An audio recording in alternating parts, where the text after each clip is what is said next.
Ladies and gentlemen, we are back and better than ever. It is shift number 35. Kaplan, do you like my outfit today? I did the top button just to get your reaction. You know what? We top button up today. Let me get mine out as I choke back my triple chin I got going on. You know, the little hat you got going looks pretty comfy though, but I don't know how. Yeah, I saw it in a 21 Pilots music video. So ZP, I'm hip these days. Let's talk a little bit about what we're watching though, because it's European stars playing Deadlock. I've been hooked on this game. You've been bragging about how awesome this game is for a year and a half. I feel like we're hitting a peak. It's about time to launch this thing. So let's talk about the teams that have mastered it already. What have we seen from Lowkey W and Leviathan as we take a look at the format? This will be a hell of a challenger matchup. Yeah, it's going to be a good one. I mean, both these teams have been champions here at Night Shift in recent memory. Lowkey W, of course, having recent changes where Empty Dream is out, Zergy is in, and they've still been looking to find their rhythm. Leviathan, of course, would like another shot at the crown versus Abrams, who now has been resurgent, where Abrams, I mean, they had a rough streak where they were just out of it for something like 4 or 5 weeks and then finally got things together. And, of course, all these teams have a lot of recent experience against each other because in addition to last week's Night Shift, they're also playing the Death Slam Invitational this weekend. So we got a lot of data and a lot of drafting that really got refined over the course of the weekend. Now, of course, we're going to be starting with our EU Challenger matchup. That'll lead to our money match for EU. The second half of the show is all about North America, where Melee Creeps and Floormen in Grand Finals is awaiting you in that Challenger Best of One. We'll get to that in a little bit. Before we do, though, got to give a shout out to Shopify for making this show possible. And with Shopify, we have increased the prize pool to a Deadlock Night Shift record. So, Kaplan, tell me about this deal. How should the folks at home make use of Shopify? Well, if you've ever had an idea, you wanted to make it a reality, if you ever had a dream out there, Puckett, have you ever had a dream? You've had a dream. Two.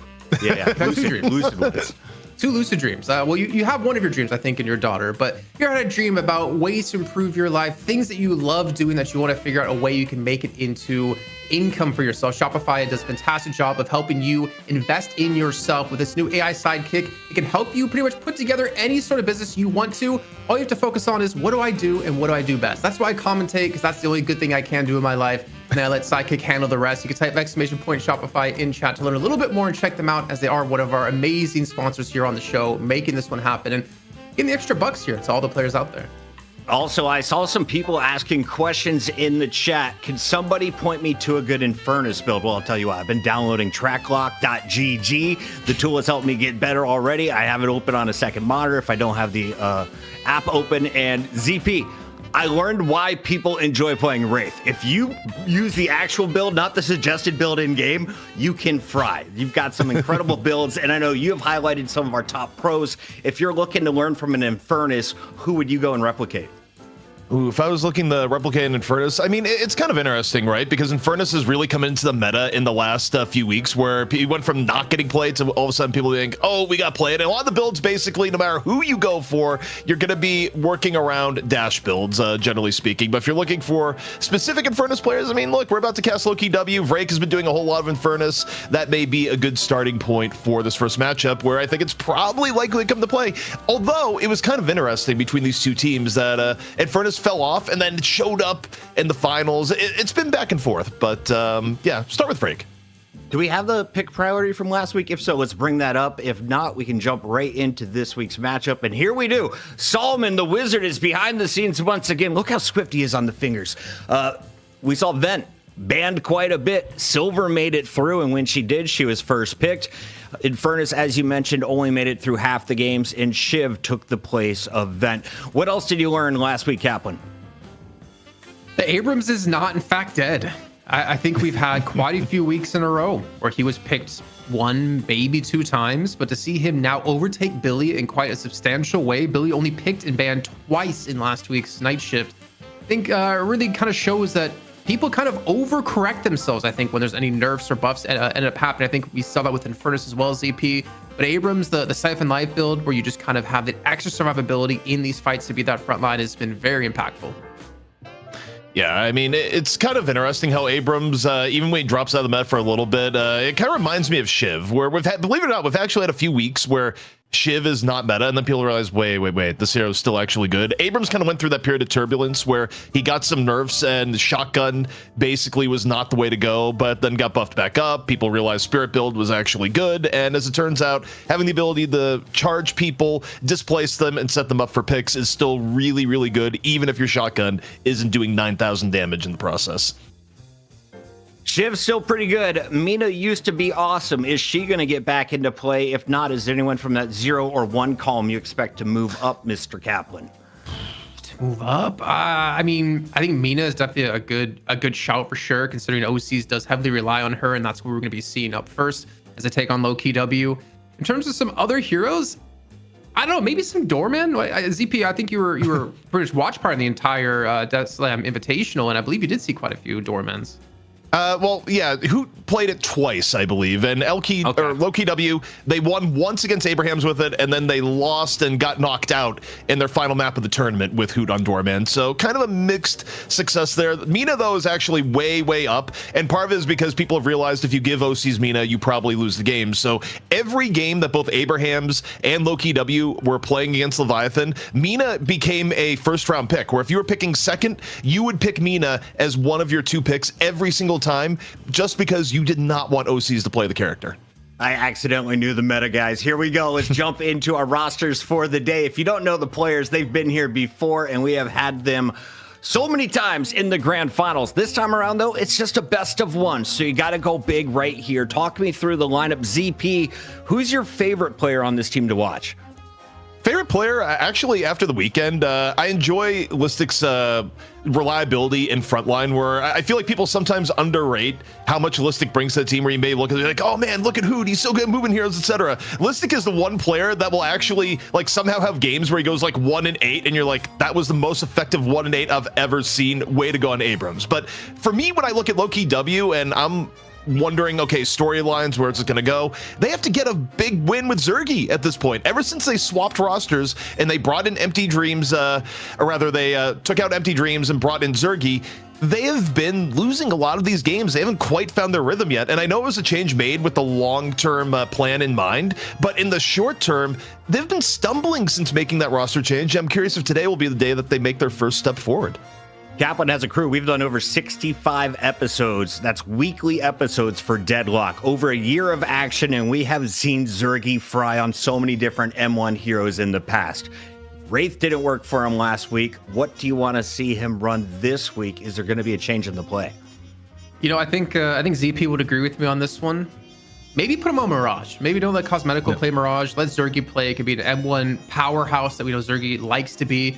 I think the biggest thing I've seen from this last weekend is I was very critical of him picking Wraith and pretty much only Wraith last week on the night shift, but to see him finally flex out to some other heroes, to more quote unquote meta heroes in recent times, shows to me that he's working on his game. He's working on kind of like adapting or kind of like figuring out what the meta is going to be and what he can play in this meta, as it was definitely one of those like hardcore Wraith 7 kind of players back in the day. So he's, I think, needs to have the biggest glow up in the team right now. If you're just joining us in the Deadlock universe, Hoot was my favorite player to watch. Great streamer to learn from. Zergy, though, had the mechanical aim, and what blew my mind was he plays this well with a trackball. An old school trackball. He needs to keep it clean. He puts a lot of time and effort into this thing, and he's not 40, ZP. He's still in his 20s, right? Yeah, I mean, somehow that just worked out where his parents said, hey, here's a trackball, and he just stuck with it. Even to the point that, you know, there's some famous AIM community people that play Deadlock, and they even comment on Zergy being like, okay, can we do an interview with you? Can we, like, study you for science? Like, what you're able to do on a trackball actually doesn't make any sense whatsoever. Bro, Zergy's got the healthiest wrists in all of esports right now because he plays on a trackball, but his thumb is jacked. I think he has a 6-pack on his thumb. Where he looks like a T-Rex just permanently clawing forward. Let's take a look at his opponents today. We got Overseas, OCs, Freemock, Ray Ake, Irazumi, and Sai. If you're looking for the Slayers, look no further than OCs and Overseas. They were our top MVPs in the past. Freemock has had some great games, but tell me about Sai. Who is this guy? What's his role on the squad, Kaplan? He's kind of like the support, I would say. He's like kind of like the second support of the team. I think that's probably the best way to put it. We've been seeing him play, I believe, like a lot of Viscous in the past as well. So he's not like the full-on support, the healer for the team. He's more of like a, not even pick support's the right word. He would be like a position 5 if you're talking over North America. And he just kind of facilitates kills for his teammates. Position 5. I have no idea what the hell that means. ZP, break it down for me. So if you say position 5, that means he gets the second least souls on the team if you're allocating, essentially. Okay. But the interesting thing for Sai is that Sai has become somewhat of a Sinclair main in recent times, where over the course of the weekend, if Leviathan got Sinclair, where they were highly prioritizing it in the first round of the draft, it would be Sai on the Sinclair, and Irazumi like ended up being Splatter Viscous, pumping out a good amount of damage, believe it or not. So Leviathan kind of shifting around in that. But overall, I think Jason's assessment is right in terms of, you know, Sai's playing a lot of the heroes that may be more in the utility bucket and, you know, not always the most farmed on the team. At some point, we'll actually update the signature heroes here, but I'm just continually amused at the fact that there's 3 Mo and Krills. Like, I kind of want to keep Mo's. That. Yeah, and we're going to see the best Mo in the whole world a little bit later in the show, ladies and gentlemen. Saint is going to be taking the stage. Kaplan, we got to talk a little bit about what goes down, though, before a best of 1. We settle things the old freestyle way with a Mo and a Krill 1v1.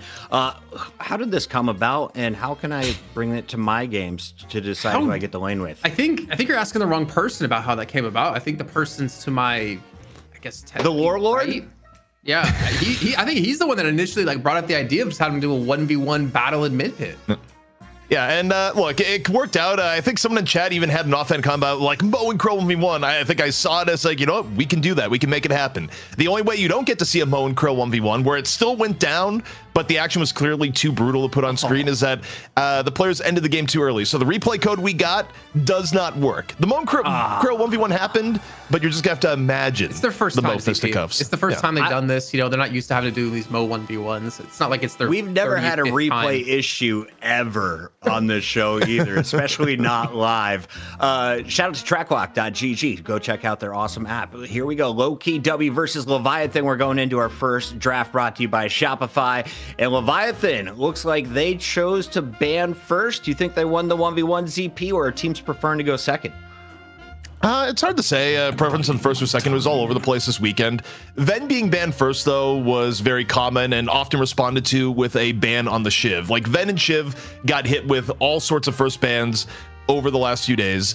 And I think the issue that Leviathan has in their draft is that I don't think they're a good team with Mirage. Like, I don't think Cosmetical is the most comfortable on playing that hero so far. So for Leviathan, you're looking to angle for a draft where you could let Cosmetical play something like the Mina if possible. Now, do you want to first pick Mina? Probably not, but maybe that's where we're going. We'll see. Viscous, bro? Yeah, I mean, as ZP was saying, you see a lot of Irazumi playing Viscous as of late, especially over the weekend. Honestly, ZP, we talked about this before we started the broadcast today, and I was saying that if OCs doesn't do well, they don't really win games. So why not just first pick him a hero every single time? And I think Mina is by far his best hero. I think he's won MVP every time he's played Mina in a grand final. Here we go with the Sinclair opening. And ZP, you warned me about this before the show started. Why do you answer back with this early with the Sinclair? Does he do weapon damage? Why is he a top priority? I mean, Sinclair's good not only because of his laning, but also what it does to mid-boss, and the fact that heroes like Dynamo are pretty good at the moment, so Clone actually kind of ties your hands a little bit in the draft. So Sinclair has multiple things going for him, but he was picked in this position by basically every team all weekend long. Silver being put in along top of it makes sense. I mean, Silver was generally the outright first pick. The interesting part here is Leviathan wanted OCs on Mina so much that they made it the raw overall first pick, but also, they get the Shiv, which is super interesting because Shiv was usually first pick, first ban. So they're getting some extra value here. Leviathan. Do you go Kelvin, the old school combo Kaplan, or is there something new? I was gonna say I don't need to answer because we have the pick coming through. I don't know necessarily. I don't think you're that afraid of Hoot's Kelvin anymore, and I don't think Shiv necessarily needs a Kelvin by his side anymore to really be successful with the way that we see Freemock in particular play him. I think it's more of the Dynamo I'm looking towards, because Dynamo would be such a good hero to shut down a Shiv, just locking him in, no way to escape, take away his mobility. But a Bebop. I saw someone in chat talking about Bebop today, and I had to shut that down, but I didn't expect to see him be picked at all. Yeah, Bebop was pretty well picked this weekend. Not in every game, but people have realized the glory of the gun bop. It's not just Erebus for FPS Lounge making it work, but Lowkey W coming in frontline-wise, grabbing Billy makes sense. I think Listic probably actually looked the best on Billy this weekend, so shoring that up. In terms of where the draft goes from here, though, I'm really concerned about Lowkey W and M1 options here, specifically, like, who's Cosmetical gonna play, who's Zergy gonna play? It may be a Wraith game, and only OC's made Wraith look good this weekend, and they lost that game. Okay, you got Billy and Silver, though, as your frontliner. I wouldn't want any other front line when I'm playing Wraith, right? Maybe Abrams. Is there something better that you combo this with? What do you want to add here? You have Apollo, who's now going to dart in, dart out with some explosive damage. Kaplan, how do you see this Lowkey W roster finishing? I almost wanted to say a Dynamo, but I feel like Bebop is just kind of is going to be a decent enough counter to that. But having like a Dynamo for protection for your M1 was definitely something we've seen. And if I'm not mistaken, I think it was Dynamo has the highest win rate across all pro matches in the last couple of weeks at like 70-something%, which is insane out of 21 games. So I would have been too surprised to see Dynamo come through if it does happen, but I still think you have to worry about the Bebop in particular. And of course, Mina, it'd be very difficult to lock her down to even use the singularity against her. But I do like the Billy as a way to counter her, and not to mention Apollo's going to be so slippery here too. Is that Irazumi on the Rem, ZP? 100%. It's going to be Irazumi on the Rem. And as I look to Lowkey W picks here, I wonder if they go Mirage and then maybe put Zergy on the Mirage as opposed to putting Cosmetical on it. We'll see. Who do we got here? We got Wraith. So, okay, it's going to be Zergy on the Wraith. And again, it's interesting because we saw some of the peak potential at Wraith from OCs in the final match on the weekend, but it was also, it still didn't win the game. Like, and that was OCs, who seemingly gets more out of Wraith than anyone else. And they're going to round things out here with Lash. So, at the very least, I'm kind of looking at this. This is going to be Cosmetical Lash, maybe. I still like that better than the Mirage in terms of his hero pool, but, you know, we'll see where it goes for Lowkey W. What is Hoot playing right now? Is he Apollo? I think he would be the Sinclair. Then Obikin would be the Apollo. Turn to Paradox for help. I don't know. And on the other did side, you see Lowkey W Paradox playing is locked Sinclair in. on the weekend? I'm trying to remember who was on which. That sounds right, though. But okay, Paradox going to finish things off. All in all, it's kind of interesting because without any team history whatsoever, there's part of me that would look at the draft and think Lowkey W is stacked with the exception of having to go with the Wraith. I'm a little bit surprised they didn't go Warden, actually, now that I think about it, because like Zergy looked good on the Warden this weekend. I actually thought the Warden looked better than the times he's played Wraith. I would like their draft a little bit better with the Warden, but the first half of the draft feels a little bit more stacked for Lowkey W, except for the part that Leviathan doesn't lose when OC's on the Mina, so that really kind of warps my view of this draft a little bit. Does Irizumi have his best player, his best character? I don't think I could tell you best. I'd have to go back and look at the stats. Because I think OC's has his best. I feel like Shiv is in very good hands. I'm wondering, like, who has a weakness? Who's playing in a role that they're not comfortable, or is everyone very comfortable in all of these positions? The Wraith did not look comfortable last week. She was behind, could not get into that huge lead that they needed. The games were over before she could get to that super level. So let's talk big picture while we buy our players time. You see the draft. Who wins it, Kaplan? I kind of want to give it to Lowkey W. I think the fact that when Wraith is acceptable, considering you have a Sinclair for protection, you have a Billy for protection, you have a Lash for protection, so it's very easy to play in a backline as a Wraith. Will they get to the point that he's going to be a powerhouse? That's yet to be seen. But for Leviathan side, I mean, you do have that like threat of just being hooked in and obliterated. But also you have the ability to open up with like a nap time from Rem, and then you're going to get hooked or you're going to get CC'd. And to kind of hit a combo for Lowkey W will be quite difficult if Irizumi plays Rem like we know he can. I think that's maybe the one X factor for Leviathan I see here, ZP. As I look at it here, I the part of the draft I don't love, Lowkey W decided to ban Viscous first ban because Irizumi was playing nothing but Viscous for a lot of the tournament, getting a lot of like mileage off of his splatter builds. I don't know if that was worth it, because in turn for banning the Viscous, you basically gave up both Shiv and Mina at the same time, because you grab Sinclair Silver, you leave the Shiv open, Freemock now gets to play Shiv. That's the part of the draft that like looks really a little bit ugly to me, and I think not off the raw power of the draft, but based on who likes what they're playing, I actually give Leviathan a bit of the edge here. Just you got Freemock Shiv, you got OC's Mina. Towards. Yeah. And then Hoot's going to be like, oh, by the way, guys, did you know I play this hero too? Really, really well. I haven't seen Zergy pop off since 7. That's how long the meta has been since Zergy has been winning on this show. He took a bit of a hiatus. He has found his way back onto a pro team. Kaplan, that's what I was most excited about in last week's storyline. Do we think he is now a mainstay with Lowkey W? Is Empty Dreams done? I don't think they would pick him up if he wasn't going to be a mainstay, honestly. It would make no sense to me to take away a player that you're already winning generally with and then bring in someone else just to drop him a week or two later. It's not NA here. We're EU. Things are a little bit more stable.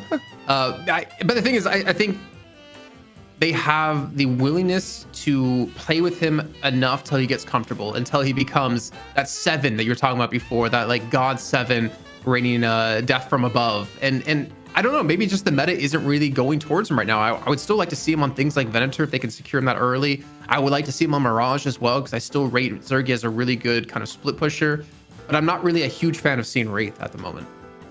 Chat, do we see Venator in EU tonight? That is the question. We have seen some recent games. ZP, while we're waiting on the players, do you want to give us a little rundown of what you were watch partying this weekend? Because the night shift has not just been live on Wednesdays. We've been up and running all the time, and there's been a lot of competitive action. We want to give a shout out to everyone in the community.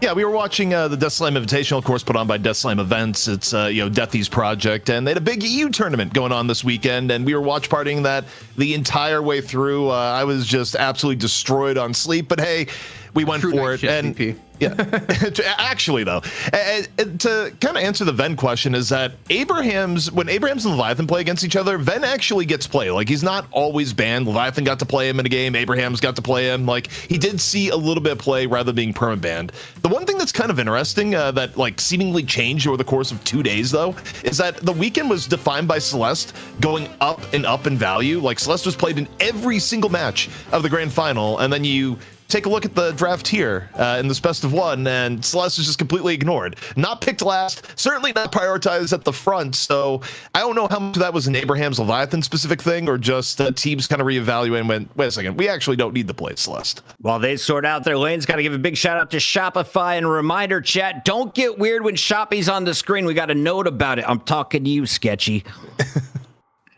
Oh my God. How much did you pay him, Sketchy, to get him to say your name on air? That's what I want to know, because I could have did it for cheaper. He's subbed for 8 months. I saw him pop up earlier. Oh, okay. That's acceptable then. But yeah, ZP, going into this one, man, this is going to be interesting because, again, it's best of one. These teams have met each other just over the weekend. You know, NA, I don't think got a single win, which is great to see. I don't know why I'm bashing on NA when I've been talking them up for the last like 3-4 weeks. But, you know, you come to EU and you can't win, that's expected.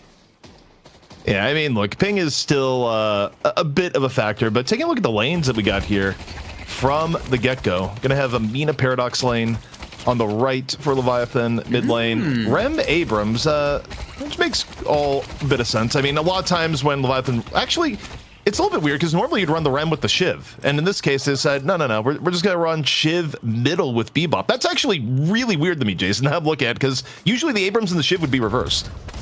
I think you could do a lot of like kill potential though. I mean, if you're gonna pair a hero with Bebop, you technically could do Abrams, but I feel like you're gonna be too weak of a lane to really do much if you can't hit these hooks. But with a Shiv there paired with the Bebop, I think you do have that potential, a hook into a dash, and you're already missing like a ton of HP.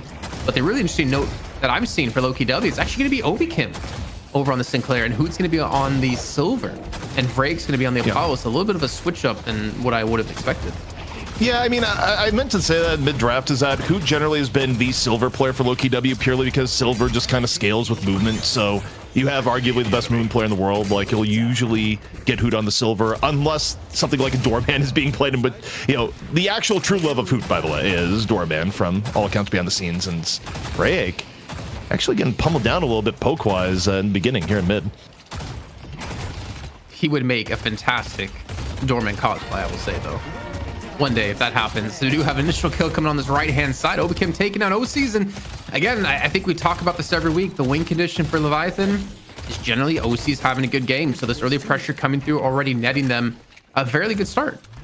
While we celebrate first blood, guys, can we also give a call out? We need about 500 more followers. We will hit 40,000 followers on the channel. We can get there tonight. Tell your friends if you haven't done it and you're here on the channel already, just hit the follow button right now. There you go. I didn't actually realize we were close to 40K. It creeps up on you, as it turns out. Just like Abrams, maybe creeping up on Apollo on the left. Bit of rotation. Looking left, of course, also looking at OCs here. Back to lane, and getting some reasonable damage here onto Sinclair with the rake fall through. Side and overseas, though, super low elsewhere on the map. Oh man, they really want to commit for this kill, or maybe just the Guardian. See, let's look for the track down onto overseas, who's going to be relatively fine, and Arizumi as well.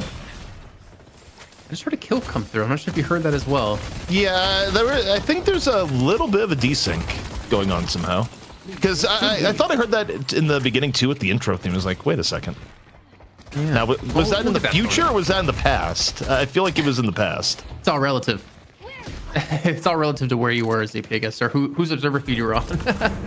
But I mean, again, like OC's having a little bit of a struggle on the right-hand lane. But paired with the Paradox, I don't know how I feel about Paradox and Bebop together in a team, because it is double pick potential. It can kind of also facilitate not needing to go for a Phantom Strike so early for overseas to get a lockdown onto someone. And you also do have, I guess, Bebop to deal with a lash in the air, making it relatively hard to hit these big death slams. Yeah, it's a little interesting. I mean, you have to go pretty far back, I think, to get to a point where we saw double pick with any sort of regularity.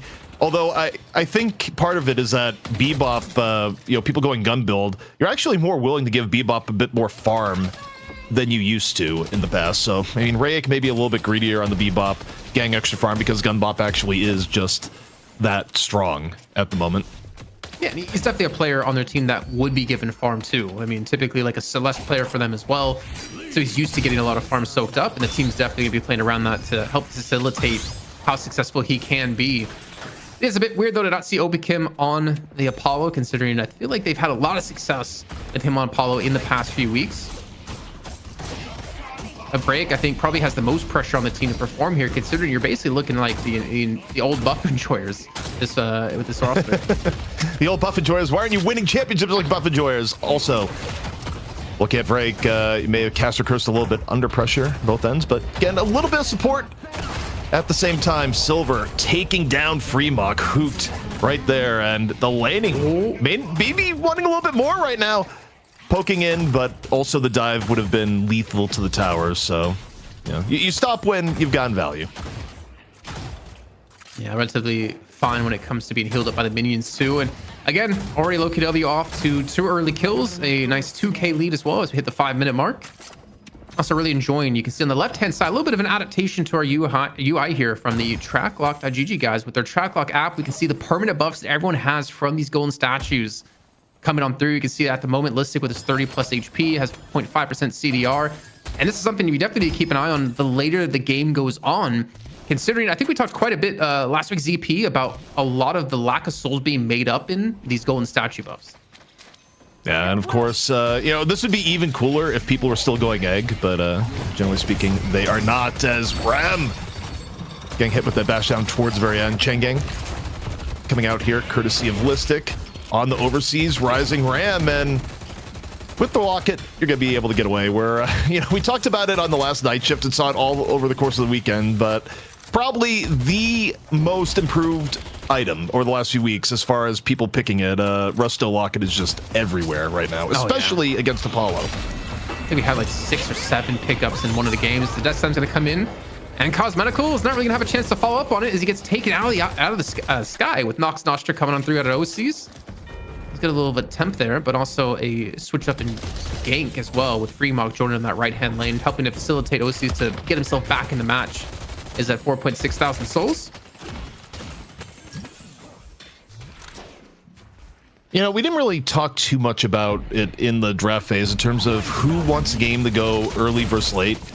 And, in theory, Lowkey W should be more comfortable with the game going late, but it's hard to say. Like, hey, on one hand, you double pick character, you'd be like, okay, yeah, just get the late game and you win. Like, Leviathan is under time pressure. On the other hand, I also just see visions of the 50k OCs devouring the game. Yeah. I mean, I will say this. I think you hit the nail on the head when it came to Sinclair being discussed as a first pick. The mid-boss control that it gives you is ridiculous. I think the one thing they have to be careful of is you're still running up against a nap time, you're running up against a hyper beam, and of course, the seismic impact out of Oversiege, which I wouldn't be too surprised to see him maxed out first for that unstoppable, so they can go for the contest in towards middle. But I think for me, it's definitely something that Lowkey W are going to be keeping an eye on. Things getting rotated on into the left. Irozumi actually eating some of the damage from the Floss Advance. Bit of a change in tempo here as Leviathan ends up pushing back against Lowkey W. So far, no one dying yet. Swap. Gonna come out here off the clone, and Zergy takes down Sai in the aftermath. That was that's quite a bit of damage actually going to Zergy there, to be fair. Even going for a potential dive. The telekinesis trying to pull Overseas out of position. But the Siphon Life is doing a lot of work here, and Zergy's just trying to stay away from the seismic impact, and it's going to actually be a retreat out of Overseas. Well, certainly would have cost him his life if he did go for Zergy there. We'll just have Rem off to his side, presuming to be joining the party once again, and maybe a push coming through. Freemock has gotten aggressive towards the backhand side, taking down Zergy as a pillow fight breaking out against Obi-Kun, who just teleports back to his assistant right in the open arms of Overseas. And Leviathan now off to the first lead of the game. Everything just went bad for Lowkey W at the same time all around the map. And part of that, just the walking in. Wait, OCs is still hungry. Might he be out to get Hoot here? Waiting for it. Needs the right angle. And Sai just comes in, finishes it off. And they get the Guardian. Jason, the entire thing just flipped. Huge. Go ahead, Puckett. Sorry, over on YouTube, they asked a great question. Who finishes with more kills, Freemock or Hoot on the frontline role? Freemock. I actually think... No, Freemock Shiv, like, legitimately, I have gotten so much respect for Freemock Shiv as time has gone on, where I think Freemock gets more out of the Shiv than the average. And I mean, look, Hoot plays a good silver, but especially the way the game's going right now, my money's on Freemock. Yeah, I mean, that's fair, right? I think that's slightly cheating, though, with how the game's been going. As he dies. Yeah. I mean, that's the caster curse right there, verbatim. So Kim gets the kill. We've been looking for some more here. Probably gonna be able to take out Sai in a second. As Hoot comes in, he gets a kill. What was I telling you, man? Hoot's gonna have the most kills. But yeah, no, with the way the game is going, it's gonna be a little bit tough to do so. And even OCs is here. And honestly, we're seeing such big commitments out of both teams towards these Guardians. As the Guardian's going to be spawning in about 15 seconds time, which is probably one of the reasons why we've seen a big commitment out of both teams to go for initial pickup. And of course, these buffs. But it comes down to these ultimates coming online. And Lowkey W have quite a few just on the cusp. There's a bit of a chase down going on the OCs. He was able to get away though. And to no one's surprise, OCs having a rip-roaring start. But we're at 10 minutes. The buffs are out and so is the urn. We'll see who gets urn control here from the get-go. Leviathan, Boom, Paradox, and Abrams up and over. Swap onto the cloned Abrams ult into the shoulder charge, except no imitation, says Overseas. Running forward to try and finish off, but while this goes on, Frank's able to sneak the urn pickup, has to immediately drop it. Both teams all in for the opening pickup, and Frank maybe a little bit deep. Apollo, or no, the damage is a little bit too overwhelming. The riposte just put him in a really tough spot, Jason. And Overseas was able to pick up the urn and actually escape from this one. And they're positioning to defend on it as they're still fighting on this left-hand side and coming out with some relatively good kills. A hook coming through could be enough to turn it into another. Overseas. Needs to be careful. Free dunk. Too bad we don't have the LeBron skin on. That'd be like a real dunk coming through. But yeah, they win the fight. They get the urn turn in. I think one upside here for Lowkey W, though, to stop the rot was taking that middle Guardian. So this gained something out of what looked pretty dire, but it's still going to be a 6K difference here. Only 11 minutes in. And OCs is on a kill streak, and he's at 11,000 souls. Now 12th to kill on Devrick. This is a very worrying sign now for Lowkey W. Yeah, things are falling apart in short order. And, well, yeah, I mean, if you're running double pick, you'd kind of expect the early game to be a little bit more centered towards Leviathan, but you can't love the soul allocation that's already coming into play. I mean, this was probably the most likely win condition for Leviathan if things went well for them, was OCs just getting ahead of the game. And, I mean, it's sticking to the script here so far. I don't like it, though, ZP. And I'm not afraid to say that. I don't like your win condition is one person winning the game for you. Like, I can understand, you know, oh, it's Faker. Okay, that makes sense because it's Faker. It's everyone knows Faker. Yeah. But you need someone else to be able to step up to have that ability to carry it. And maybe I'm like kind of overcorrecting saying that, because obviously for OCs to get to that point, you have to be able to stall at the mid game and have a strong start so you can have the ability to farm up. But we never see anyone else on Leviathan. I've said this, I feel like for months now, to be able to step up big enough to carry a game for the team. I think some of it, though, is like a little bit behind the scenes where apparently you pull EU players and they go, who's the best player in Leviathan? It's not even OCs who they go to. They go, no, it's Overseas. It's a name that sounds vaguely similar to OCs. Should I just confuse them for OCs? No, I'm pretty sure, yeah, as it turns out. Like, the level of respect for Overseas is pretty there. So I think when it comes to, you know, your characters that need a lot of farm, you always got to look a little bit to the support system. And I think Leviathan does a really, really good job of just enhancing, the support for OCs over the course of these games.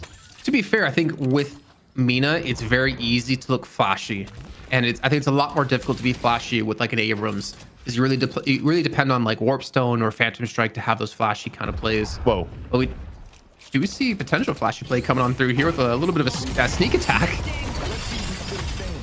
Well, they open the slowing hex, and we'll see if the fall through is going to be there. Billy is there at the beginning, ends up himself getting taken for a ride, was there for the protection, but maybe getting put into the ground as a result. OC's looking for the cleanup. Movement gets in close enough for the rake, finishes it off, and, you know, Listic, a get down Mr. President moment, but what was it for here, Jason? You still lose the walker. And you lose Listic's life. Maybe you can trade one yourself, and oh yeah, we see the HP. It is going to fall here in just a second. Cosmetical going to even commit for this if he needs to.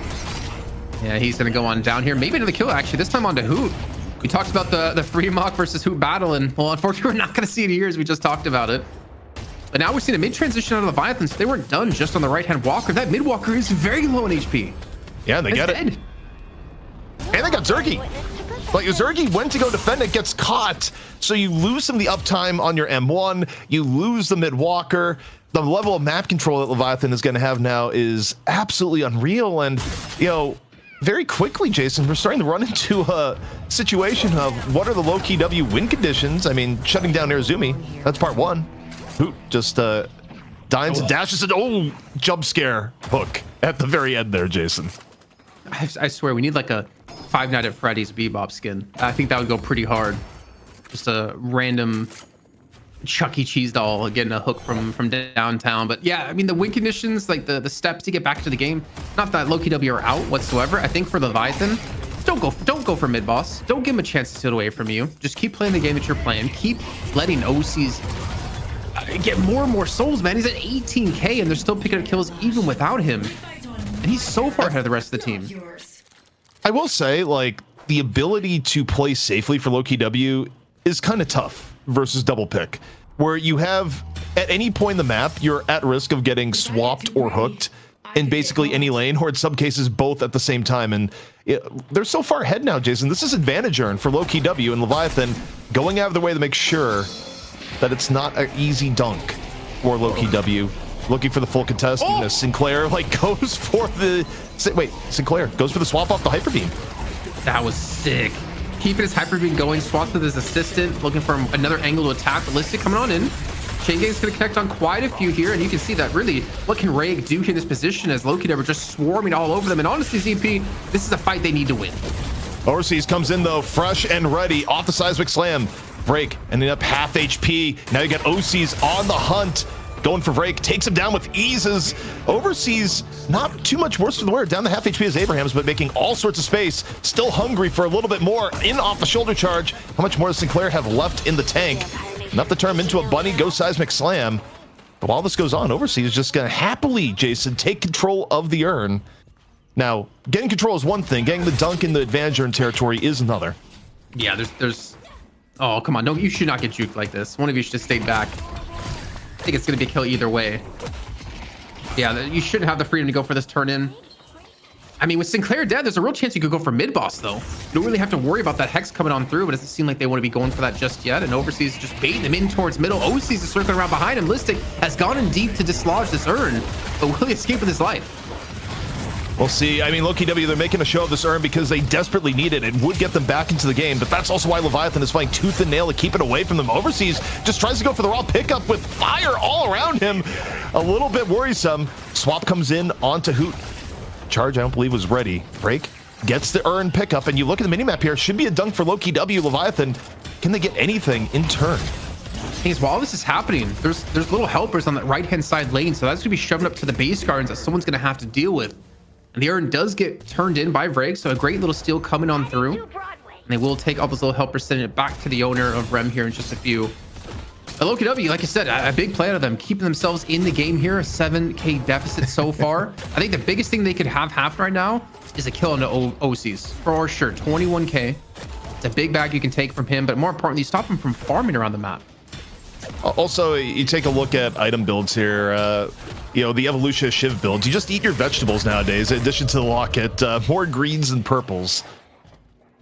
Hoot letting out the beast on the top and looking like cut down a little bit of that life from Fremont, but not really in position to commit, especially with OCs coming in out of nowhere. Gets a little bit of distraction here out of Listic.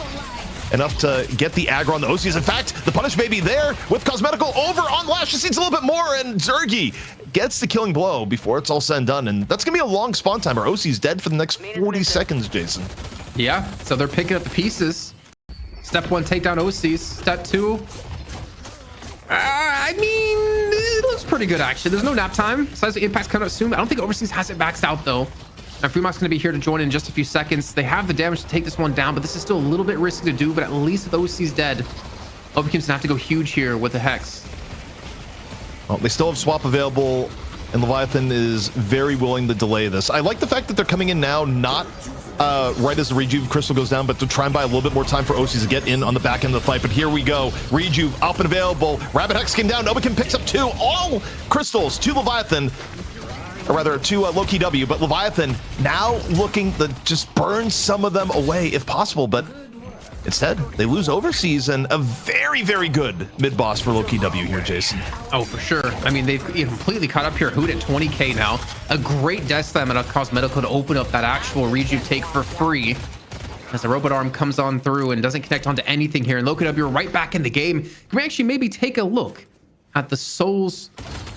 What's I don't even know the counters. Soul Differential, I think, is the name we gave it over the course of this game here, because you're going to see such a big step back here out of Lowkey W in this last little bit of engagement. You can see, yeah. I mean, Ghost has still been in the way of Leviathan, and even right now they're still ahead by 1k, but the drop off was huge. And the drop is going to be even more significant in a moment because you got 3 rejuve crystals. You didn't lose any of them in the mid-boss fight. You're now going to be able to leverage this to get way more farm on the map. And also, more importantly, Jason, next earn is in 15 seconds. And Lowkey W should be all over it. So you see Obakim. That's a lot of Leviathan members around Sinclair, and even with the evasiveness of Sinclair, this could be easier said than done. You clone the Nox Nostra, you go around, no matter where you turn, someone from Leviathan is there. So, Jason, this not only is going to be potentially a rejuve down, but also could be a kill right after. But Obakim, has he actually done it? I think Obakim fully gets away. I mean, maybe there's a hook, but no. Oh. Sinclair also, wait, he got hyperlined at the very end. Here comes OCs! Oh, the Great Escape, the magician, he's real. He's getting back to his team. He's actually going to escape this one and rejoin the fight without losing a rejuve. That was a saga that we just witnessed. And while this was going on, Lowkey W utilizing the rejuve for easy earn control. And yeah, I mean, you got Sai waiting in the wings, but not going to be any sort of real contest. Can we get a Viper in the chat for that getaway? Man, that was unreal. Yeah, it really was. And the fact of, we talked about like ways to get back in the game, like with the steps to do so, and we saw it play out kind of perfectly. And OC's now, he's fallen behind. He's equal to Zergy in farm, and I think he had like a 4 to 6K lead for a majority of the game here. Well, in a way, Jason is living by the OCs and dying by the OCs because the reason why that mid-boss happens is that OCs went on the very long spawn timer because OCs went for a deep dive trying to take down Hoot, and Listic was able to come in and create disruption enough for the rest of Lowkey W to get there and go for the punish. Death Slam.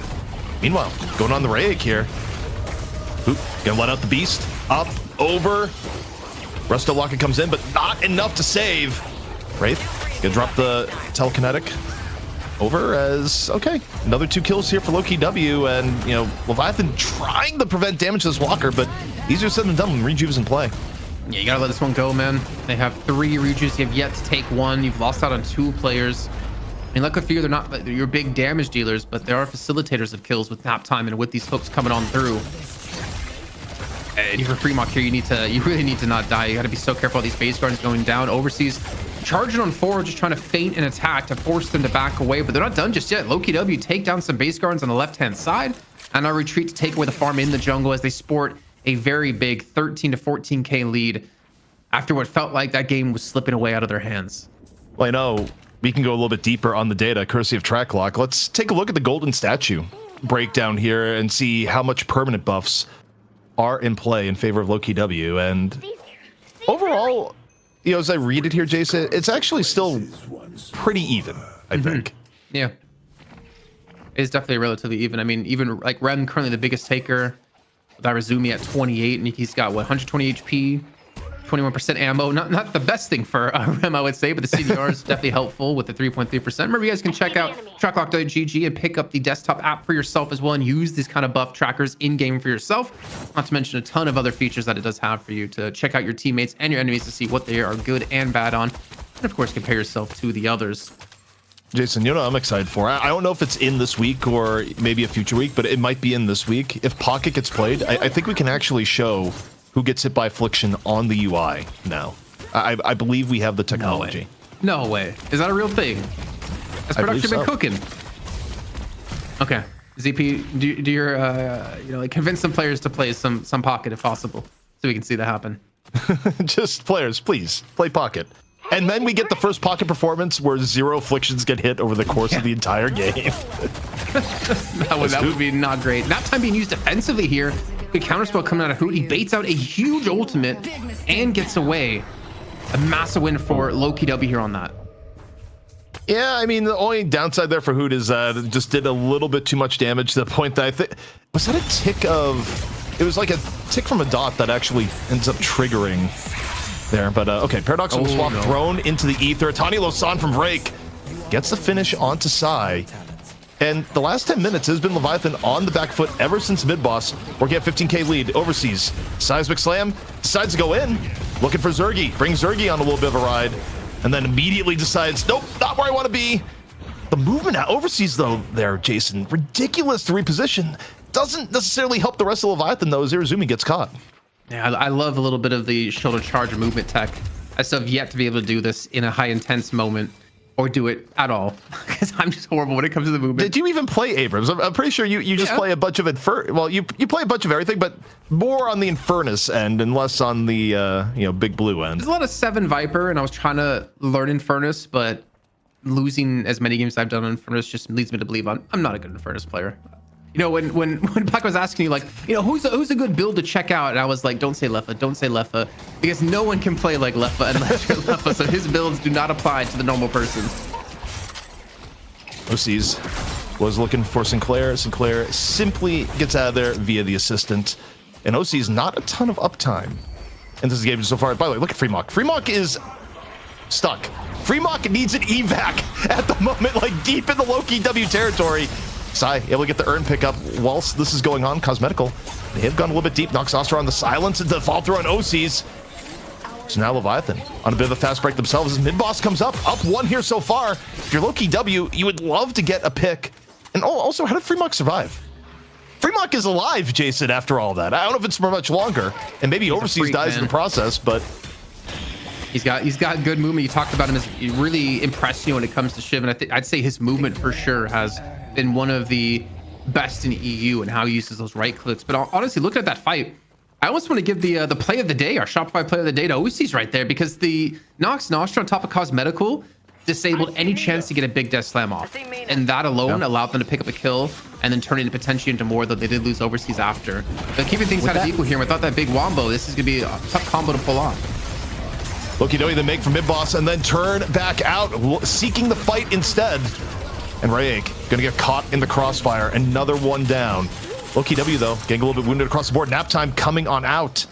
Didn't quite see all who it got. Taking a look at Listic as Listic wants to get out of there. Sai on the assault. They get Zergy!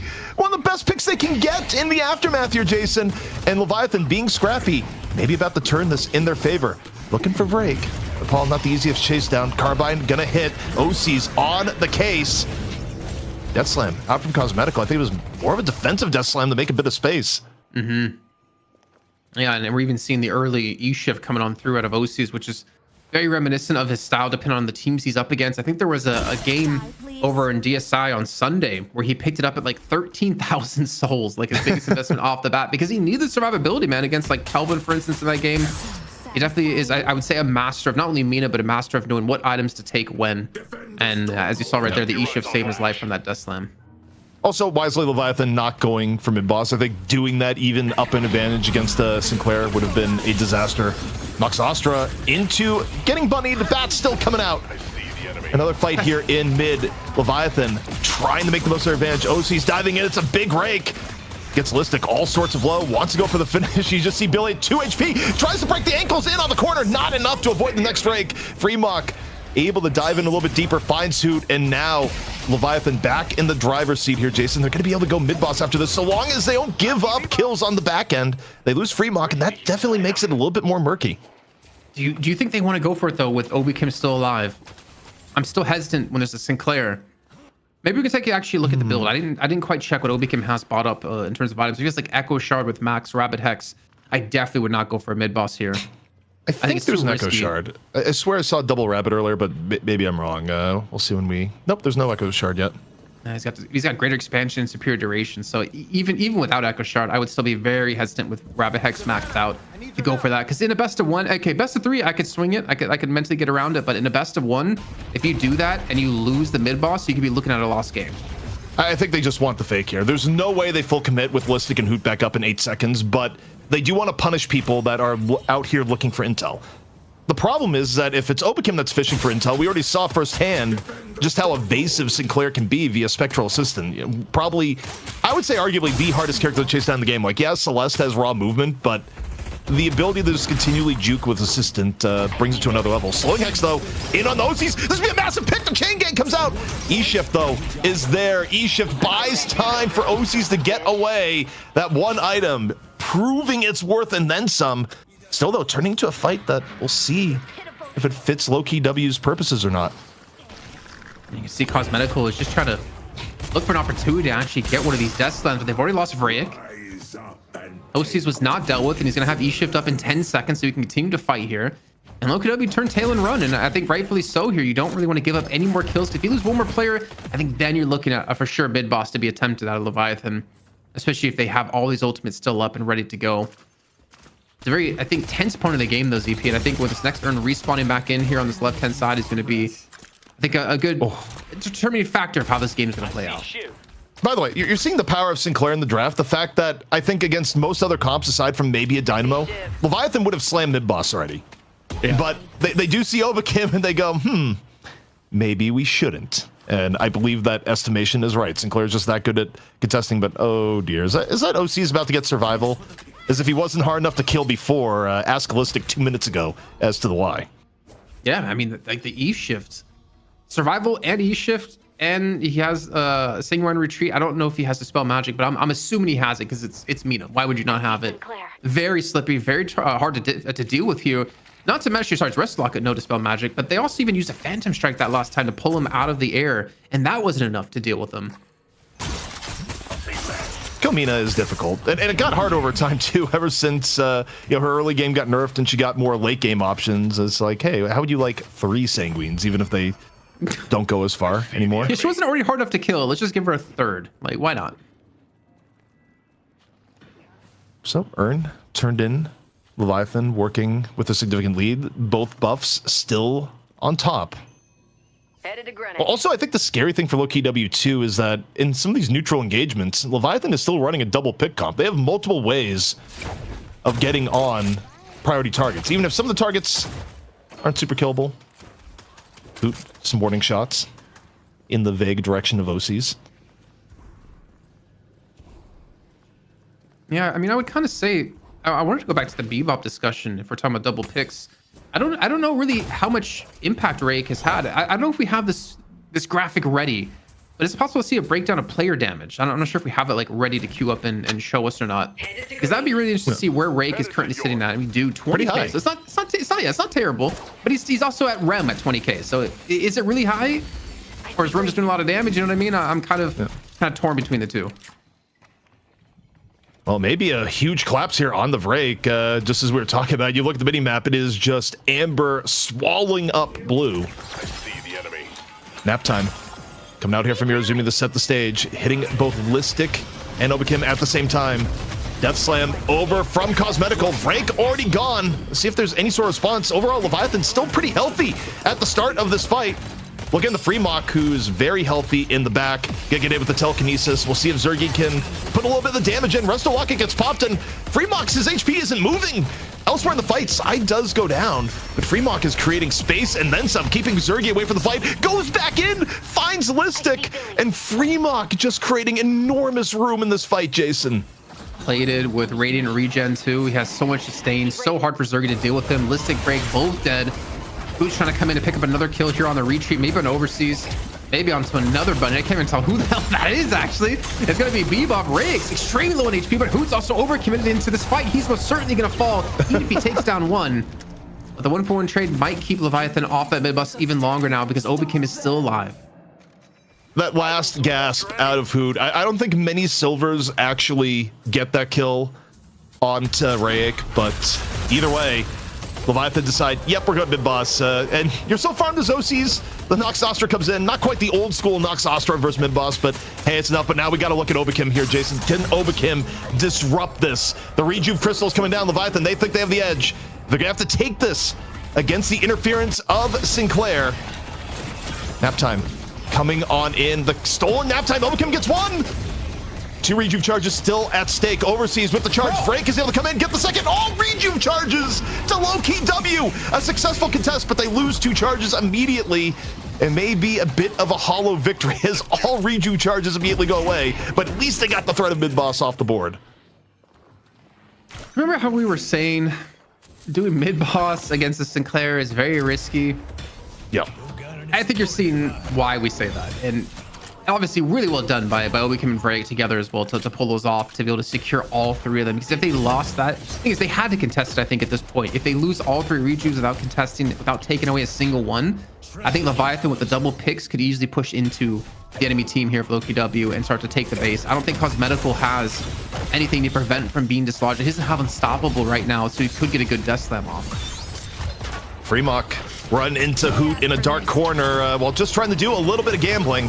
Lycan Curse coming on out, decides now the target's going to be a little bit Overseas. Listic comes in, drops a chain gang, and Overseas. Able to gather. I think Overseas may have Unstoppable now as cloned Hyper Beam coming out here from Obikim. A little bit of extra damage. Knocks Nostra off in the distance, courtesy of Overseas. And that was directly on the Hoot, actually. I think Hoot just ate a face full of bats and may just barely be escaping here. Yeah, he's gonna get back to base on pretty much 1 HP, but Cosmetical's not gonna be so lucky. New Listic getting swapped back into the enemy team, charged into a little grate, and finished off once again by Overseas at 38,000 souls, proving they don't need the mid boss. Also, it's no unstop on Overseas. It was probably a counter spell onto the chain gang. It was like a very, very far camera angle, so it's like, Yeah, I can't wait until Valve puts out like a spec mode overhaul and seeing what kind of magic they can work, because it'd be really cool to see some like updates to things. Well, but yeah, the tempo of the game here. By the way, OC's on the buffs. You see what OC's just got? A little bit of casting buff to Mina. As if OC's wasn't terrifying enough. Can we actually go to OC's here for a second? I want to see what kind of golden statue buffs he has, courtesy of tracklock.gg and their app you can pick up yourself. But you can see here that Rake has got 225 HP, 5% ammo. Here we go, 23% ammo. He's got 3.8% CTR. He's got extra health as well. He's got 16 extra spirit power too, and some extra fire rate. Like everything is perfect for Mina here in this case, and he's making it work. I mean, this is gonna be tough to deal with, especially with like Isha, the protection of his team, Spirit Burn now, and Spirit Rend. He's gonna have a lot of sustain in these fights. The interesting part here for your Leviathan, I don't think you go for a real base siege, but you threaten it and you look for picks. You leverage the fact that you have hook, you have swap, you have a lot of ways of getting someone into your team for an immediate beatdown. Mid boss is up in 1:40, so I don't think you do anything risky in terms of trying to hard force your advantage, where yes, you're up 27k. Yes, in terms of allocation, you have players like OCs that are right where they need to be. You're also not under pressure to make things happen right now. I think you can wait for a pick, and the dream pick for Leviathan, by the way, would absolutely be if they could pick Obikim, just because of the havoc he's been causing at mid. Yeah, the thing is they have so much to deal with everyone else everyone else besides him on the team, that they don't have a great way of locking him down. And that threat of a Sinclair being alive, as we saw in the last mid boss, as we're going into the next one, shortly, it's something you have to respect. I mean, yeah, even though they did take away all the rejues and they did get a kill or two, that's not going to help you really finish the game. I mean, maybe when we hit the 50-minute mark, it could be. It's kind of funny. On the OC side, I just got reminded when we were doing the watch party. Vegas, I don't think, has seen a lot of competitive Deadlock recently. I think he was on vacation or something, and he joined us for a little bit in the watch party. It's like, wait, OC's maybe the best player of the game. Like, he was out here calling OC's LeBron and all this other stuff, mostly off the Wraith game where OC's was just crushing. But you look at the story of this game so far, especially who's been eating majority of the kills, and with the exception of one ill-fated dive, OC's been doing quite a bit of work. Where, speaking of, can we get a breakdown of the amount of kills in the game? I don't know if we have a track lock stat for it or we just hit tab, but I'd be curious. Let's go blue. There you go. Yep, that passes 14. The eye test. What about you, He's Jason? cheating? Mina's a cheater? Pretty good, man. He's pretty good. I think, look at this, though. I think part of the reason he's been so successful beyond individual skill, I think, as you pointed out, ZP, Freemock is creating so much control, so much zoning potential when it comes to Zergy, who just can't do any damage to him. And they did get a catch onto, I can't, that's Listic. Listic's in all sorts of danger. Gets hooked once, gets hooked twice. After getting swapped, after just getting the treatment from all angles, Listic is just getting crunched and no longer has control of his life, nor is in control of his character after being set to spawn. And Sai was able to get Zergy on the other side as this goes down. And Jason mid-boss is up in 20 seconds. But Leviathan, they want a little bit more cosmetical. Unstoppable Death Slam gonna try and disrupt a little bit here. Certainly Freemock not particularly phased by it here so far. Overseas inside, the only two actually wounded, but you got what you were looking for here. If you're Leviathan, now you set for mid-boss, and admittedly, it's a little bit problematic because Obikim is up, but 6 on 4, you probably still like your odds. Do you think they do it again, though? Do you think they really go for mid-boss another time with Obicam alive? And actually, they might have just kind of gotten baited into a fight themselves. Obicam has been slept up here. Nap time coming on through. Obicam, he needs to escape this one. Use that warp stone to create some distance. And of course, the spectral assistant. The Leviathan, I mean, with these hooks coming on through, they have to be so careful to not lose another player. That's most certainly going to be a mid-boss being taken. And Sign's returning back from base here. These hooks are not going to land, and they have 20 seconds of time. I think they have a window to go for it, but I think playing for a catcher and a kill might be better. Our timer was a little bit wrong. It was saying mid-boss was about to be back up, and mid-boss is clearly not about back up. So it wasn't quite the window of opportunity that See the enemy. the UI was leading us to believe here. So something got a little bit desynced. So with mid-boss not being up, they're not able to even make the attempt, which maybe ill-fated against Sinclair. Yeah, I mean, we saw what Obicam did before. I wouldn't put it past him to do it yet again. I see the enemy. There we go. Mid-boss spotted on in. And Leviathan, again, I think they're just using Rake here to look for these catches, look for a pick. You do have some assistance around him. Honestly, I'm looking at this, I'm thinking to myself, does Leviathan want to fake out a mid-boss, make it scream, and then go for a fight? Or would that play into Lowkey W's hands? Because you are going to be coming out of these like very crucial choke points where the Rabbit Hex could go huge. With now the Unstoppable Death Stem could do some serious work. Also Chain Gang. I think if you're Leviathan, you want to avoid fighting in like tight areas and avoid fighting kind of 6v6.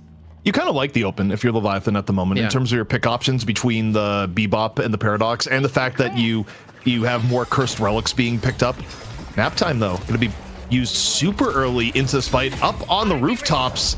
This is an interesting start to the fight. You look for a little bit of damage on the Freemock, more like a lot of bit of damage. Freemock getting chunked at the start. Cosmetical Death Slam. We'll see who we got. Drops on down, overseas in size a little bit into the danger zone here. Freemock, though, takes down Cosmetical on the turn. Able to punish him for the Death Slam attempt, and look at the HP on Lowkey W. Multiple players at half HP. Listic gonna drop the Chain Gang, trying to get a little bit of control of the situation. Leviathan diving a little bit deeper on the chase down. Listic gets caught towards the end. Is able to just move out, but the chase down is still here. It's getting swarmed by 3 members. Chain Gang coming out once more. But this time around, Listic just going to fall with no one around. Another 2 clean pickoffs here, Jason. And do we go mid-boss once more for Leviathan? I think they probably should. Obicam, he actually ditched that fight after seeing Cosmetical go down and the retreat call being made. He actually shoved very hard on that left-hand side, maybe looking for that shrine. But here we go, mid-boss. Obicam is in the vicinity. Sai will not be here, so it's going to be a 4-on-5 fight. Zergy's got to quickly... Just give me the Obicam cam. All I care about is Obicam right now. That's also all Leviathan should care about, where this is a strict anti-magic Rabbits situation. Oh man, they're giving the opportunity to go for the steal again. He has our participation up. Nap time as well coming up first. Then of course it's gonna be the bunnies thereafter. There was an Unstoppable used by someone. I think it was Freemock to make sure to secure the first one. And Lowkey W won't steal a single one away and actually gonna lose a life or lose multiple lives. Obicam and Drake both fall.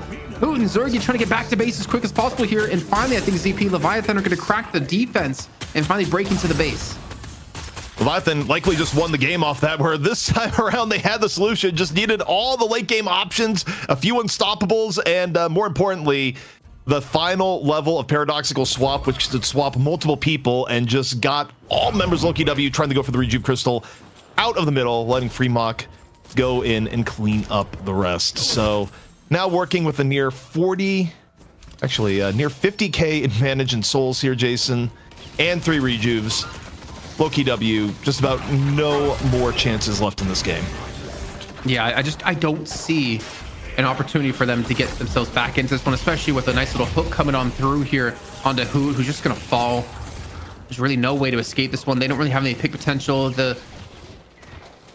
Just the amount of raw souls they're going to be behind, translated into items, translated into just extra boons that Leviathan has. And we even see Listic on the left-hand side trying to shove this lane on out, trying to continue to push in towards that shrine, because they're going to have another respawn. It's not like Leviathan, I think, are going to finish the game just yet. Even with the phase 1 patron being taken down, Break, it all became going to be back alive. Listic can quickly get back to base. I think for Leviathan, though, when you're this amount up and you have 3 rejuves, I think you just stay and go, friend.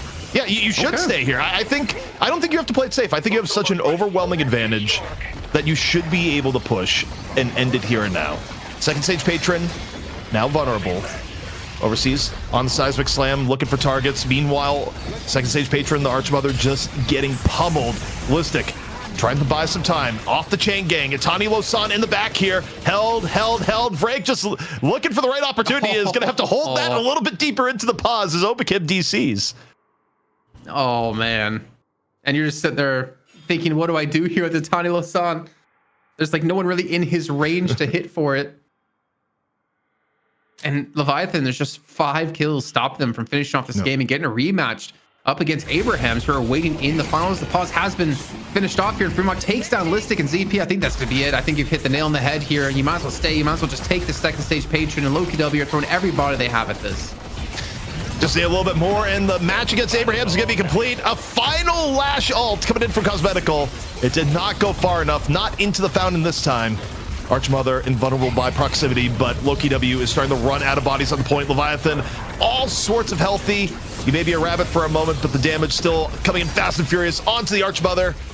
And Leviathan just need a little bit more. Cosmetical falls, the damage comes in, and Leviathan, they get their matchup against Abrams.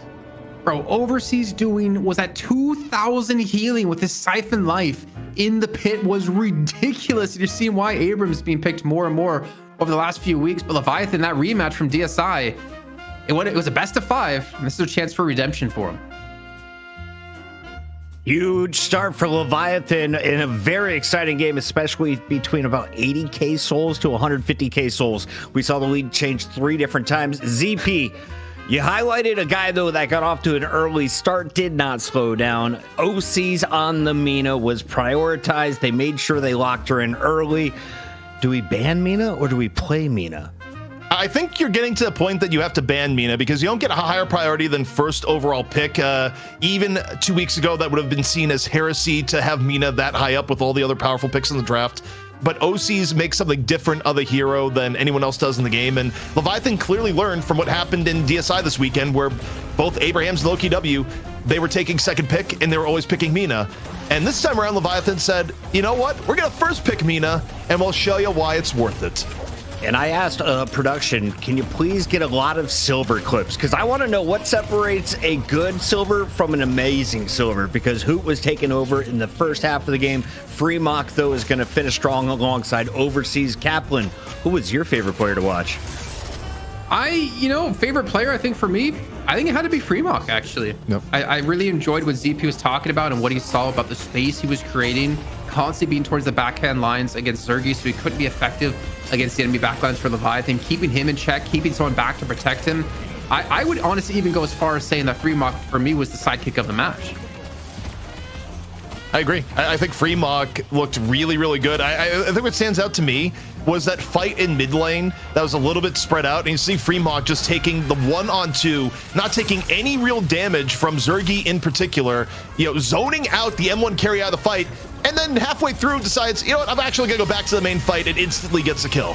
Fremont had really good game awareness here and also is making all the space you would want out of a frontliner. And I think Fremont was probably the glue that brought this all together, even with OCs having a remarkable performance. Big win here from Leviathan, and you were mentioning the Sinclair is going to be prioritized. Can you guys talk to me and explain the mid-boss situation a little bit? Chat was a little bit confused. They were talking about rabbits. You guys were talking about everyone surging in at the same time. What is the ideal execution, and did they do it right the first time? So the ideal execution is that Obakim, you have 2 priorities here. Number 1 is that you have Rabbit Hex, which is a huge AoE that stops people from punching the crystal. But the other thing Obakim was doing is that Obakim had to play Hunt the Rem. If you can find Rem, you can copy Nap Time and use Nap Time on the crystal when Nap Time is one of the absolute best ults for contesting. So you have this 1-2 combo where Obakim was not only landing good Rabbit Hexes for disruption on the Rejuvenator, but he was also able to copy Nap Time in multiple of these contests and make it work against Leviathan. So between the alt copying and the default functionality that you have on Sinclair, Obakim basically made mid-boss just absolute murder for Leviathan throughout the entire game. An awesome graph, and you can see where it landed. It's Leviathan moving forward. A very strong finish. OCs is all over the rainbow. And of course, we're going to see the rest of the team moving on into a best of 3. Kaplan, we get to learn every week. What did you learn so far? What's the meta? Sinclair is valuable beyond counter picks. I think I could be safe to say to that one. I think without a Sinclair being picked by Lowkey W, we would have saw mid boss being used and utilized more often for Leviathan a lot earlier than we actually saw it being picked. I think Sinclair has kind of made his place in the mainstay when it comes to being picked because of the impact you do have in mid boss, and a lot of teams relying on taking mid boss to actually finish out games. I think that's kind of what I saw, and I still see, you know, maybe for me, Wraith is to me what Geist is to you, Puckett, because I am really just not enjoying seeing Wraith at all. I don't think she's having any success, at least not at the pro level. She might farm in pubs, but playing against some of the best, she's going to get punished a little bit too weak, too late in the game. ZP, let's take a look, though, at a player that was not weak at all during this one. In fact, buffed the rest of the squad. It's our sidekick, Freemock from Leviathan, dropping 50k souls.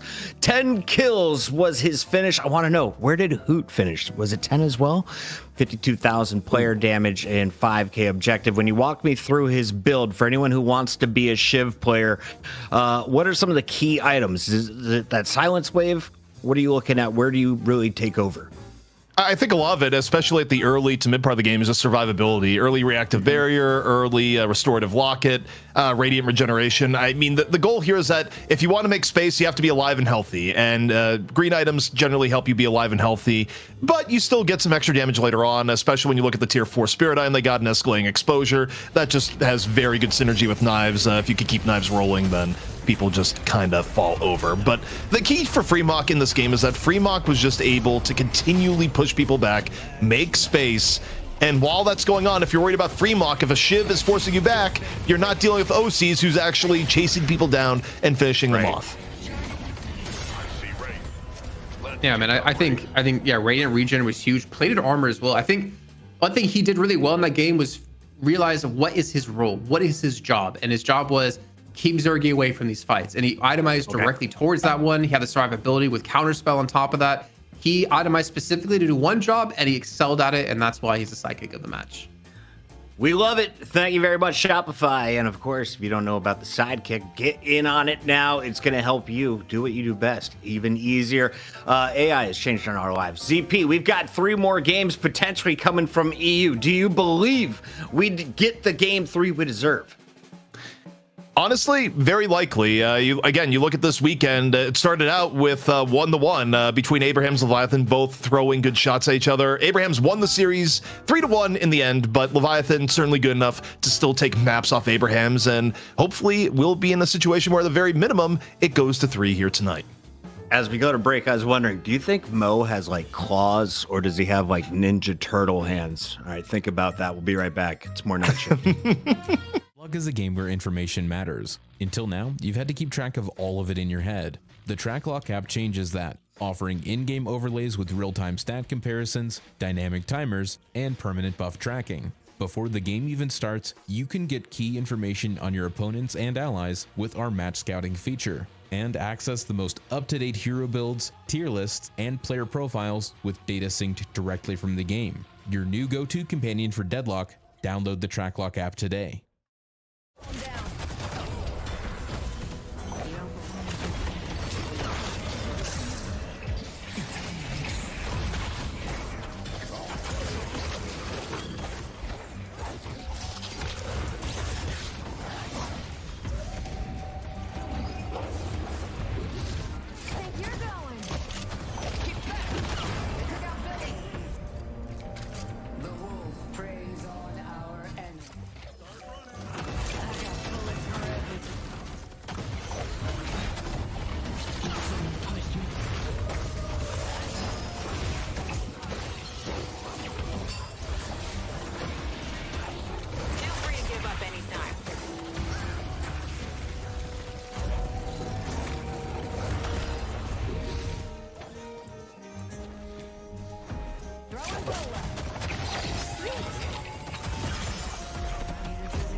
well for you. I feel.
There's a battle that is happening during the break. It's between Kaplan and ZP. And ZP, right before we go live, says, hey, Kaplan, guess what?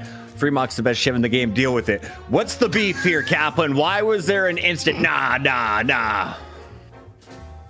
don't think I have enough fingers on my hands to name all the other shivs that are better than him, but I'll give you a couple. Together,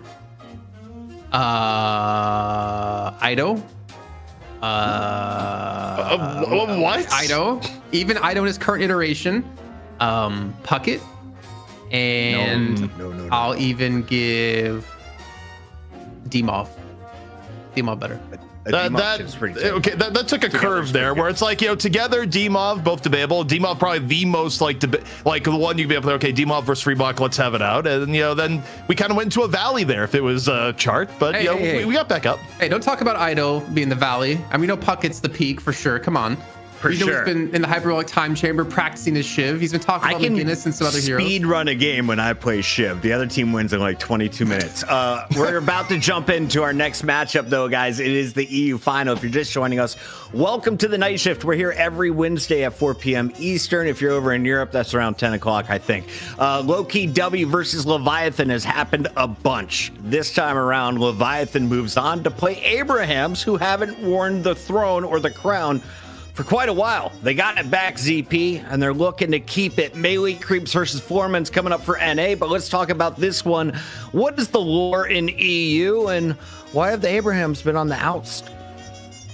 Well, for Abrams, I think the balance changes that came into the game, the big patch that reworked a bunch of different heroes, it happened at a time where Abrams themselves were working through some things, and it all kind of coalesced at the same time to make Abrams have a rough run of it. I mean, they ended up having to do roster shuffles where they lose Demov and Hoot.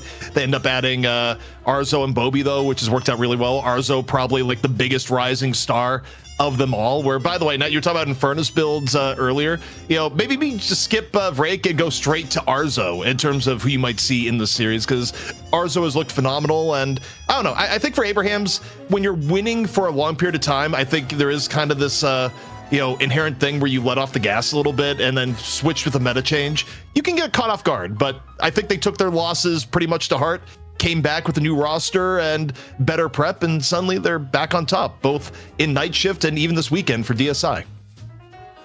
All right, chat, help me out here. Is it Bobby or Bobby? That's what I we've know been it's doing. European. We call them both.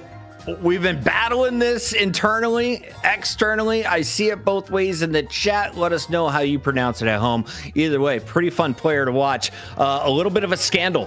First time on the night shift. They abused the mid lane.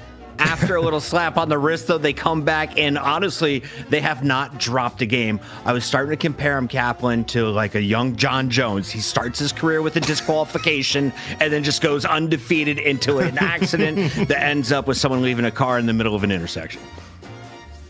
Yeah, John Jones. I don't even know the full story of that, and for another time. We're gonna leave it there. Sponsored show. My bad. I was starting to go down a tangent, and I was like, we gotta clean this up. Anyway, we've got a good match underway here, fellas, and let's talk about these players on the left side of the screen. Together or Saint, who has had a bigger impact lately? ZP. Between the two, that's a hard one. I would still say, I think Abrams does rely pretty heavily on Together as a frontliner to keep everything together.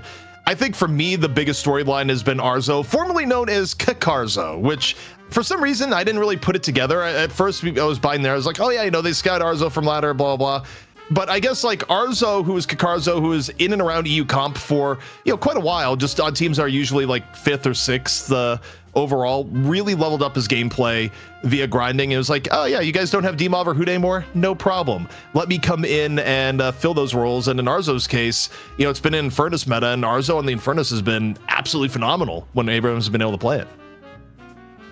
Kaplan, what do you like about this squad? I like how they all speak the same language. That helps. I think the Abrahams we saw with Hoot and Demov on the team, obviously very talented individual players, for sure, across the board. But you can't underestimate how important communication is and how you can quickly get a point across when you need to in a high-intensity situation. And the fact that Arzo and ZXC, I'll call them, I'm going to avoid the Bobby Bobby part. The fact that they can speak the language makes it so much easier for them to communicate. And also, we're seeing that, Kakar's in the past hasn't really been the flashiest of players on, I think it was like Fearless Furies back in the day. But to see him be essentially the star of the team now is just a true testament to how anyone can really be a good player if you play around them. Looking at the DSI matchup that we had in the finals with them versus Leviathan, Arzo had plus 24 in kills compared to Deaths in that series. And he was the furthest ahead of his team playing Lash, playing Infernus, playing Mina twice, which you already talked about ZP by taking away Mina from OCs. He's really quickly becoming one of like the breakout stars of this year. He's been fun to watch. Got a big arsenal of characters to play, and of course, we'll find out what makes it through in the bans and protects. ZP, we gotta first talk about Leviathan, though. You just seen OC's takeover on the Mina. What else is in their pocketbook in case the Mina gets banned first? Well, for Leviathan, what OC's been playing generally is he'll play Ven if Ven is available. Like, Ven is actually higher priority than Mina. It's just Ven usually gets banned. And you think back to the last draft, Ven got banned, OC's goes on the Mina, which they now prioritize as first pick. If neither are available, we sometimes see OC's on things like Mirage. Basically, anything that requires a high amount of farm, OC's is going to be on it, and it kind of goes down the tier listing with the exception of Mina, where most other teams have Mina way lower. NA barely values Mina by comparison. For OC's, it's his number one character by far. Rest of the roster, Kaplan, highlights for you. I feel so bad because I'm really still torn on the rest of the lineup. Like my eyes still focus on OCs, but I'll try to think differently. I think Rayeg, the addition of him onto the roster has also been really good. We saw him initially come into the mix with like a Haze playing against Abrams on Leviathan when Abrams had their massive win streak, and he massively impressed all of us out there. And then to see him come back on the team, I think in this last game we saw, I'm not sure Bebop was him for him. I think Celeste, as you talked about ZP going up in priority over the course of DSI, is also a hero they should lean towards, but I don't know if they're going to be able to early pick Celeste over, let's say, like a Mina for OCs to make sure he's comfortable. But like Rayek and Fremont, I think, are definitely two of the other people on the team that you have to keep an eye on. Boom. Match almost ready. I believe it. Here it is. Draft ready to go. As we jump in, what is getting banned out? Is it the Ven? Very likely, although You don't If ban you're your own Leviathan, Mina. I don't think you ban either. You have first pick. You want either of the two characters, so you're looking to ban something that isn't one of the two. Yeah, whether it be a want silver, a shiv. Hanging out with those But losers. wait, okay, they first ban Mina, which is wild. Do to we have me it because wrong? now- Double check first before we go down this tangent. Production, do we have it True. correct? Yeah, because Leviathan first banning Mina when they have first pick is a little bit wild to me. Because Well, now if yeah, I you're think Abrams, you just Sorry. This hangover It's is showing that killing they didn't plan to go Mina because Arzo played Mina twice in Yeah. their best of 5 or over on Sunday just a few days ago. So I think they didn't have the intention of picking Mina, and they don't want Arzo to pick it. So instead they ban it away, which does of course leave open Venator. it's Ven. Yeah, it's. I will lose my mind if it. Oh God! All right, mine's lost. It's not okay. It's shit. Mind actually being lost. Like, look, Freebach is arguably best shiv in the game, but to give up Ven, that is wild. They didn't even make Puckett lose his hat. It's craziness, ZP. That means Venator goes the other way. You get to go back to back here too if you're Abrams. So what do you grab here, Captain? Maybe Infernus, maybe Sinclair, maybe even Celeste. I think there's like 3 really good options they could go for. We saw the sticky guy, Viscous, get banned out earlier. Not worth it? Or do you grab him here for Leviathan? They'll grab him. I think Irizumi showed that Irizumi wanted to play Viscous whenever is possible. I wouldn't hate Leviathan also picking Infernus for themselves here. They also may want to pick up Mirage because I think Abrams may target OC's pool pretty heavily. Okay, Bebop has grown in prio. I mean, Bebop is good this patch, but for Bebop to be He's picked with losing a other- lot on the stream. He's the new lady geist.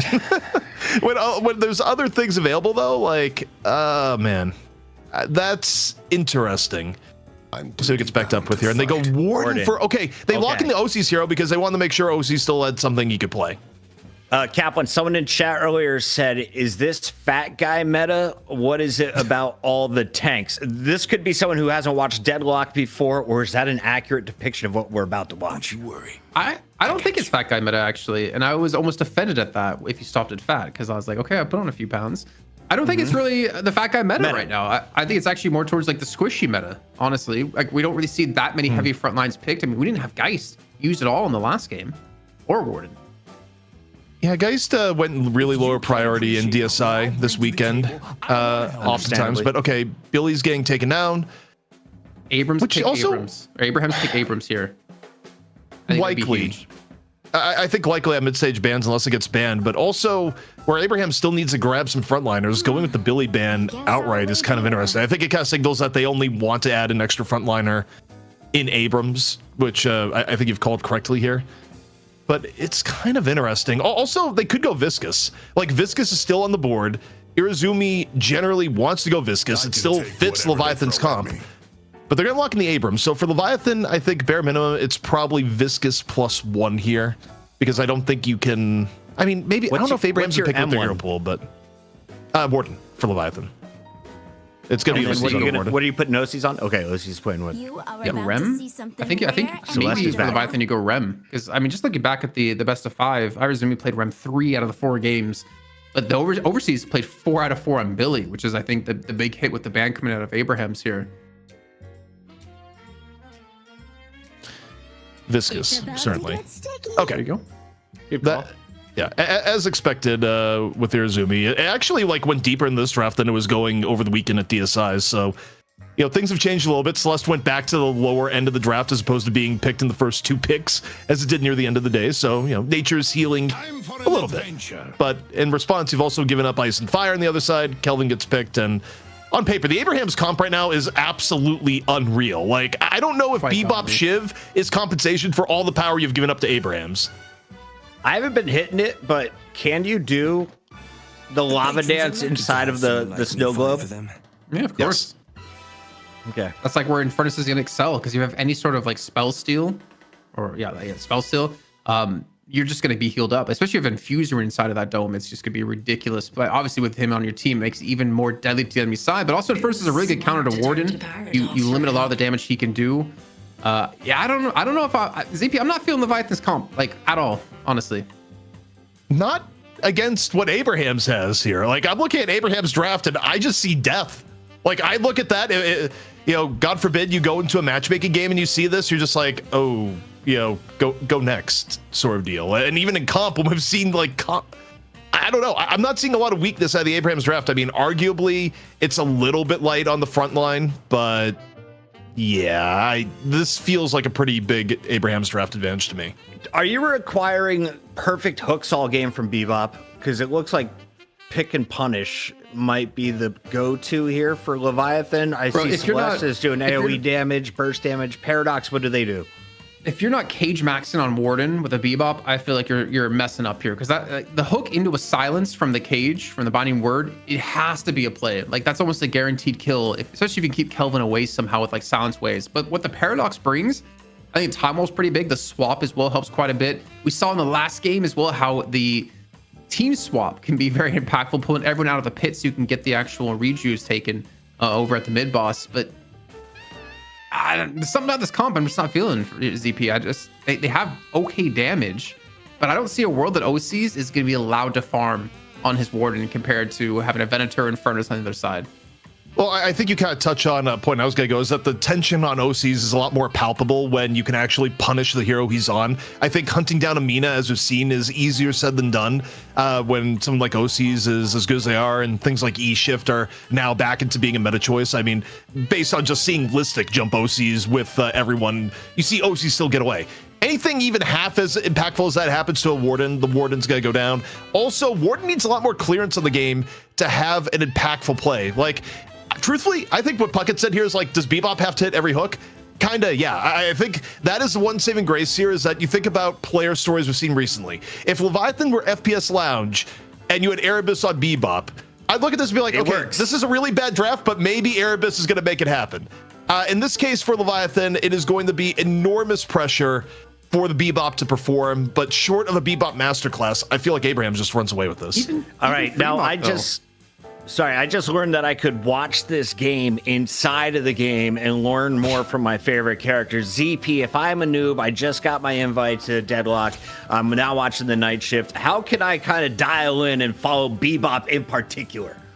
Well, yeah, the match ID here on the night shift, we don't block match IDs. You can always view it on the lower right part of your screen, go in game, and then, just click on Bebop. See what Bebop is up to if you want more dedicated Bebop cam. Although, for our point of view, broadcast-wise, we're going to be looking at Bebop a lot because, frankly, I think it's the main way that Leviathan is going to have any way of keeping this game competitive. Because, okay, also, they have Paradox. It's double pick comp, so in theory, they have the ability to create a lot of pressure.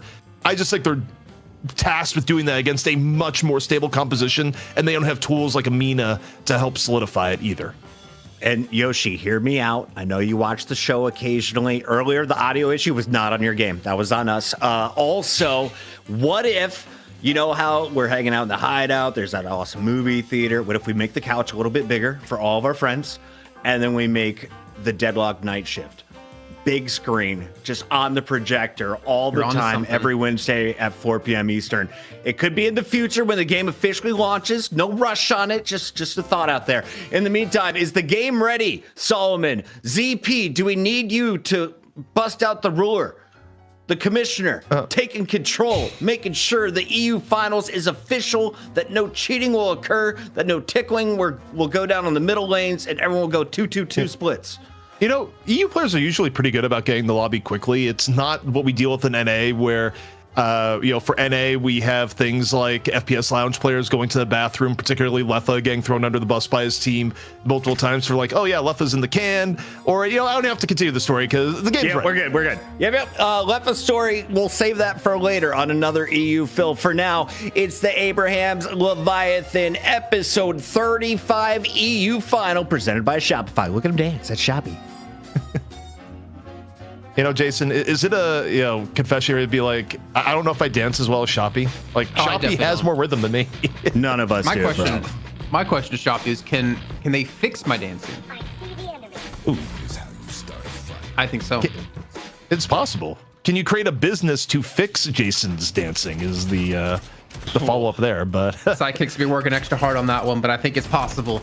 Looking at the different comps, by the way, one thing that stands out to me that I didn't get to touch on just yet is actually Freemock. I feel like he's gonna have much more difficult of a time on Shiv to keep out a Venator and an Infernus from fights due to the fact that Infernus does a lot of damage over time, which is one of the biggest banes to Shiv.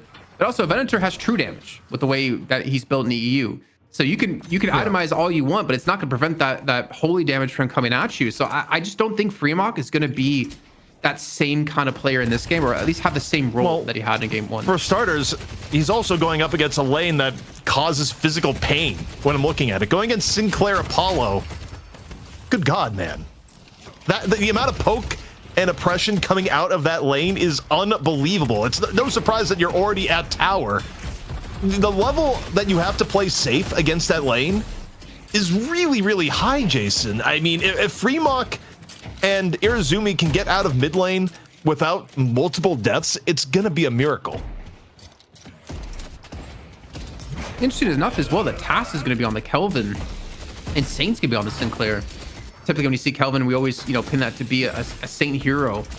But we'll see how this one's actually going to play out for them in particular. And again, we see it together over on the Abrams.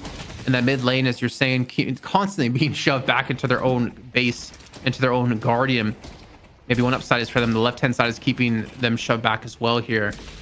We hit the 2-minute mark. Take a look at the minimap. You can already see Tass looking up for some boxes on that right-hand side. I think even OC's doing the same here on the Warden.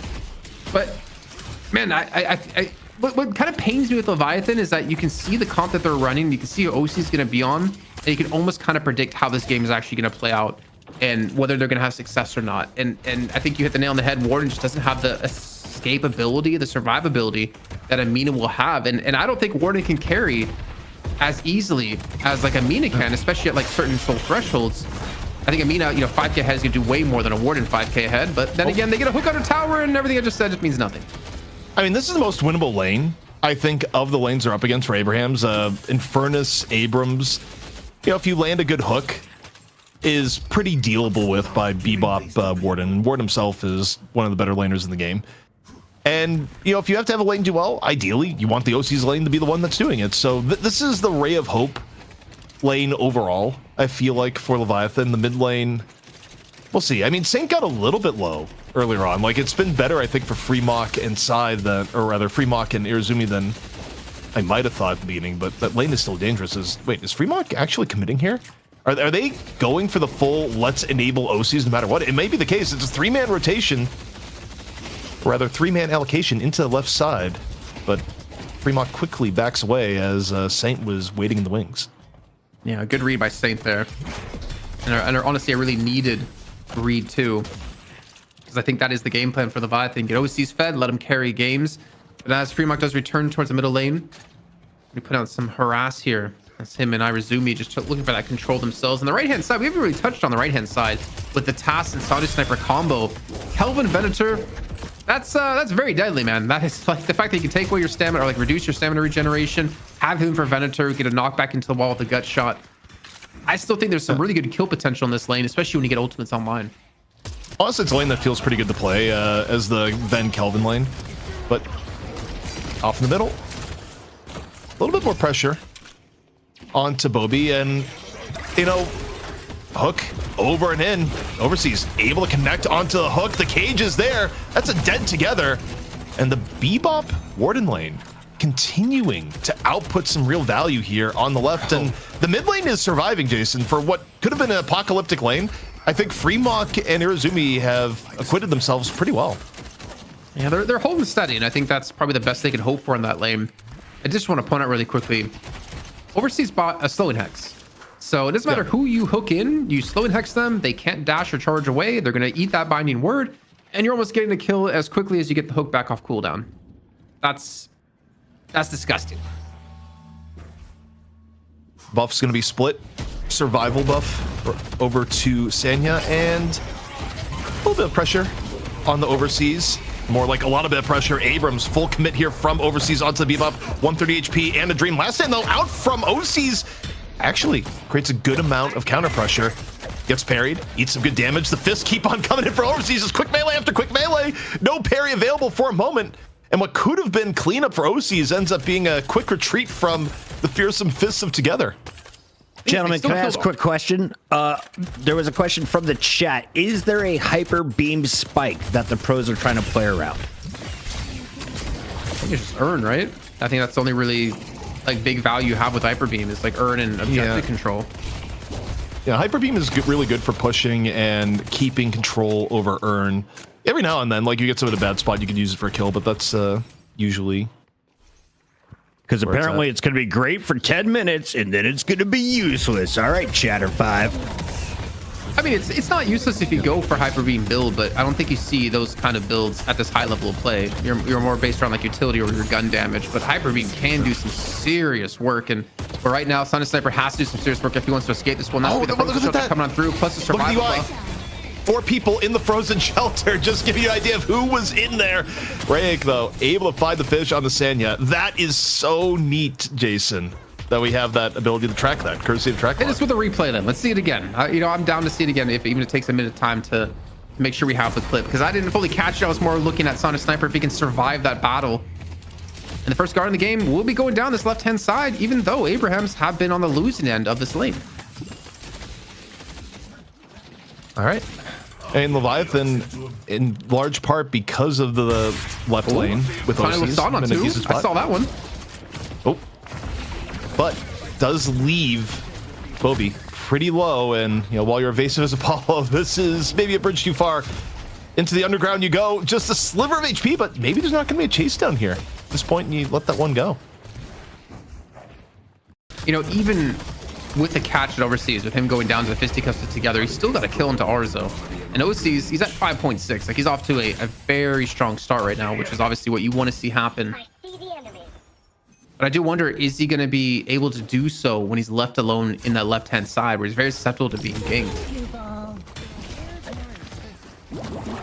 Well, Leviathan down 2k in the aggregate, and no big stories yet in terms of allocation side. OC's being a little ahead on Morden, but nothing to write home about here just yet. Guardian presence, though, overseas. Able to get the Guardian down. Off on the left. Good tidings here for Leviathan.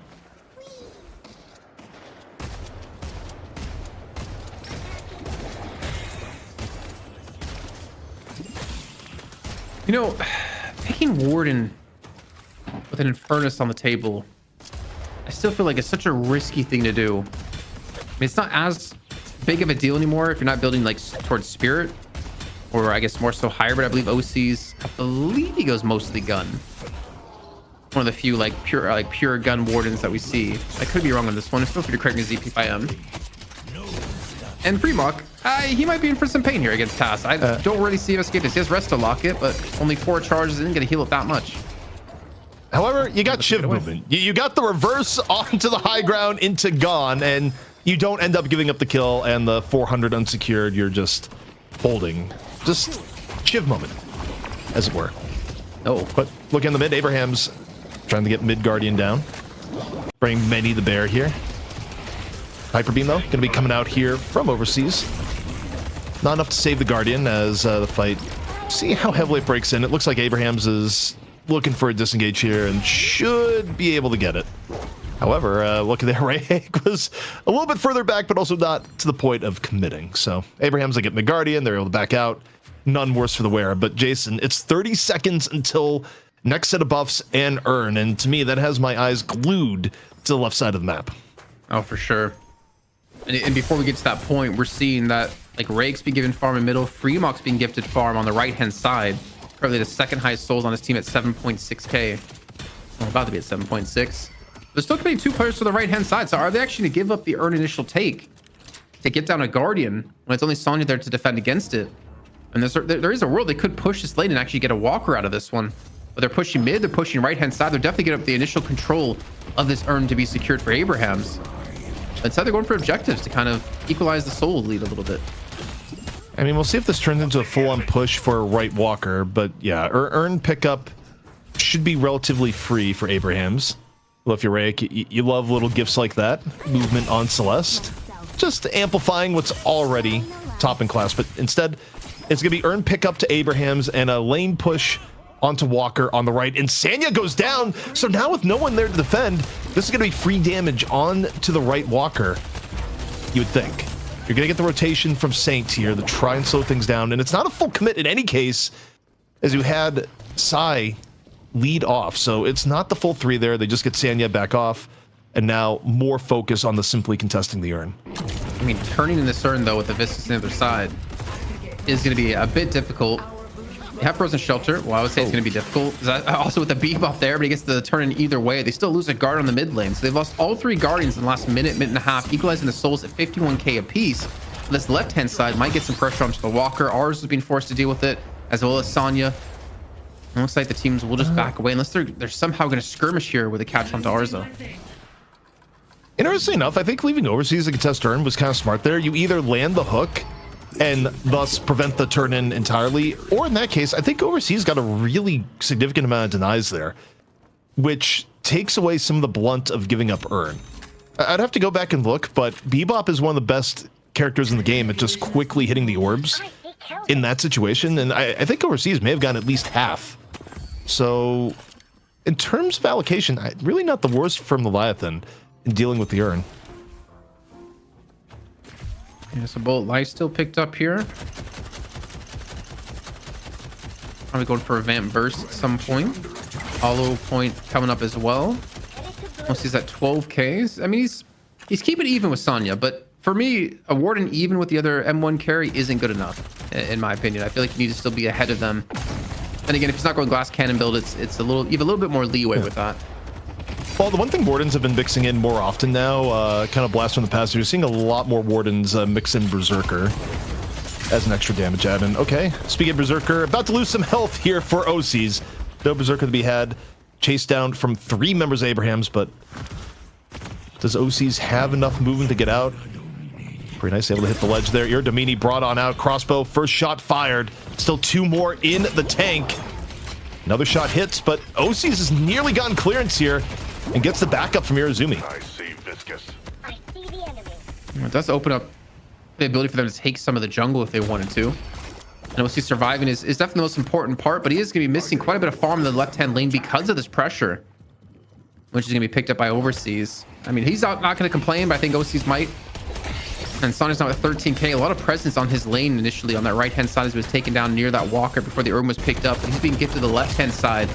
And Fremont, well, we talked about not really having the ability to do as much in this game as he did in the past in our last matchup. We've already seen him get punished with a nice little pickup. I mean, there's just nowhere for him to go with the slow and with the shoulder charge together. He's definitely gonna have a tough time this game. Well, the pick goes the way of Abrams. Leviathan, meanwhile, pulling over 3 people to the left. Actually 4. You count Celeste, who's playing a little bit of interference with Sanya. But none of the situation is such that Leviathan can actually stay and do meaningful damage to the walkers. So going to be a bit of a reset back to neutral. Both teams back up to full strength. We just take a look at Rake grabbing his own side centers. Yeah, can we maybe get a check-in with like player damage done so far in the game? I'm curious about where it's mostly stacked up on. And obviously, did not expect Irizumi to be at 8.1. He was the highest for his team as Fremont hits a good slice and dice here.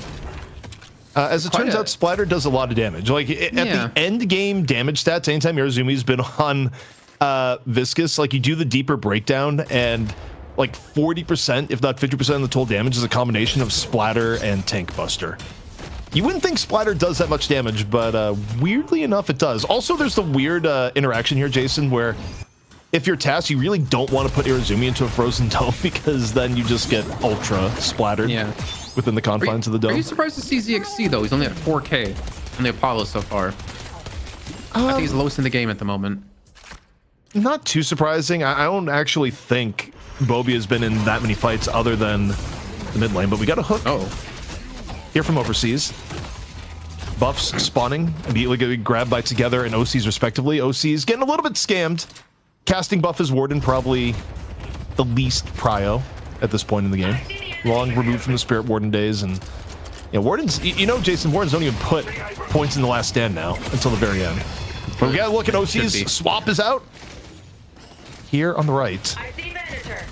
There's a fight on right and there's a fight on left. The urn is going to be on this right-hand side to be picked up.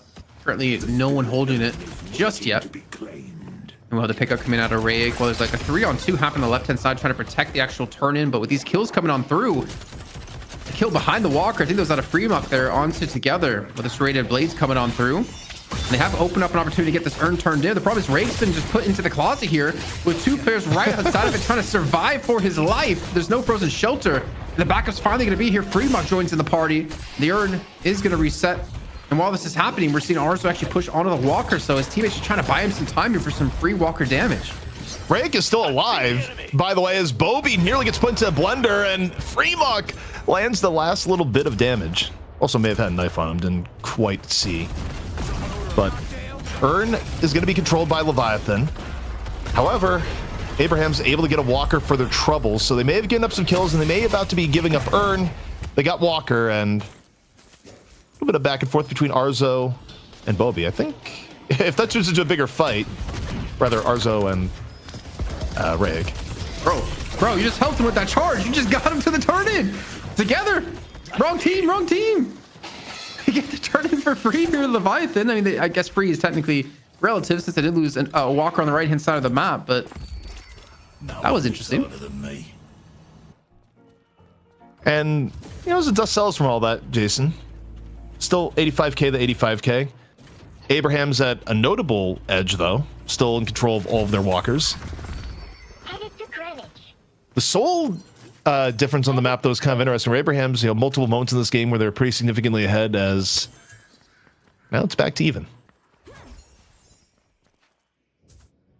Yeah, I'm looking at that graph. I'm like, wow, they have a huge lead. And then I look at the actual points of souls. It's like 5k, which I to be fair, 17 minutes, 5k is pretty substantial. But with the urn turned in, with the walker advantage for Abrams, I don't know where I see this next fight happening. We need to start seeing for Leviathan the 2 pick heroes being utilized, and maybe have the paradoxical swap come in. Maybe the body words all they need as Dixie goes down once against that 4k damage we talked about before, just being locked down quite a bit. A stolen paradoxical swap not going to connect, and Leviathan they're starting to pick up some steam here. I feel like the momentum is definitely swaying towards them here now. If they could get Ven, it would be huge. The big rotation from Leviathan into the left side. They're stuck in the chapel. The frozen shelter is out. Here comes Senya, trying to make the most of this in the dome. The dome is gone. One more shot in the can, nearly enough to take down Fremont. Ends up dodging the swap. How much longer can Sanya survive right now? Out of cooldowns just about on Ven. Still got the gut shot. Drops it towards the end. Enough for Safe to come in and kill Fremont. Sanya still alive. Pops a Dispel Magic. Low HP. Last little bit of damage here coming out of overseas. Enough to finally take down Sanya. But Abraham's getting a little bit extra in turn. They lose together, though, as they rotate back in. So Leviathan's still able to kind of warp this to their advantage. And they may be about to get Saint. That's a small cube coming on through. And we talked about momentum switch for Leviathan. We're seeing it right here, right now, with 4 big kills already had come through. They take a walker on top of this, and now they're sporting an 11k lead just about that. Tiny Wonder coming on through, a Tiny Lasan as well. I think that's going to connect onto OC's, but he's still relatively healthy for now. And he also has support of Rake off to his side. He might just possibly be able to escape this one. He's actually being pressured down by Tass. Please tell me someone's going to kill him. Surely. Disengage Jolt. Wait, that was a huge amount of HP restored. I think there's just a locket coming on in. OC's still with HP. The Apollo chase down. It doesn't seem like it's going to be enough. The power of the extra HP. And that was all Dispel Magic, actually. No locket required. OC's showing us that Warden's a lot more nimble. The Fat Man is a lot faster around the map than we expected.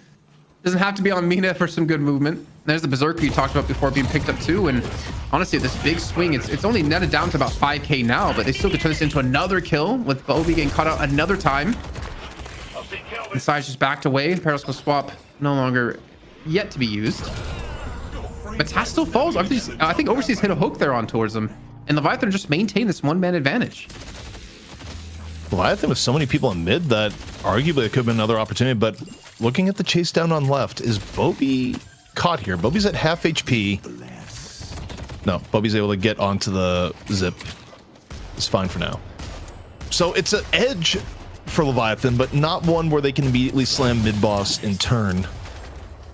Still, it gives them an easy earn pickup, and for Abrams, you don't really have trades on the table here. Your lane health is miserable for Abrams. You are fully pushed up in every lane. Even contesting earn comes at a bit of a penalty here. Is Arzo just getting jumped? I think Arzo's just getting jumped on left.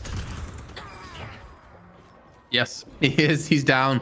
There's no objective to take over there, though. And there's no walker to take in middle either. So it's not like they're going to accomplish too much off of this. I think it's all about take this urn away from them if we can. Push before they can reinforce. And you can see Task trying to do so, trying to dislodge it out of the hands. I think that's Sai, who eventually does drop it down. And they have the men here surrounded, but they've lost it on Task. They're actually at a man disadvantage now because everyone in Leviathan are going to be here for this urn turn-in. Another interruption onto the urn and team lockout. Okay, so the lockout buys Abrams a bit of time, but I don't think it's time they can do anything for. I think this is just annoying to Leviathan, makes a potential mid-boss pivot less likely. But yeah, Abrams gives it on up. And, you know, for everything said about the draft at the beginning, Abrams, they've really been caught out in a lot of these scrappy engagements here, Jason. I think part of it is, you know, some of the pressure that you're getting from what's effectively a double pick comp. I mean, overseas, I think we said is the best Bebop player at EU. It was always a battle between like him, Tass, and D-Mob, and then Hoot was mixed in there a bit too. But honestly, overseas always came out on top when it came to my rankings. And I think he's showing why, man. These hooks he's hitting are pretty damn spot on, especially when it came to laning phase with him paired up with OCs. Also, Jason, all the cast, we didn't even like talk about it, but also mid walker for Abrams is gone. Yeah. So, Yeah. I mean, that's just, you know, the lane pressure that has come in here from Leviathan off these picks, like small skirmishes have gone in their favor, has put Abrams in a very ugly spot. Now, Abrams' late game is still pretty good here, but now they have to deal with realities that ideally you wouldn't have to deal with, like a Warden being ahead of the game. Well, now you have to deal with that, among other things. I mean, but because of Sinclair, though, I'll say at least they have the deterrent. As long as Sync doesn't die, I don't think you can realistically expect Leviathan to go for a mid-boss take. I think Leviathan have to respect it, like what we saw with Obi Kim up against Lowkey W in our challenger match. So at least you take away like one objective for them. But if Saint gets caught on dying, then the real opportunity is going to be there. But we're already seeing Fremont go up against Arzo, and the damage is quite real here. 600 already taking from the burn. But OC's is here, and he's ready to fight, and he wants to kill. Oh no, stolen last stand.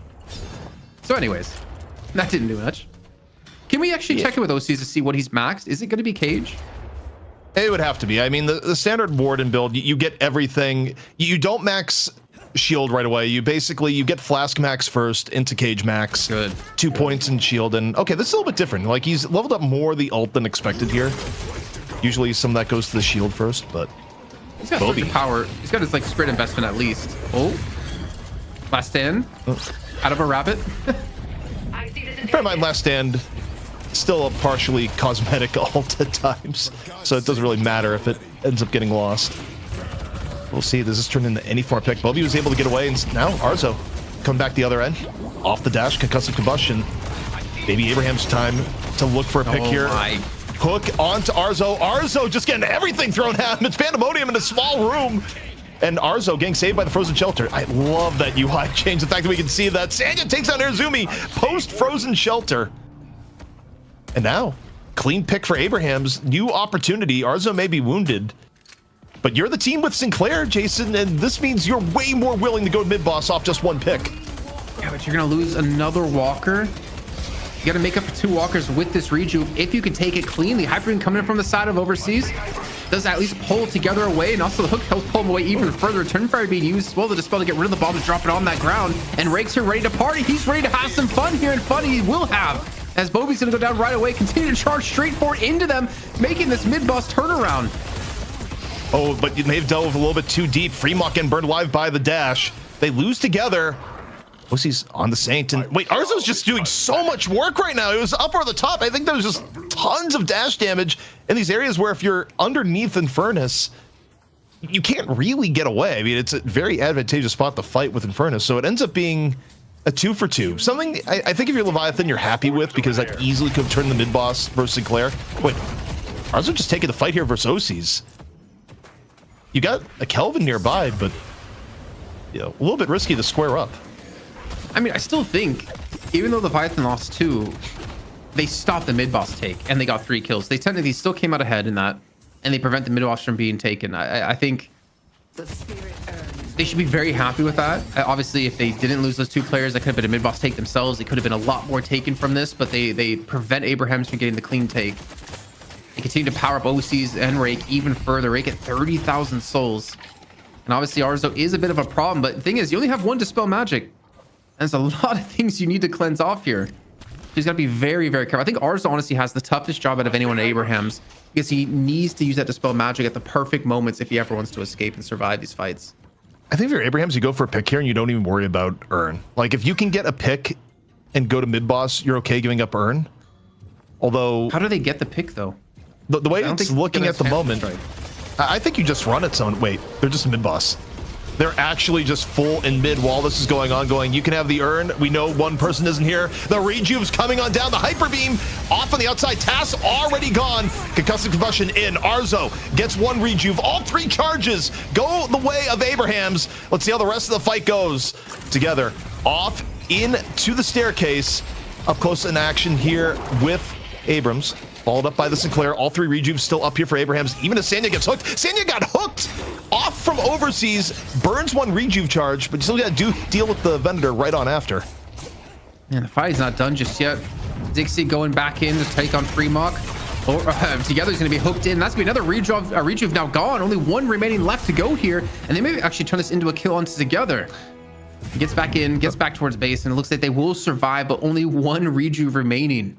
Was it really a win for them? I gotta say, shout out to Tracklock for giving us the UI benefit here, because I don't think we would have seen on our screen that Overseas got the hook on the Sanya that caused the kill. Like, we saw Sanya go down, but I just saw the hook icon on Sanya off screen into Sanya dying. It's like, yeah, Overseas did that. And Overseas also got the hook that took down another Rejuve right after. So part of why it's from 3 crystals down to 1, you gotta look to Overseas. Oh, the sneakiest of hooks, but it's on Sinclair, so it doesn't matter. I think he popped his Spectral Assistant before the Sloan Hex hit him. Now that was a big change that people were hoping for, that Sinclair could still use his assistant even while slowed and silenced, I believe. But yeah, some big hooks again. Overseas, I still say he's the best Bebop in EU for sure. He just doesn't play the same kind of Bebop we see in NA with, you know, the likes of John or Erebus. He's not really like a carry in a sense of doing damage. He's a carry in terms of, I'll get you hooks that'll win us games. Abrams in the weird spot that you don't get all that often, where, guys, we got Rejuve, but also we're down 20k. Oh, and another hook connects, this time not on someone with as easy as an escape on the Abrams, but also someone who might not care about getting hooked in. Pops a return fire and says, let's rumble. Walks on forward, but you know what wasn't engaged, turning to a quicker retreat into Paradox Carbine swap. Together, you're not out of here just yet. Bear in mind too, Together doesn't get Rejuve. He already used his charge if he dies. They have Frozen Shelter though, and he's sticking close towards Tass. And he might need to pop it here actually to survive, and that's going to be actually Psy going down, the Sonya Sniper. Arzo used up the last Rejuve, and Fremok's going to be stuck inside the dome with the Bash Brothers of Abrams and Kelvin. He's really not taking too much damage, to be perfectly fair. Radiant Regeneration provided him a lot of extra healing here. But he doesn't have the ability to really escape Sonya anymore, I'd say. Bobby takes down Arizumi while you're watching the dome, and then down at 1,000 HP, eating all sorts of damage from afar. Not backing up whatsoever. Drops a consecrating grenade from afar, and oh my word, if that had hit from Overseas. Still fishing even towards the end of the fight. Wait, Together and Saint aren't out yet. They're still near the Walker. Tass is there too. They're not like stopping the rod here. They're not stopping the push, and it might come at the life here of Together. He's gonna fall, but they just take the Walker. It's only one remaining now for Leviathan. Overseas is still looking for a hook here. Certainly he's not gonna hit one. I'm just watching. Oh, he hit it. He hit it on Saint.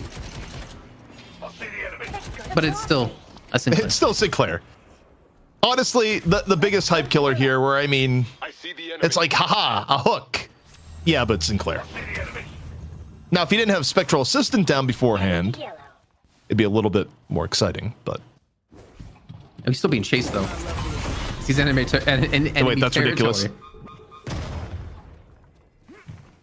If Overseas actually completes the chase down onto the most evasive character, where, you know, is a Spectral Assistant in reserve, that'd be something. But he is deep in the enemy territory. Like, incredibly deep. You can hear the robot coming. We've actually turned in the Dead by Daylight Deadlock edition. DBD. It got the decay. Oh no! Irizumi with the unintentional get down, Mr. President. Wait, that decay has ticked him down so much. Okay.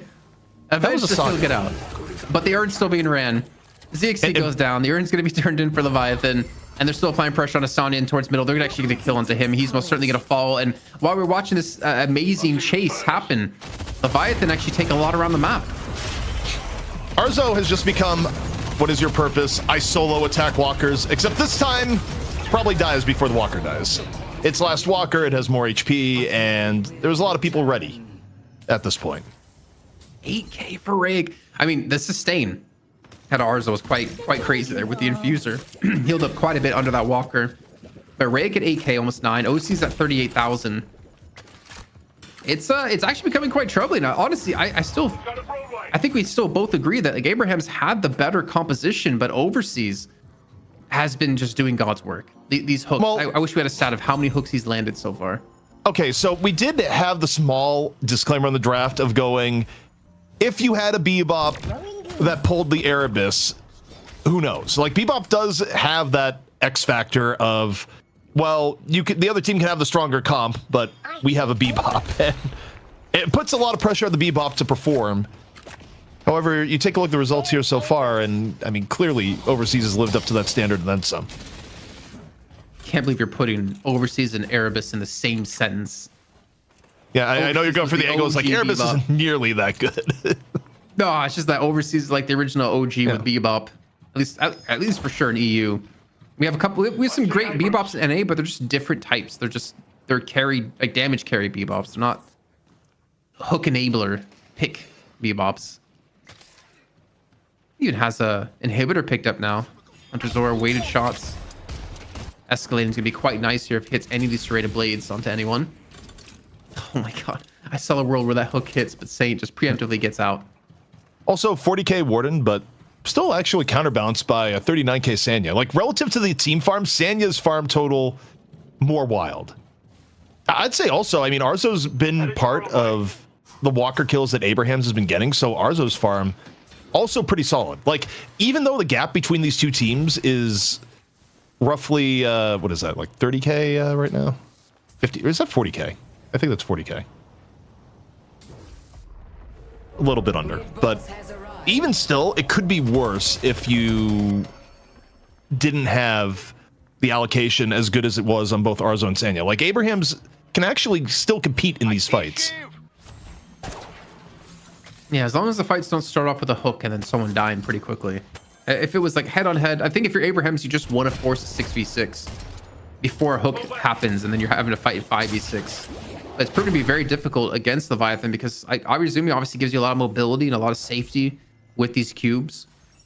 I think Abrams, like, together, he's not going towards a Phantom Strike, if I remember correctly, the items he had. So what is their engage? It's Saint hitting a Rabbit Hex? Is that really it? Is it Tash trying to get a dome, but you can't really do that?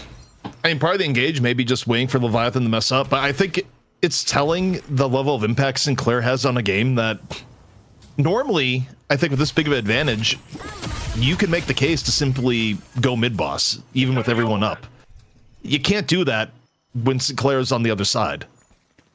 So the fact that Sinclair basically stops Leviathan from completing what would otherwise be a game-winning advantage is, you know, it has to be a little bit frustrating. But okay, Arzo getting chased down.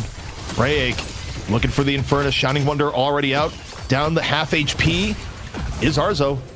Arzo still taking the fight. Flame Dash gonna be dropped in. Wait, here comes the Cavalry looking for the punish now on the Rake. Did Rake go a little bit too deep? You're Celestial mobile, but you got the rest of Abrams all over you. Get hit with the Slowing Hex, 50 HP and gone.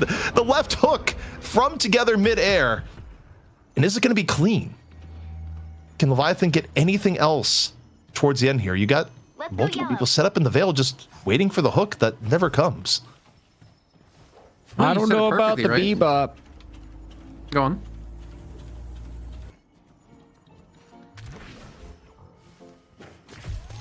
Well, is that a soundboard? Was that a soundboard or Puckett? Going to shop. You said it though perfectly, ZP. You gotta wait for Leviathan to mess up, and it was Ray going for the deep chase on Arzo, and now it might be OC's getting caught by Rabbit Hex. This would be game over. If OC's gets caught here, Jason, I don't know if there's recovery. You got 3 members there, and okay, they leave. But now they're looking at the Fremok. Fremok at a sea of enemies. But it's also Fremok. Has good mobility, has unstoppable, and actually the enemy's running away from Fremok. Yeah, they're going mid-boss? They're going mid-boss, but Oh, I don't know about this. There's a lot of damage that Leviathan could do here. this is very, very risky. Even with Rayek not here, even with a 6-on-5 and a Sinclair, Abrams betting the game on this mid-boss. And Sanya's dead already! Sanya dead before the rejuve is able to be hit. All 3 rejuves, though, go the way of Abrams. However, they're likely to go away as soon as they've gotten. Frozen Shelter comes out. It's a pretty big one. Hits multiple people. But 2 rejuves already gone from Abrams. And Leviathan, more than willing to try and clean up some of the scraps. Hook just hitting Arzo. So look here. Flame Dash, though, I think Flame Dash is doing all sorts of damage. It just doesn't seem to be enough. Together, Taz both got fall. And Abrams, the good news here is, Jason, you got the mid-boss. The bad news, you've gotten team wiped. Yeah, that does sound like bad news to me, ZP. That sounds like horrible news. DXC might be able to escape away from this one. But a big turnaround. I mean, you just saw the damage coming through. Honestly, I wasn't really 100% sure that Leviathan could be able to secure that one because Arzo was alive with Infuser and Flame Dash. That's a lot of damage you're putting down, a lot of sustainability. But man, you cannot underestimate how much AoE damage Leviathan have with like Hyper Beams, with Last Stand, with Spotter, the Puddle Punch, not to mention the Ghoul running around, killing Sonny before the fight even began with the Ghoul running him over to his death. Completely open up the opportunity for Leviathan now to take this first map in the series. Leviathan in an absolutely awesome position to finish this off, a 50,000 soul lead. You don't have any Rejuvenator hits, so you can't stay for the finish. But for Abrams, you are so far in the hole souls-wise. I don't know if you get another gift like we just saw with Rayek being hit. Also, we just look at the soul difference, which has clearly gone out of hand. Can we look at the golden statue difference? Because Leviathan's had way more control of the map for a much longer period of time, and jeez, 55 to 34 between the 2 M1s. I mean, you're seeing 440 HP, 39% damage, 17% fire rate. But to hold off on that though, because Arzo's going in combustion, looking for the 1v1 against Overseas. And honestly, I think there's a rule that Arzo actually should be able to win on that 1v1. But will his teammates be alive after he's done with it? Probably not. And that's Sonic going down once again. OC is just proving that Warning can be strong. A crippling headshot chimed in on. They pick up 2 more kills, and this base, it has to be a stage 1 patron for sure. no, stage 1 patron has already hit. It's stage 2. This is end of game. Together is gone. Another hook towards the end. Is the assistant there? Maybe not this time. Saint has been the great escape artist this entire game, about to go down along with the Archmother. The HP dwindling away, and Leviathan off the back of some incredible hooks and pressure. They take game 1 from Abrams. Is Overseas the EU Erebus? We're about to find out. The Bebop finds first blood. Leviathan takes down Abrams, our returning champions, on the back foot. It's getting spicy, Kaplan. This game, 50k difference towards the end. It was not always that big of a difference throughout the middle portion. Walk me through the key victories. Where did Leviathan start to pull away? I want to say it was some bit of the macro play. The thing is, they got, what was it, 2 walkers, the left and the mid lane walker for relatively free, with no one really to contest them, even though Arzo got the right hand side on them. But the fact that like Overseas was hitting these hooks, I think opened up the opportunities for them to actually turn this one around. ZP, I think I would say if they didn't have Bebop being played this game, I don't think Leviathan actually would have won this match because of how impactful his hooks were. Yeah, I mean, it goes back to this idea that you can have a better draft on paper and the other team can have a Bebop, and the Bebop team can still win.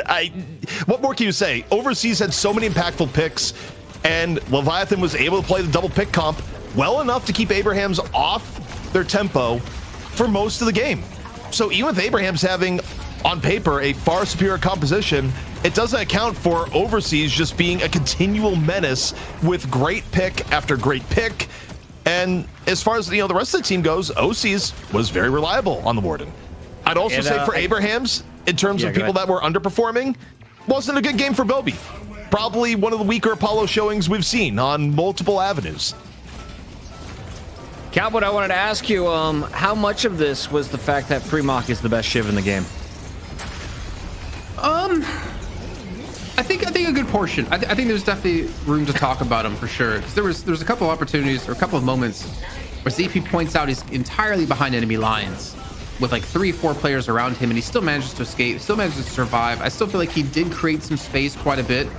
I wouldn't say he was as impactful as he was in game 1 because there was just no way he could zone out a Sonya sniper or an Arzo on their 2 respective heroes. But he still was a nuisance, and I think Fremont had probably some of the lowest deaths on his team as well. I think obviously OC should be number 1, I would guess here, but he stayed alive. He was still a nuisance. He still did some damage, and it bought opportunities for overseas to hit these hooks. I think he very well did his job, just in a bit of a different style this time. Chad and I agree. We think it's Together's turn next game. Let's give the Shiv to the other side and see what's happened. So far, Shiv is perfect on the night shift for episode 35, and OCs continues to lead the way on the Rainbow Party. We've got total souls 53k, 9 kills, 69,000 player damage, though, ZP. You look on the right side of the screen, that's about 3 other players combined. Yeah, it's a big ol' bunch of damage there. The rainbow being assembled. Also, this has kind of been brought up before. I think it was being even talked about in the watch party this weekend. We were watching, Death Slam Invitational. But I gotta say, when it comes to Abrams, I would kind of prefer if they banned the Sinclair, because I don't think, relative to what some of the other teams have gotten in Sinclair, that they get as much as other teams. Like, Saint is just this ultimate utility Sinclair, but does not really generate damage on that character almost ever. And I think the Sinclairs that are really impactful, like you'll see Psy have a much bigger contribution to the team.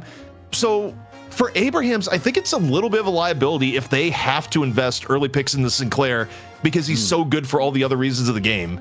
Because I don't know if they actually get the combat value from Saint playing it that they would from Saint playing like almost any other hero. Sinclair may be riding the struggle bus. I also think there's a losing streak now for Kelvin. We got to get back to our pick priority at the end of this show and review how the meta is changing. Hopefully your ranked games are looking a little similar to what's going on the left side of the screen with Irazumi. Very entertaining on the Viscous. Is that a character we expect to see more of, Kaplan? I know we're looking for sidekicks in this match. I mean, the fact that he has 40,000 damage done is a good sign. And a good indicator that you probably will see it again if it doesn't get banned away. He did more than Saint Together did combined. That kind of shows. Also, his mid-game, or not his mid-game, his mid-boss presence on the goo ball we saw in the last rejuve, taking on Sonya before he had a chance to actually get one for himself, was super impactful. So the damage he was putting out was really good. He also had some great cubes.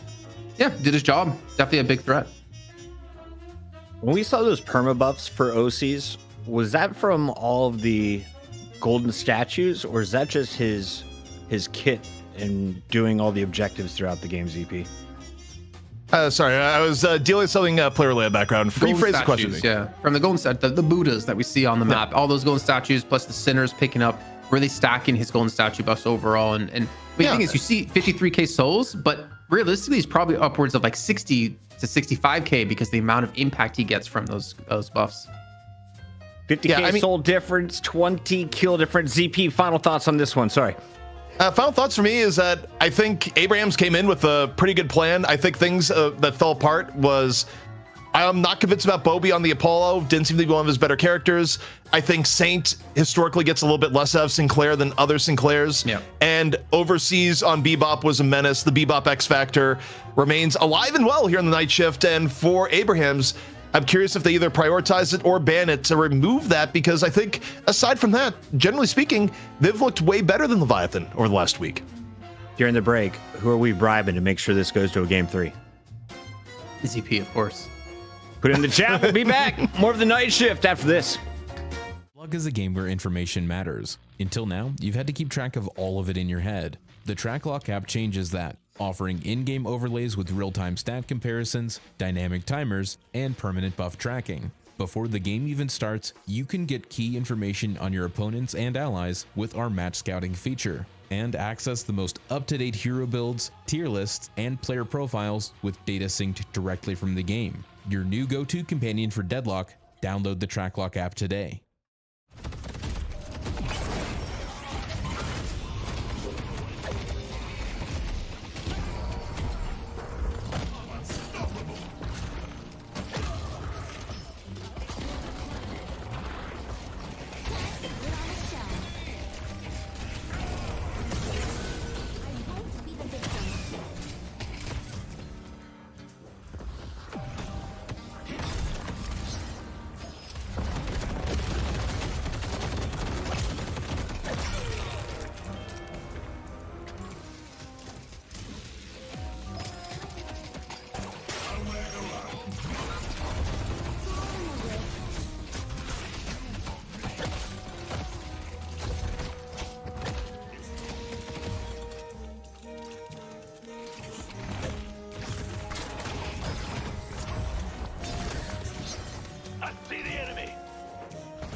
The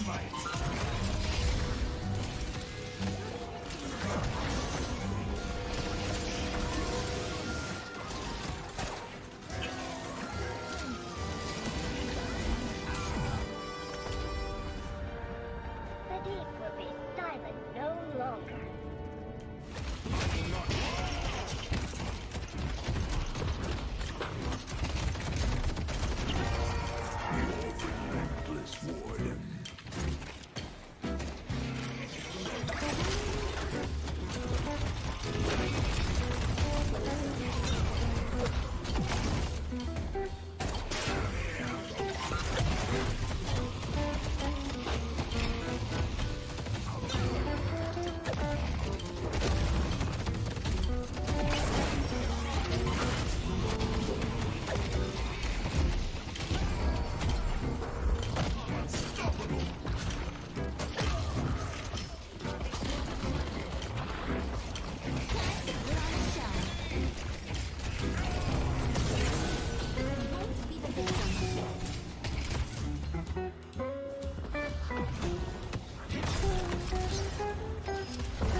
I see the enemy.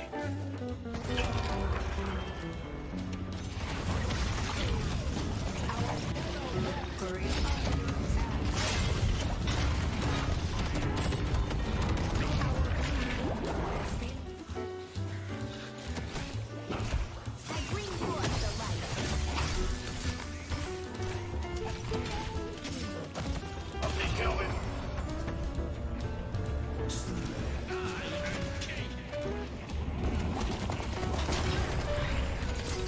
You don't belong here. I see Abrams.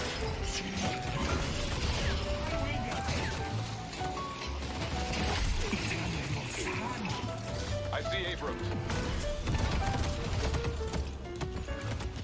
Gotta run. I got your number, Bob.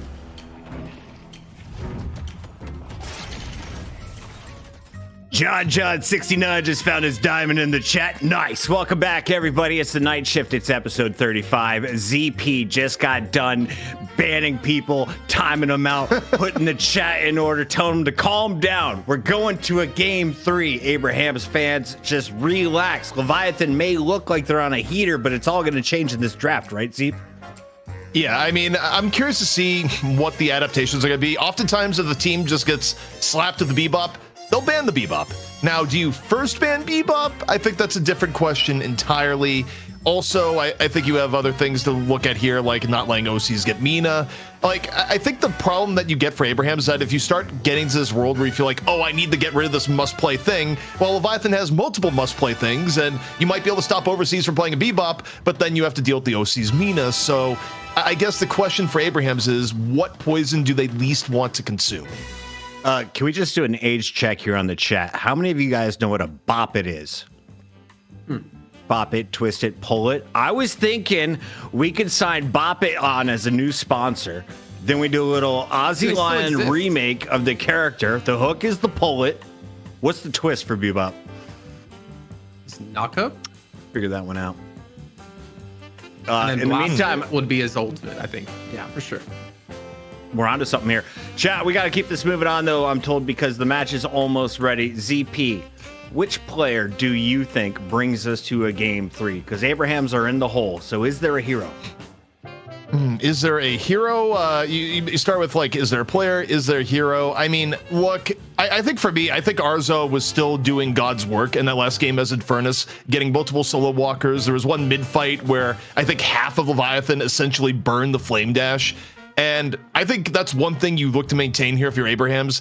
Get the Infernus earlier in the draft if you can. I mean, Arzo's performance on the hero over the last 2 weeks has been absolutely unreal. So that's one of the things you look at and be like, yeah, we don't change this part of our draft.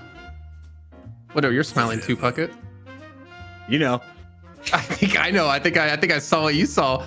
Yeah, I saw you shit. smiling, and I went to look at what you're smiling about. I'm like, that's probably it. I just love my chats. I listen to you guys like 30%. The other 70%, I'm just reading what the people are saying, trying to figure out which ones I can say on air without getting fired. Really Guys, bring it we're having out. a great time. Sketchy JJ, everyone's just relaxing. We're enjoying the draft. Don't do it again. We've got Infernus wearing his red hat, but not to this party. He's on the sideline, which means who's in first? Vent? Maybe Mina. prioritize I Mina? actually think you might. Wait, okay, they silver. I don't know about this because OCs, pound them. yeah, you just gave up Mina Ven, and you can pick both of them. Like OCs doesn't have to be the one to play the Ven. You What does can offload overseas it. play? If he goes Mina, what does overseas run? I mean, overseas could still run Bebop. Bebop is still available. Like, we'll see. But Mina gets locked in. I'm just curious for Leviathan if they double up here and go for the Ven. There's plenty of reasonable comps you can make with both the heroes on your team. It is not an exclusive, like, oh, we have OCs on Mina, therefore we can't pick Ven. I think tactically it'd make the... Wait, Mirage. We forgot how good Mirage was, guys. 2 weeks ago, he was a first pick. he's good, but Ven... Yeah, Jason. but then pairs with Silver better. You want to make this as hard as possible so we go to a game 3. Helping people's what I do. And they go Ivy instead. I don't think Ivy was going to be contested so early in the game. However, seeing Mirage, I think you want to have global presence, so you take Ivy to kind of match it somewhat. I think that makes sense. But then also does leave open a lot of other things to be taken, like the fact that you have... Okay, I didn't expect Lash to be picked top 3. I was looking more towards like Bebop denials somehow. Are Leviathan going to go Bebop here, or are they going to risk it being banned on the turn, or do they not even play it anymore because they have Mirage? What's going on in this draft? Like, okay, for Abrams, you high prio Ivy Lash. Now, would say they're playing Sinclair Fearless. was still available. Like, you could have went Ven Sinclair, but I mean, bear in mind what I mentioned where, like, I don't think Saint, like, really loves playing Sinclair. I can see why they wouldn't prioritize it, but if you're Leviathan, surely you just ban Ven at mid-stage bans. I'm biding my time. The Ivy Lash overpick is kind of blowing my mind right now. Well, I get the Ivy. The Lash I don't understand. The Lash I'm more confused about, honestly. I think it's maybe a response to Mina somehow, but again, Mina's one of the easiest times to escape, especially when we know OCs likes to go early E shift. They do take away the Bebop, so they at least prevent that being played. But I don't think Bebop was necessarily going to be played when you have a Sinclair. Then again, it does pair well with the hook. Like Rabbit Hex into hook or hook into Rabbit Hex. Cosmetical tried to run the Lash against Leviathan earlier, and he got obliterated. Some of his worst stats that I've You seen. are about to see something Leviathan- rare and wonderful. There's no Shiv, so where's the big threat to the Lash? Because that's who was punishing him last time around. Well, in terms of Leviathan, think about what Freemock is likely to pick here. Probably, I mean, something like Abrams could be in the wings, although I think Abrams, maybe you just pick it here. Instead, they go Yamato. Honestly, this Abrams draft, I never, like, this draft is breaking my brain a little. We saw nothing like this weekend. We've seen nothing in terms of the priors we're seeing here in the last week. I don't know anymore, Jason. What about you?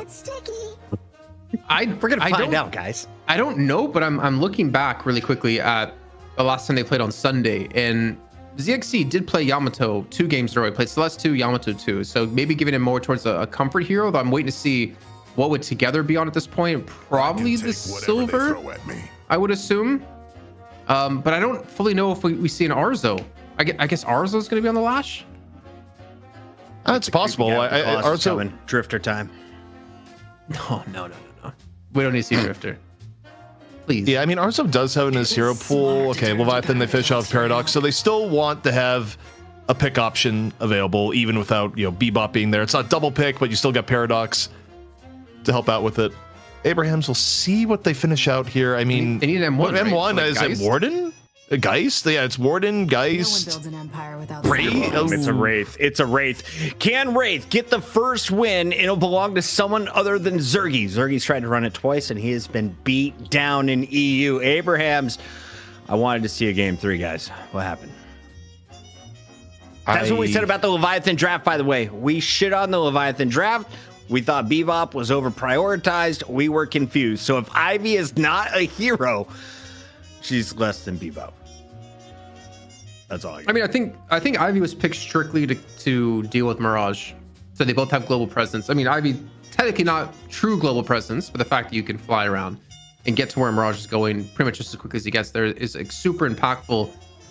I mean, Silver Yamato is a lot of damage. I just don't know how effective like Lash is going to be in this composition because you don't really have much to follow it up with. I think the best you have is like Stone Form out of Ivy.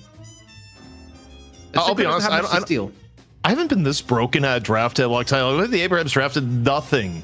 Like nothing went the way I was expecting. I guess like taking Viscous away from Irizumi makes a little bit of sense towards the end, but man, I did not see this coming. Like the Silver first pick makes total sense.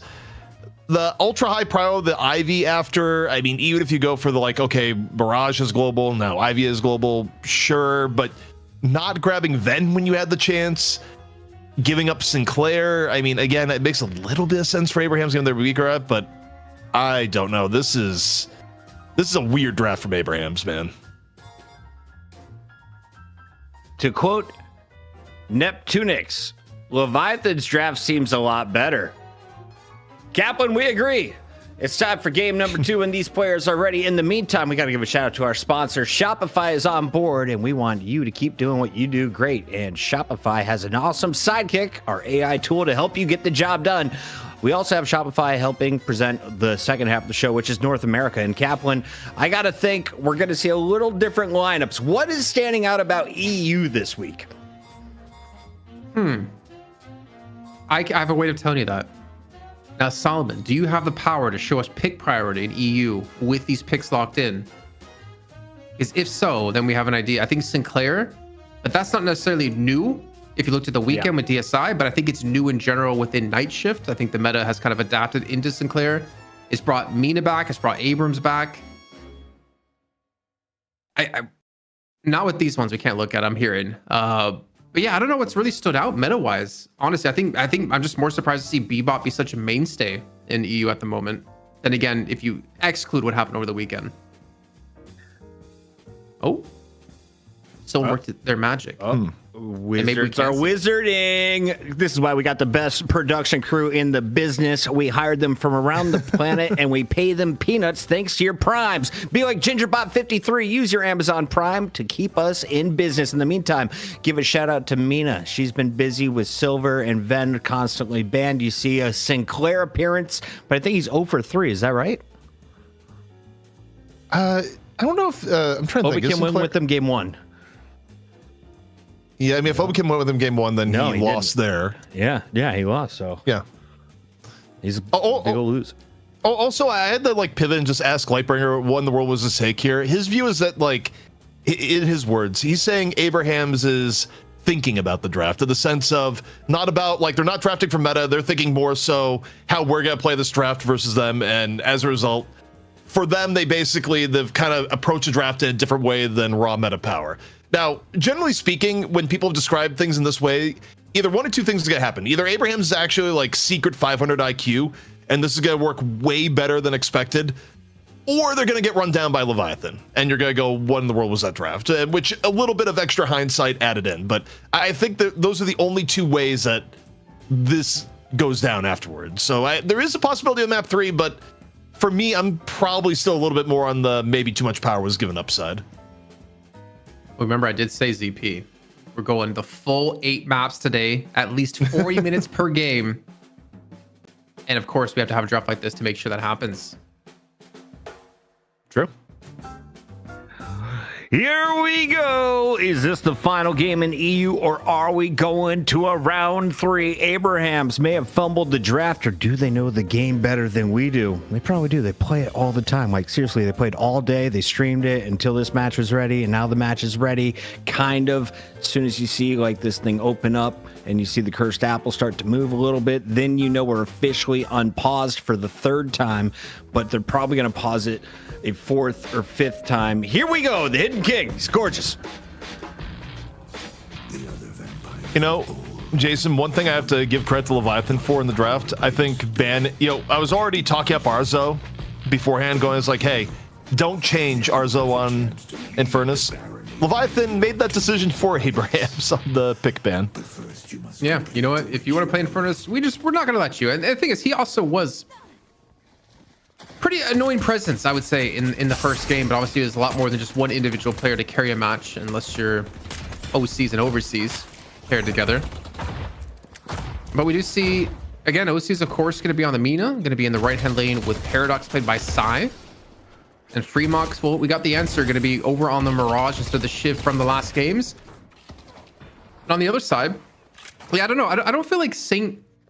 I don't think. Actually, I don't know. I don't know if I even agree with the statement I was thinking in my head that like Viscus pairs well with Saint because he's a very good Kelvin player, but he also likes to play very aggressive on Kelvin. So that kind of can fit his style, though I don't know if I rate Saint as like a super highly mobile player where that can be something like Viscus excels at. Oh, also, it's been a while since I've seen Freemock on anything M1 related. I'm pretty sure. Like, it's a little bit out of his wheelhouse in recent times. Also, though, as far as mid-pressure goes, wait, is this actually a full gank? There's no boxes up, so there's no other reason why you'd be doing this. You know, it's not 2 minutes. I mean, Freemock he did looking this for last game, opportunities. right? He did it with Shiv, but not this early. So it's kind of like reminiscent of what he was doing. Kind of thing is, actually, to be fair, I say that he's also not leaning on the OC's lane, which is on the right-hand side. They've actually given OC's the more difficult lane of the two to actually win on. And I wonder why they actually did go that switch out, because I would normally think you'd want to put OC's in that easy lane. And well, he's dead. Yeah, you had Saint roll over to the left. First blood, courtesy of Together. So the overload to the left ends up happening. Abrams able to create a little bit of space. I will say the mid lane on paper is horrifying. They have to deal with Mirage Sinclair. That's also one of the deadlier lanes you can concoct at the moment. You know, why has Wraith, in your opinion, come into the meta so heavily, or like seen just a complete turnaround in her picks? Obviously, we initially saw it with the rework of her cards, the fact that they like kind of do different things now. But I still don't rate her as the games just don't really typically last long enough to get to the point where Wraith can excel, which is why we saw, you know, things like Geist and Warden and even Gunvis come into the mix because they could hit their power levels a lot, or power spikes a lot earlier in the game. I mean, in general, it's because like other heroes who put in that role are unavailable. I think the part why you're seeing Wraith get picked a little bit more, though, is that Geist has actually dropped a little bit in priority. Remember, Geist did get hit with a fairly substantial nerf. Like, you really do feel her gun fall-off changes as... Hold on. Overseas. Bring Bobby on a little bit of a ride. Where, I'll say this in terms of watching. Bobby has strong heroes and weak heroes, and this weekend, Yamato was very, very hit or miss. Like, there was one game in particular I remember, like, Bobby was struggling on the Yamato, so we'll see how this one pans out. Like, I don't want to sit here and be like, oh, he did that Apollo game. Now, like, is this going to be bad on Yamato? But I'm saying this for different reasons. Like, actual evidence on the ground on Apollo as Sanya gets the better of Psy on the Wraith. Yes, Abrams already off to some very early kills.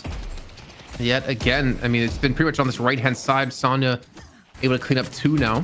One on the OCs and one onto Psy. So if we're talking about Wraith having, you know, like a weak early game and take a little bit to, you know, get online, he's already been able to curve a bit of that at 3.3. And Bobby just kind of, I mean, running a bit of a distraction here. The charge had come in. They connect onto Saint, but it's not going to convert into a kill. And I don't feel like there's also not a lot of kill potential on this left-hand side either for either team, honestly, because of the cube effect out of Saint, and then again the mobility out of Rayek and overseas on their two heroes. Cube is there, and I mean, Celeste is still pretty explosive with Abrams. Like, the burst potential in this lane is high. It's not quite as dangerous as the lane was before Light Eater got its 50% duration nerf in the early game, but it can still be a little bit scary, the amount of damage going to be brought out here. Like, if you're down at half HP, one misstep and Abrams Celeste will probably punish you in lane. And even with Cube, you still might be in a position that's unrecoverable. But buffs about to be up, both teams fighting for it. Dust Devil from Freemock, who's finding himself all sorts of low. Buff could be grabbed here by Rayek, who may just be quickly losing it. As we see Bobby in on the assault, casting buff gone to the wind. Yeah, that's Stalker doing some good work, helping to track Rake around the corner. Even Fremont got extremely low, forced back into mid lane, where he still technically could be dove extremely easily as the charge comes through on a Bobby. Pops stretch transformation to survive. Crimson Slash on top of the heal up. Decides the impact will connect, doing some decent damage once again as EXC is continuing on the chase, but I don't know if he win this battle, especially with Rayek here. And he will go down, so Overseas is able to get that kill with a slight misplay. Was that the first time someone on Abrams has died in this game? I think a lot of the kills were going in favor of Abrams. I think that may be the first one to go down. I have to double check, but it's felt like a very Abrams favored early game, and that's the first sign of life so far for Leviathan. Yeah, I mean, it is a bit different so far compared to the last game. But the pressure that OCs and Overseas had with the Bebop and the Warden combo was insurmountable. And Abrams died quite a few times to it with the slowing hex into binding word. They don't really have that pressure this time, and actually they're the ones to lose in this right-hand side so far. I think a lot of it for me is gonna be looking at like Together and ZXC and the tempo they have off of the strong early game they've already been able to rise up to. If they can maintain that in the mid game as well and keep that pressure on. Good Q comes through. Wait, the punch didn't hit. The punch just somehow doesn't hit Overseas there. And take a look at Rayek. And next thing that happened here on Celeste. Some damage in turn. Also, off on mid. Abraham's getting way more done against this Mirage Sinclair lane than I would have thought from the beginning, as far as Guardian status is. Wait for that Shin's mark to pop. Yeah, I mean, they're still also, I think, a bit behind in souls in mid. And I guess it's technically not true because Tass at 4.9. Zarzo did go for a gank. Ooh, Death Slam's ready to go. Death Devil's not up anymore. Gets a catch onto none. Because that's actually going to be a stolen audience participation. Death Slam himself. And Ivy let him go. No. Let the man get out of here. Arso just being griefed by his own teammate there. He should have taken damage for that. That could not have been painful for Ivy to just like pull you against the side. And still somehow Bobby, okay, rotates into mid, cleans up what was a bit of a disaster, but honestly, from Irizumi, a very heads-up clone Death Slam, you know, to make that even reasonable for Leviathan. Still ends up in a situation where off the rotation, Abrahams get the mid Guardian. Yeah, pretty big lead, 4K approaching. At least there's a response yet of Overseas to take the guard on the left-hand side. Narza will be joining in that fight to help out Saint. They're just keeping the pressure on here. The thing is, Sinners are up as well. Like, there's a real world they could steal quite a few of these Sinners on this left-hand side because of that Guardian going down right when it did. And of course, the Flying Strike doesn't go quite through the entirety of buildings, but still able to close that distance and forcing ZXC back right away here with Nox Nostra. Least advantageous Flying Strikes. However, Senya in on the Wraith off the telekinesis. Trying to put OCs in a bad situation. Card up over, not quite able to get the curve. And instead, oh, we got Fremont coming on over here for Leviathan. Once more looking for Senya, turned into a bunny, and this damage gonna be enough. It is.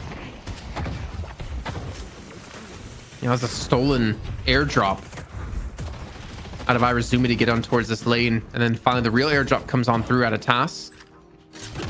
And even Tass might be in a fight up against Fremont here in a second. The scares have landed, but you can see how healthy Tass is going to be here. And honestly, it doesn't look like Fremont really has the damage to combat against this one. As another Guardian had gone down, Sync taking him down the right-hand side, leaving Abrams up with 2-2. It's been a weird early game, it feels like, ZP. Yeah, a little bit not entirely as expected, although I will say, I'm thinking back on Bowie's engage there, the flying strike onto the Mina midair. The OC just had the response of like, you serious, bro? As he pulls out the Nox Nostra, and just an instant retreat for Bobby, and perhaps a tinge of regret.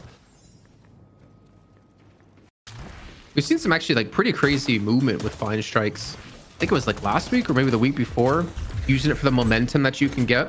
Just like you do see the shoulder charge into like a dash or a slide for Abrams. Okay, well, another death on a Stallion. That's 2 in a row, and that's actually quite painful for him. He's only at 6.9 thousand souls up against 9.8 from OCs. Jason, I know math isn't one of our specialties, but who has the least amount of farm for Abrahams? I get it's only 10 minutes, but, you know, simple question. Yeah. Yeah, the 2 deaths, man. Like, this was 2 deaths back to back. It's really painful early on because you lose the ability to farm up, and then you lose that farm around the map. Oh, a little bit of a parry action. I think that was even a rebuttal. I thought I heard. Arzo down to half HP. So if we talked about, Abrams having a strong start ZP, it hasn't really translated to this point in the game because the players we thought would have a lot of the farm are actually the ones who are behind. Also, Overseas able to get control of the urn from the skirmish. As Saint, real low right now, getting chased down. Rayek easily able to finish it off. However, Bobby decides, okay, a little bit of contesting on the urn, goes for it mid-shadow transformation. At half HP though, so maybe not the most ideal time. Forced off the urn, Overseas gonna get the pickup once more. Transformation here as Rayek should be down to this flying strike in a cinematic fashion. But maybe a small price to pay for the urn turn-in. Yeah, I mean, I'm looking at him. Overseas isn't quite going for the turn-in yet. I mean, honestly, there's an opportunity. If Irazumi and Rayek don't lose their lives there, Fremont was going to have so much pressure on that left-hand walker on this Mirage that he would have been able to travel on over when they decide to go for the turn-in, which they're still hesitant to actually secure. Macro-wise, you do have some options here for Leviathan. I mean, you can have Fremont just push left, keep Urn on the right, and then eventually when you go for Urn Dunk, just have Fremont use Traveler off to the right. Like, although in this case, Fremont has a buddy in Sai on the left. It's not a full commit for the Urn. It's kind of a stalling out where Leviathan's babysitting the Urn, but so far it hasn't. It's been a bit of a macro stalemate, for lack of a better term. Oh, well, Sai's joined the fight towards middle for ZXC. Looks like he will die from this one. So with that kill coming on through, that does put the pressure on now where they legitimately could turn on the Urn, but they can continue to use this to macro with. And Fremont, he's equal with Sonya at 10k apiece. And it's leaving open the mid lane Walker to get damage done. If you're not going to get the left lane, you're going to get middle here for free. Rayek making a smart macro play. As long as they just keep this Urn in their own territory, Abraham's going to get nothing off of this. Greenwich is under attack. Also, Saint was in and around multiple members of Abrams there, but never quite the one in attack. Also, Midwalker is just getting pummeled. This is part of the power of Celeste. You can use Celeste to force macro advantages off her movement. She can do stuff like this and get out safely, or in this case, just commit. Midwalker can be the first walker to go down against Abrams, and what a prize for Leviathan, where they still, by the way, could get this first Urn that is nowhere near its original value. It's about to be a bit of a dated Urn, but hey. They've taken our yellow guardian. Wait, is Ray going to continue to shove middle here too? They're trying to transition as the Traveler came in out of Fremont to join this right-hand side, but the fight it's technically still going on, and they actually might lose a walker themselves. Sonic Sniper's being left alone here on this left-hand lane. Arzo's going to fall, though, over towards the actual turn-in, but the Urn is still on the ground right now. Rake's actually pushing base Guardians, and OC's retreated back towards his own walker on the left-hand side to try to keep it alive. And if you're OCs, you want to prevent the Wraith from getting solo Walker souls here. You might be able to do it. Sanya's down to half HP. Is the Walker? No, Walker is gone. So Sanya gets a solo Walker HP. Ends up getting the solo kill to OCs in turn. Urn still out here being fought for. Now going to be picked up by Bobby. Might just be looking for the dunk, but you got Overseas still playing Guardian. Right behind Urn, gonna get dropped here. One was fell. The minions were pushing the right lane Walker down to half HP. By the way, OC's had a 12k E shift. He was able to use that up against Sonya in the 1v1. Leviathan, they're still losing multiple players there, and the Urn, it still has yet to be turned in here. This is the first Urn, but it feels like it's been lasting forever. Death Slam coming in from Arzo, low HP as he does it. I don't even think he could fall through. Yeah, no ground strike after, just a Death Slam and get away. And maybe mercifully, the Urn's about to be turned in. Maybe. No, it's not. In fact, Jason, if this Urn gets held through the 15-minute mark, you're not going to get the new Urn. It's on the ground now. If they can keep him off, it would be kind of big, I think, for Leviathan here to just dislodge the threat of it being turned in, so they don't have to keep so many players on this right-hand side. 3 seconds left to go. Do they let reset? The Urn has been dropped. It reset. You remember when we had a double Urn in one of the fight nights way back then? Yeah, the game had a few more bugs there. Sometimes you go, you like the Urn, what about 2 Urns? I like how confused we were, because we're like, wait, there's only 1 Urn, but then we're like, but there's 2. At least this time, only 1 Urn. Irazumi picks it up, and again, it can be ferried across the map towards the left-hand side. But both walkers are still below half HP for Abrams here. This is actually very troublesome. And something you have to keep in mind that they have to keep people here. They cannot afford to let another walker go down just for an urn. Leviathan got way bigger of a game state advantage off that urn fighting, especially given the fact that they were able to get mid-walker. They got the other two walkers down the half. It's way better of a spot to be in Leviathan. The only prize that Abrams got is that Sanya got the solo walker farm, which is why Sanya is at 16. You know, getting solo walkers M1 is legitimately a pretty big event. Okay, is this just going to be OC's game walker? Telekinesis comes in. Already has E-shift here, Jason. Solo walker for OC's. Huge soul spike, and even better if OC's is able to get away. Yeah, that 12k investment into E-shift working wonders because he was able to take the 1v1 against Sonic before, able to take the walker and escape from here. The urn has been dropped. I don't know if you can defend this much task. You're gonna have some teammates come in and momentarily. Arzo, he has Death Slam ready to go, but OC's is here. He's teleported on over for this fight. I don't think they're gonna expect him to come in. However, Leviathan might be giving up a free walker to Sanya once again. Yeah, Sanya, look at the feast. Gonna get contested by Irizumi at the walker, but we're looking at the urn fight right now. Death Slam comes in. Wait, somehow it's Rayek. I don't know how the line of sight was working there at all. Rayek, though, has other concerns this time. Chasing down Tass. Tass, low HP. The circus baton right behind. Eats a little bit of light to take down Tass towards the end as Overseas finding himself the urn once more. Another solo walker, though. The Sanya. Irizumi wasn't able to prevent it, and even if Sanya goes down right now, the farm is considerable on the Wraith. Bro, just turn the urn, please. The urn in the hands of Overseas. There's like no one there. This is almost, it feels like a free turn in. Zixie's here once again, and Rayek is just looking to take this 1v1 or maybe even a 1v2 here to help secure this one. Oh my god, the urn gets dropped again as you put it out, but Zixie's gonna go down. Now Arzo's trying to defend against this. Here comes Saint with the Viscous to help dislodge another time. This fight is just never ending. Is an urn ever gonna get turned in this game? Right now, finally, mercifully, it's turned in by Leviathan. Side gets the turn in, and what has been the longest, I think, urn fight in Night Shift history. If you combine both urns, Dust Devil from Fremont trying to get away from the aftermath. Abrams getting some cleanup, even if they didn't get the urn. It still leads us to a situation where Leviathan is up a little under 10k. Both teams down 2 walkers, but the biggest difference here, Jason, is if you had to have one walker at full HP.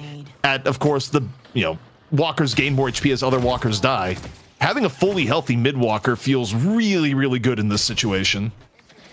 Oh, for sure. And I think Leviathan are going to be happy about that. I think they're going to be a little bit frustrated because obviously committing so much for that urn, you gave up 2 walkers to Sanya. And that's obviously not the ideal person you want to have all those souls go on to, but you also don't want to be losing those walkers so you can prevent it. But for 7.5 minutes, it was constant, like, tug and pull with the entire urn of trying to keep Abrams there, trying to allow split pushes to happen, trying to turn it in. And eventually, Leviathan do get the better of this one. And honestly, Rayek, we talked about him before. We talked obviously a lot about OCs. We talked a lot about Overseas before. But him on Celeste is just disgusting. Let's go, Yellow. He has great movement. He knows the limits. He's able to get like free macro play time and time again.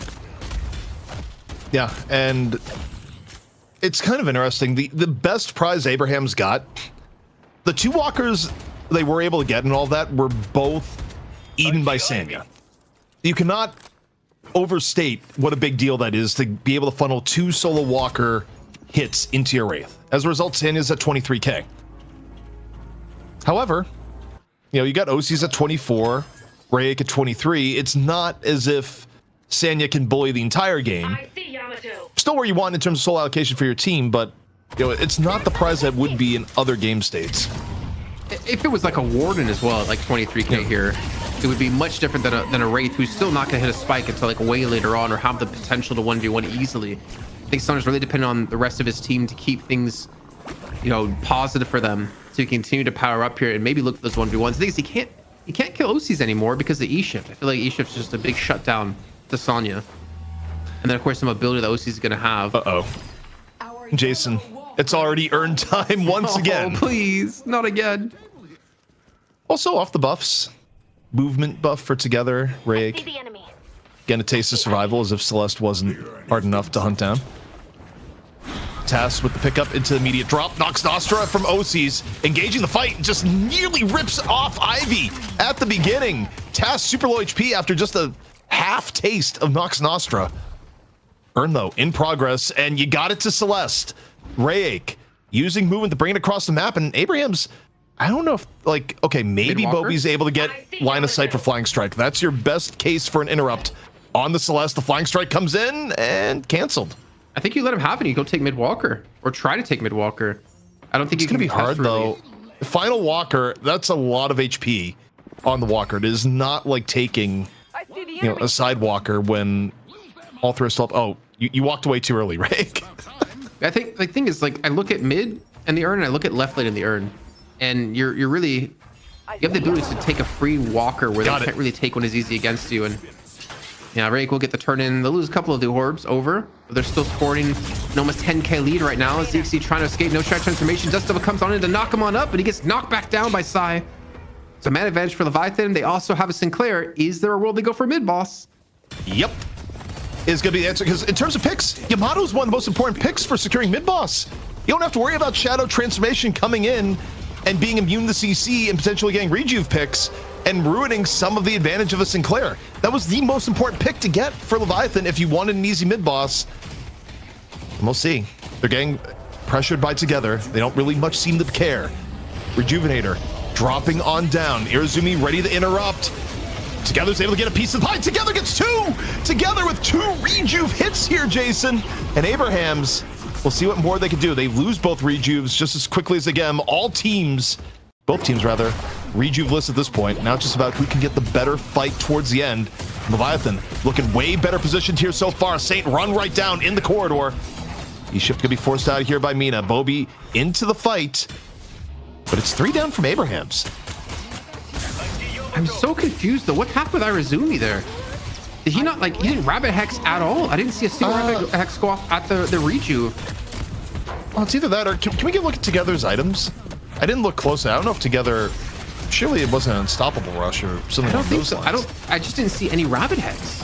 I mean, maybe we can get a replay of that in a moment or two here, because right now Leviathan, even though they lost the rejuves, they're still winning the fight. It's only Together and Arzo left, and now they're sporting a 20k lead. This last walker, it's gonna go down soon. Maybe not right now, but it will go down eventually once Leviathan do group up and look for a push on the left-hand side. Killing Rake, easier said than done. Like, you're chasing down a little bit of silver, but it's still a Celeste that's pretty ahead of the game, using just very top tier movement, and you know the HP bar for Rake just not really moving at all.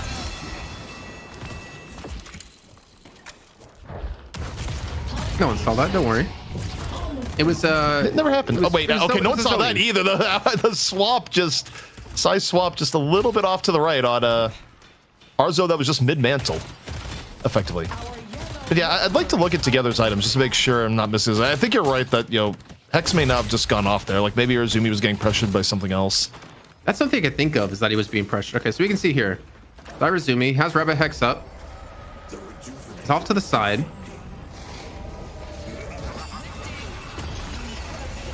He just didn't cast Rabbit Hex and instead went for a Stolen Death Slam. Okay. Yeah, so Another answer. I think they just thought they'd be able to steal the Death Slam earlier, but you probably should have just thrown down the rabbit. Like, yeah, now I feel bad because I wasn't intending to like use that replay to really show a misplay. Exposed. But yeah, I got exposed. I'm sorry, Arizumi. It wasn't my intention. you know, that also, there was also another Sinclair moment too, where the Sinclair just did not operate well over the weekend. So, you know, a lot of pressure on Sinclair in those situations. Not the first time we've seen a bit of a fumble. How many pigeons do you think die in magic tricks every year? More than should. We're talking like the prestige level. That's what I was thinking. Quite a Continue, few, Lash. But hopefully none. Man, no, this Walker, they're just leaving it for Ray. They're not even going to push together for this one. They're going to let him just use his movement to his best ability. Takes another Walker. That's 2 for him in the game. And ZXC, yeah, you know, this has definitely been one of the roughest series, I'd say, for ZXC so far. You talked about the Yamato being a little bit hit or miss, and it's kind of in between right now, but there's definitely been some like specific moments been caught that kind of caused momentum for Abrams. Clone Death Slam coming up. Barzo gonna taste his own medicine. Rescue Beam though, one way out of the fire, but not enough to save Saint. Where's Saint's Rescue Beam? Of course, no one else has one. Either way, now with the lead that's being opened up here, Jason, the win conditions for Abrams have just narrowed considerably, and we're on the verge of a new champion. I mean, it was Leviathan to originally dethrone Abrams, right? And then they had a win streak against them for, I think it was like 5 weeks. For them to do it once again would be serendipitous.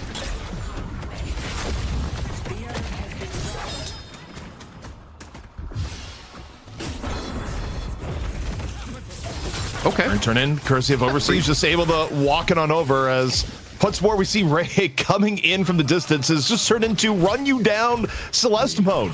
Every time we've looked at Ray for this point, Jason, it's just been Celeste able to do whatever she wants. You know, OCs and Rayek essentially being the Bash brothers here for Leviathan, and Abrams very little options to deal with it at this point. Together trying to go in, Lycan Curse popped, but it's usually been a Lycan Curse used to run the last few fights here because Leviathan has just outgunned Abrams on the heroes that need it most. Bro, like, if you're Saint, Together, Arzo, TAS, or ZXC, how do you stand up to a 36k Mina and a 36k Celeste? You just can't. You were 15k behind. The stat check is too strong. They don't have a front line anymore. That's what I'm saying. They just do not have a front line that exists because it's not possible with how far they are. Yeah, and even if you were to say, okay, Wraith's at 35k, Wraith is online, Sanya's not going to do much if Rayek just locks on and goes directly for Sanya or OCs. And the problem is, farm-wise, there's not really, as you say, there's not much of a frontline or way to interfere to protect Sanya from just getting dove on here. So your 35k Wraith is not going to have the impact on the game that it would if you had the otherwise good supporting cast, as TAS just gets caught again. I mean, Leviathan, they're just pushing boundaries, walking up in lane, and catching people, Jason. It is that simple. And these E-shifts, so good for the carries for Leviathan. Deathstem had come on through. And actually does nothing to kill on the side, but I don't know if that's going to be enough. Another Deathstem coming on through. And the charge pulls him out of the hex? What is happening? I guess it's not going to matter. You can have mistakes like that happen because OCs comes in with 2 kills. The Abrahams are falling one by one. Cheeky little disarm, though, with the tail whip coming on through. Forces OCs back. But with mid-boss in 30 seconds, I think you have to be careful about losing any players at this point. Don't want to throw any extra players away, but Jason, we are on the verge of seeing a new champion where Leviathan, they've learned from their mistakes in the Death Slam Invitational just this weekend. They lost to Abrahams 3-1, but they are about to 2-0 Abrahams here tonight in the night shift. And what a turnaround it's been. I think the most impressive part about it, though, ZP, is that Leviathan didn't need to lean on Mina to win. I mean, okay, game 2 is helping, but OC showed you can play like Warden pretty well, right? Like, they're able to win with other heroes and not like a one-trick pony. Obviously, the last game wasn't all OCs. A lot of it was overseas for sure. I think that's like the impressive point of them, is that they've been able to bounce back with some different heroes and be able to show that they can win in different ways. Well, you fake middle, leave middle, catch together, kill together. Now you got a fresh +1 advantage. You don't have to worry about the silver. You got the Sinclair in your team. So yeah, you probably go mid-boss, look to finish it, and end this game and secure your championship. Abrahams, you probably do need the contest, but the odds of this contest being good here, Jason, they're quite long indeed. Oh. Well, okay. Still a telekinesis, but on this HP, I'm not sure you want to be there. Oh no, here's Rake again. The shark's on the hunt. And the shark will feast. Shining Wonder, when people are grouped up, the bounces coming in fast and furious. You get a cube to mitigate a little bit of it, but look at Sanya just getting run down, just like we were describing a little bit earlier. And I'll tell you, Jason, Leviathan hasn't felt threatened for the last 10 minutes of this game. And look at those death timers, though, too. Talk about, like, threaten. OC's on 70 seconds. I mean, at least when you die on the other side, you're down for, like, 40 to 60. I guess that's not that big of a difference, to be honest. But with him down, I mean, The chance transformation because ZXC's dead. It's gonna come down to, I guess, Stone Form is the only real way. He doesn't have a chance. Gets Phantom Striked away. Stone Form is gonna be too late, and all 3 reaches being picked up by Leviathan. You had to go for the Stone Form attempt, but Overseas was ready for it. Look, you play enough Deadlock, you kind of know to deal with an Ivy in these sorts of situations. Overseas, shutting it down, dotting the I's, crossing the T's. And we are on the verge of a new champion here in EU, Leviathan. Lessons well learned from the weekend. Are Leviathan gonna... I mean, I guess they're gonna play this one proper, shove out the lanes, get the Urn turn in.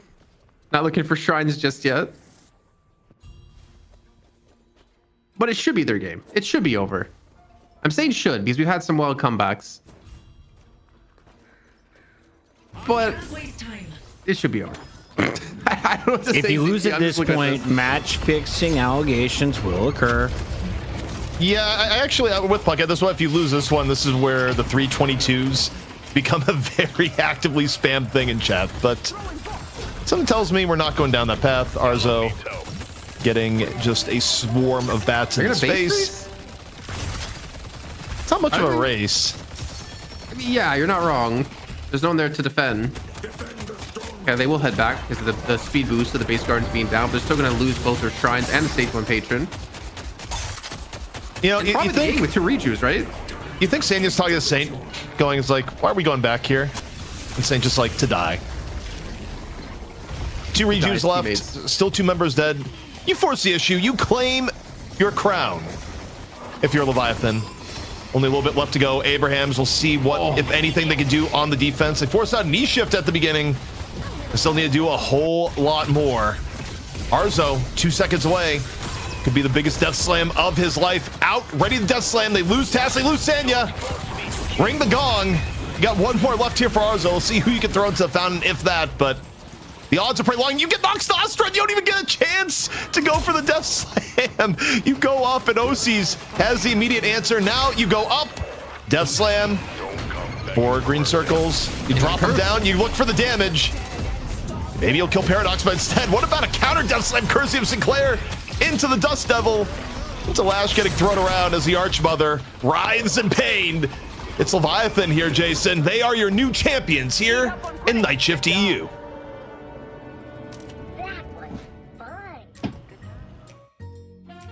Dun, dun, dun. Back on top, Leviathan taking out their arch nemesis. At least that's what it looks like the last 6 weeks.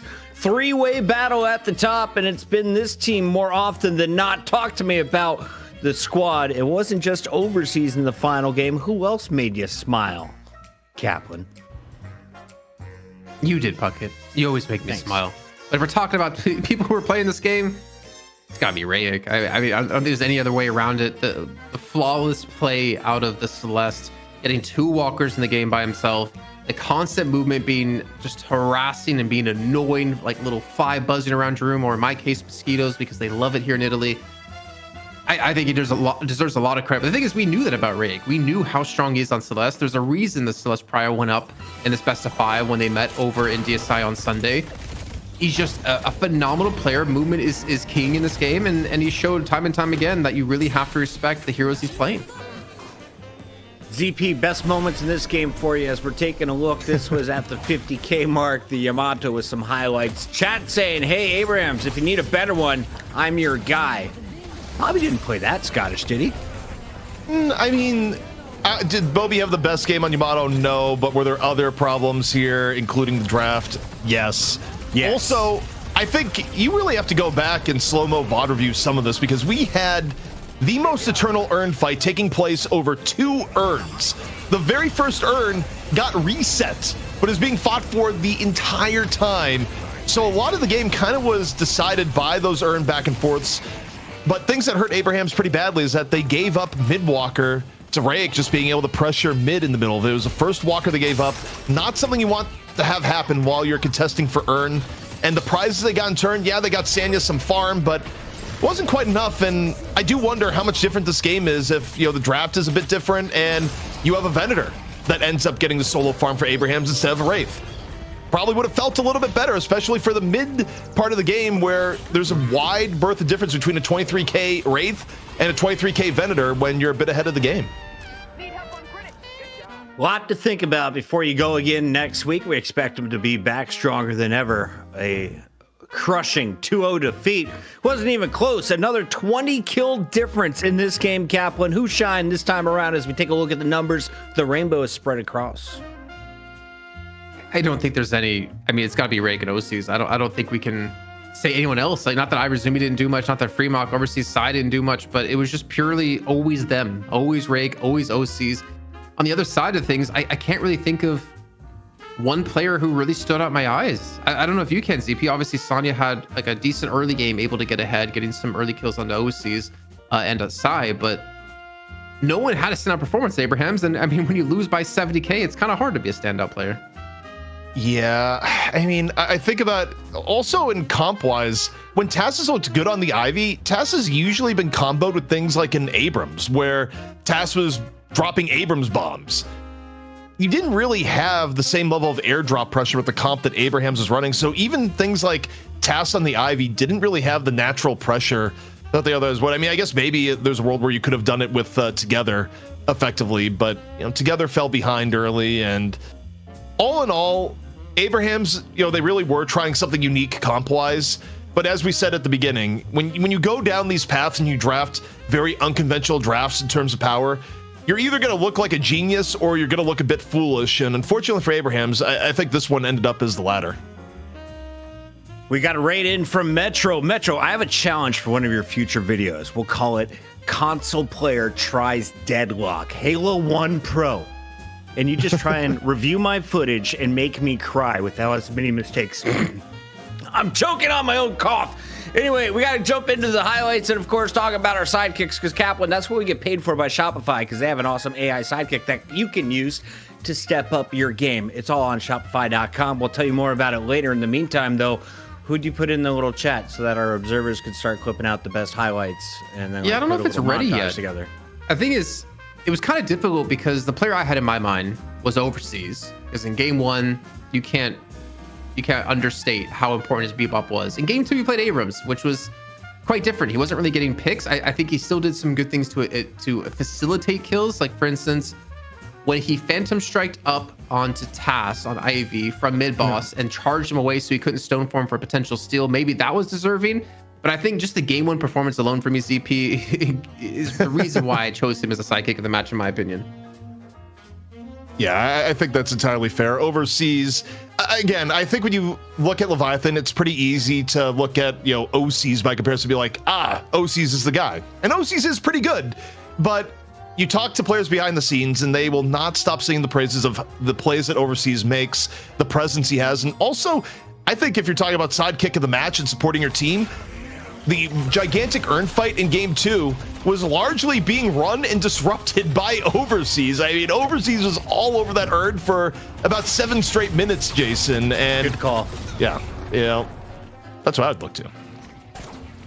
I just like the Bebop. I just want more of these hooks. That one was ridiculous. You, of course, see one to close out the game.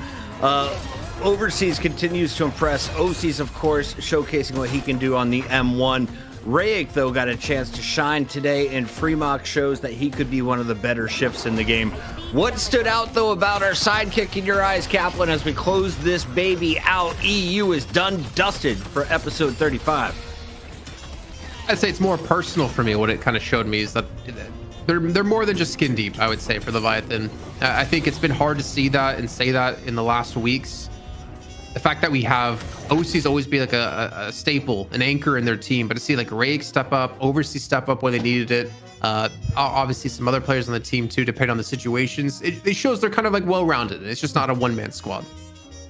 For those who are asking about my hat, yes, my daughter said, "You look like Uncle John. Take that hat off," and then gave me this one instead. You do what your 4-year-old tells you, and I tell you all, we're going to break. When we come back, we've got NA. Before we go, quick teaser. Why should the people be excited? ZP, you've been talking, you've been watching. A lot of parties been popping off on the weekend. Who's about to be on your main stage?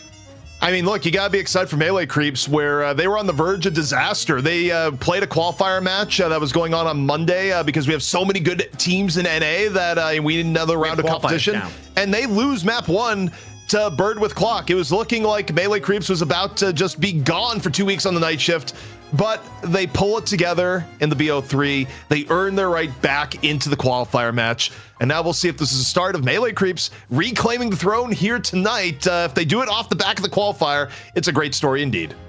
Bird with Clock, I miss you. Don't stop trying. In the meantime, it's the cats with suits on the other side of the break. We'll see you then.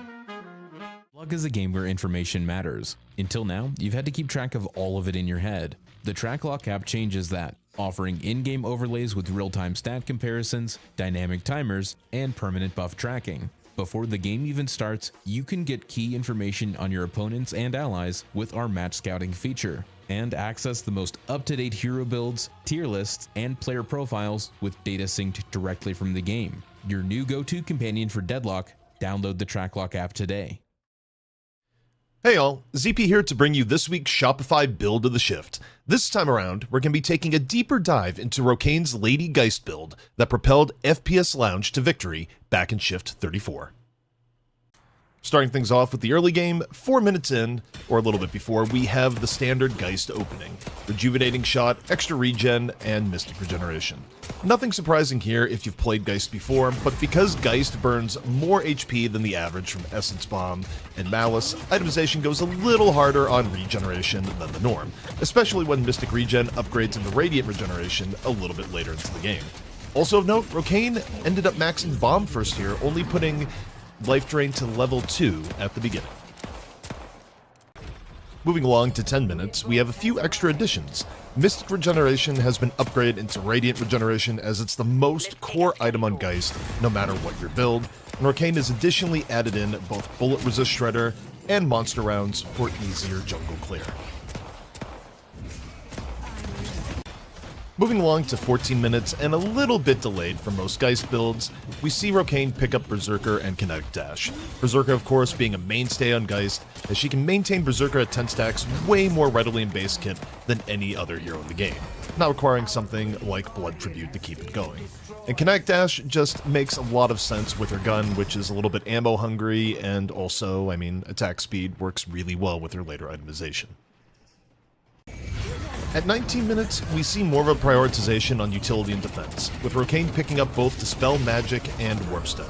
Dispel Magic being a near automatic buy in a game against a Mirage or a Warden, and Warpstone giving Geist way more flexibility on how to set up a soul exchange in the middle of battle. Also, Enchanter's Emblem is a cheaper option for a little bit of Spirit Resist rather than full investing into Spirit Resilience. Combining with Dispel Magic basically brings you up to the same level of resistance anyways. At 23 minutes, we're going to see some of the late game buys come into play. Bullet Lifesteal for extra sustain, now that Geist's late game gun damage is more significant. Weakening Headshot for more bullet shred, and of course, Spell Slinger Bullets, which Geist is able to stack up very quickly via Malice usage in teamfights. At the end of the game, the final touches on the build lead even more into survivability, with Bullet Lifesteal being upgraded into Leech, Enduring Speed being picked up, and Healing Booster to amplify the already considerable healing coming in. All of which combined make Geist a true terror to actually take down at this point in the game, even if the gap between teams wasn't over 40,000 souls at this point. And that brings us to the end of this week's Shopify build of the shift. Of course, if you want to try the build, all you have to do is use the build ID below, or simply search for Deadlock Night Shift on the in-game build browser.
I'm not backing down.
Fatigue will be silent no longer. But I lack subtlety.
Need help on Greenwich. Good job.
You may have noticed I've been less reckless lately. That's because we're sponsored by Shopify. Welcome in, everybody. We got DK and the CFO, Jake, making sure we're staying employed. Jake, let's continue on this path of destruction here for Night Shift 35 EU. Fast and Furious. We've got Leviathan back at the top of that throne. What's been going down, though, in NA? NA has been about as competitive as I think it's ever been. There really is kind of a big three at the top. And Melee Creeps taking on Floormen is going to be a hell of a challenger match, right? These are teams that have won titles many times before. To have one of them going out here in the BO1 is a crazy place to be, but that's just NA Deadlock right now. DDK, which cabin are you hiding in today? Is that a coffee shop behind you? Yeah, man. I wanted to be like you, these cool backgrounds. I was going to do like a Deadlock one, so stay tuned for an actual Deadlock one in the future. But this is some generic coffee shop that anyone who has an Elgato project camera has access to. So there you go. Could be in there with our friends Elgato. Look at this. It's almost as good as our dual biscuits. I can't believe on cue actually died. Yeah. Elgato, by the way, thank you so much for hooking us up with a lot of free gear. As a broadcaster, it goes a long way. We'll be talking about that in coming weeks as we continue to ink incredible contracts. DDK, don't you worry about your camera. We'll just get a still of your face and turn you bright red. There, that's perfect. There you go. Oh my God, what's happening? That was wild. Back in the coffee shop, guys. It wants a latte.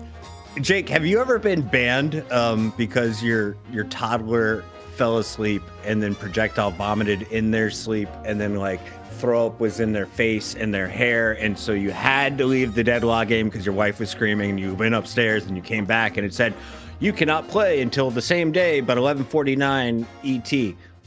Well, that was me, and I thought it was the same day, but it was past midnight, and I had to wait almost a whole new day. And so I had a lot of time in the hideout, and I was just thinking, what if we played a hide and go seek in the hideout with people from chat? Do you think they'd know that place as well as I do after 12 years? I bet you've got all the nooks and crannies mapped after a nice ban. I mean, I don't have a whole lot of toddlers in my life, honestly, Puckett, so I can't say it's happened to me.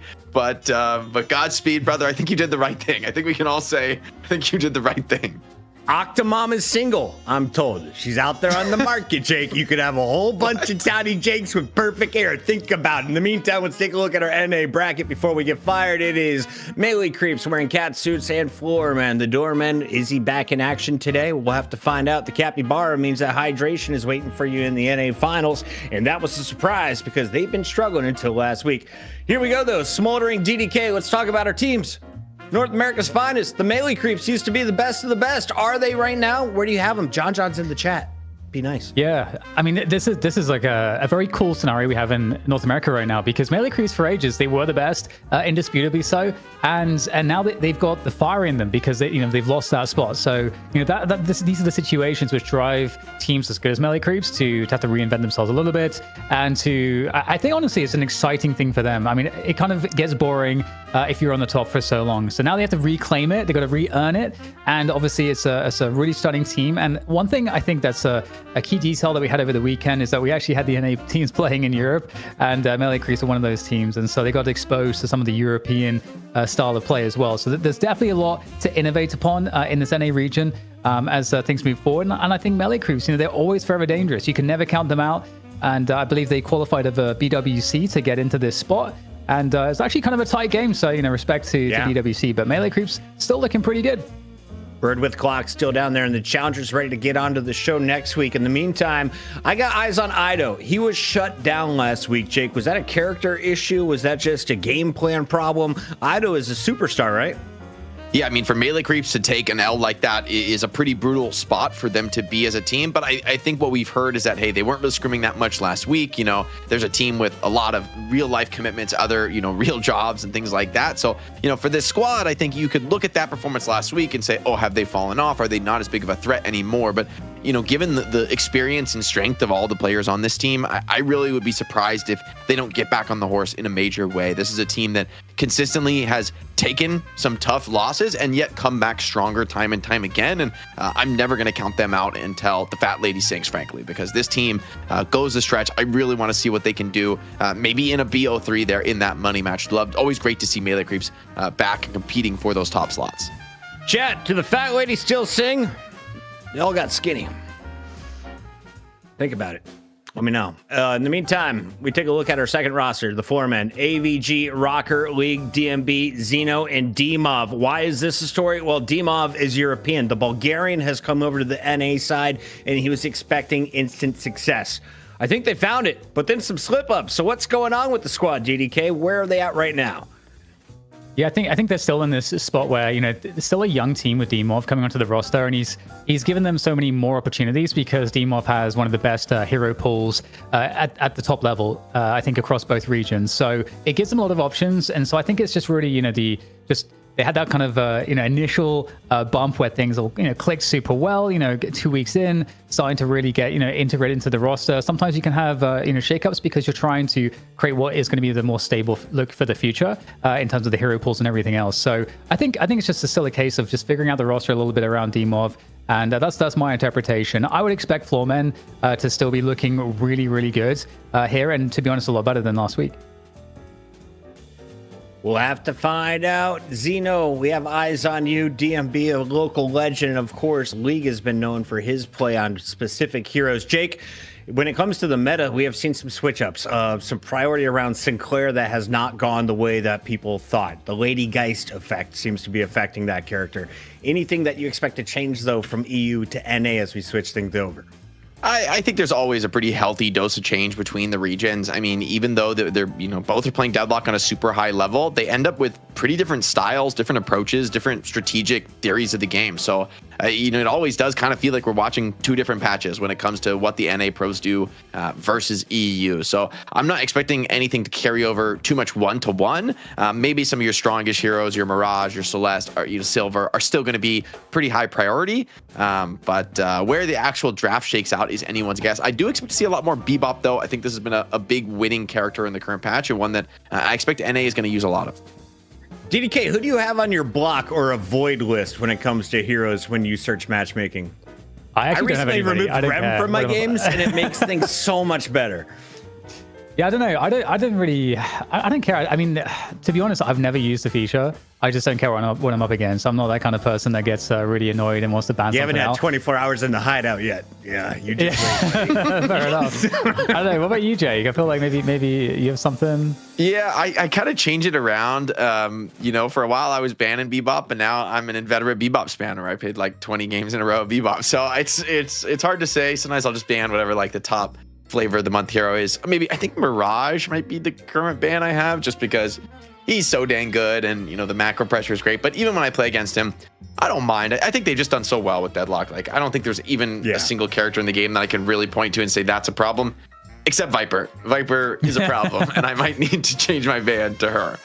She's a little too slippery. She's actually in your lobbies. I don't find her down at the very bottom. She's popular, I think, at high rank. Like, there's a build where you go into get armor piercing rounds, you can bola somebody and then still shoot them while they're fully stunned in the stone. It's only really relevant at ultra high net worth, and honestly, that hero taking farm probably is not great, but you know, it is pretty annoying when you just die from full and the Viper just mows down an entire lane of heroes. Chat, if you want to know where I'm at, today my Abrams was dead serious when he said, Vindicta, go punch build. And then he sent me a link. It is a flying punch build for Vindicta. If you are a Vindicta main and you have abused it in the past, please send me your YouTube videos. And if not, tell me how high can I climb? Only meleeing people. It's all about the rebuttal. Let's jump into this one. It is draft time. And before we get to our Mo 1v1 for North America, we got to give a shout out to the OGs of the night shift. These are our patrons, and you can join us over on patreon.com/Deadlock Night Shift. We've got special access to a lot of our pros, our staff, our favorite people behind the scenes, and upcoming talent on the scene. Deadlock's not even out yet, but these people heard about it before it was cool, and we appreciate your support here on the Night Shift. The crew continues to grow, and all of your donations continue to help the prize pool grow. If you guys want to add to the prize pool, use !donate in the chat. Enough reading. We did all the sponsor stuff. It's time for the fight. Let's get into it. It's AVG versus John. Keep your eyes on the boy in blue. Man, I don't know that I've seen John come out here for the Mo 1v1. I feel like it's usually Saya for melee creeps. Both players getting low. I don't think any successful parries off yet. Just, it's an absolute brawl, though. Put him down, John. Put him down. Quick tip. He's baiting the parry. He's baiting the parry. Finally gets slam. Little slaps to the cheeks, and that's it. Do you think that was the engineer brain that comes in? What really plays into a Mo and Krill player's brain and strategy, DDK? Because they seem quite huggable. I don't know, man. I mean, when I'm playing Mo and Krill, I just want to combo people. I want to bring them in close and lock them down and slap them in the face. It's nice. It's actually one of the most satisfying things is like locking down like a pocket, for example. Some of the things they can get away is actually what I live for when I play Mo. So very satisfying. When you catch like the most farmed guy on the other team and your whole team just swarms and destroys them in the combo. It is pretty funny. The scumbag characters like Junkrat. Who's your go-to right now? Just Bebop? I've been hard spamming Bebop actually. I think I have like 20 games straight on Bebop. Basically, maybe I played a couple other characters in the mix. As a first ban, is this a throwaway or is this a respect ban to a certain player? I mean, honestly, I think Apollo has. Right?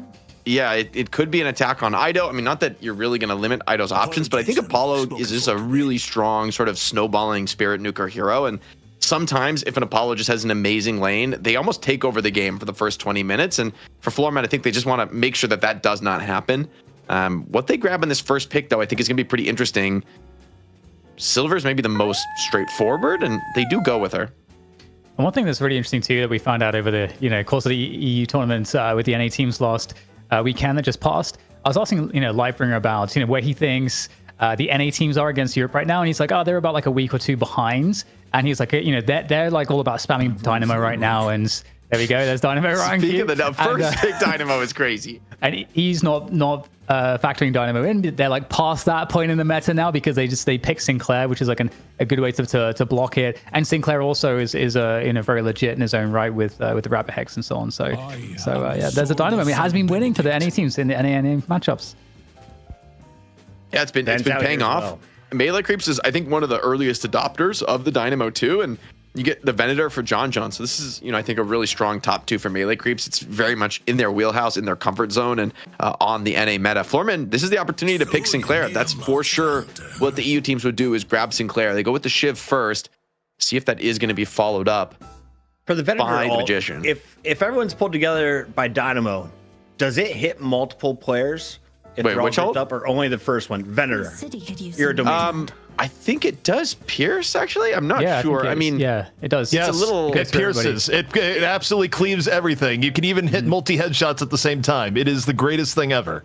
The commissioner is above Oracle level, chat. He just proved it. Suck on that. In the meantime, Mina's in the game, and OC's just showed us how dangerous she can be. Infernus has not been used as efficiently, but NA seems to prioritize. Who would be playing it for the Melee Creeps? Jake, do you have a specific player you think would build out the Infernus? For this team, actually, I'm not 100% sure who's going to run it. Is it got better things to do than getting shot at? They're going to party.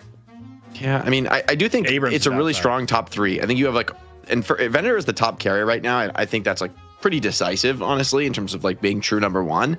And then I think Dynamo and Infernus are some of the strongest team fighters in the game. Floormen, they've gotten a draft that I think is more of their comfort as they ban the Viper as well. So they don't want to deal with these like, tempo aggro heroes. However, I'm worried about the team fight being put together right now for the Melee Creeps. Floormen, I think they need to find some sort of answers to this. Maybe like a Lash could look pretty good here for the Floormen, but Melee Creeps even snagged that away. So the team fight is looking like devious. I think at this point for Floormen, you can no longer win a team fight draft. You just have to play like a tempo split the map kind of a draft. And Mina, Silver, these are some of the best heroes at it, of just like staying split on the map, putting pressure on all over the place. So you never really give up that team fight. And they throw in a build there, which actually could be disruptor. Can I bring a Bebop to party with my Shiv and Billy, or is that a terrible idea? I wouldn't mind a Bebop this game. I'm not sure if they will or not, but I do think it kind of plays to that strength of maybe, trying to be a little cheeky, look for picks all around the map at once. But they go with the guys just prioritizing locking in a top tier carry, and one that, hey, if you fail to kill on something like a Singularity or initiation from Lash, that swap can really turn things around for Geist. So I do like her here. As a sort of somebody just leave in the side lane, let her push walkers down, let Mina take the other side of the map. Melee Creeps grab the Bebop as well, though, which is going to make it harder to try and split and play all on your own, trying to put pressure on. Bebop can really punish it. It's interesting. Like, I don't know where NA values Celeste at the moment. We saw Celeste drop in value since the nerfs, but we've seen time and again that she can be like a 6th pick that goes really crazy still and can carry a game. So which we just saw in the EU too. EU is still valuing Celeste quite a lot. So the pocket is going to come in, and I mean, that could be preempting a Kelvin potentially. I'm not sure. We'll have to see what the final pick is here. Floormen, is Ivy available? Okay, they go Rem instead. Okay, cool. I do like Rem when you're going to play these like split pushing drafts. I mean, split pushing is, I would say maybe it's like always a thing in Deadlock, but I think for Floormen, like look at the team fight you're up against. This is disgusting. Like 4 of the 6 heroes on melee creeps have top tier team fighting ultimates that are really hard to deal with. The other heroes are Venator, who is just a monster on carry, and then Bebop, who's going to hook you and pull you into those unfavorable team fight scenarios. So I think like it's super scary to be thinking about taking 6-on-6 engagements on Urns and on mid boss. So for the Floormen, I mean, having somebody like Rem, camp in the side lane, maybe steal some of that econ away. I think for Floormen, they really do need to generate that macro advantage and not allow melee creeps to like get those big, full team engagements if they want to win this one.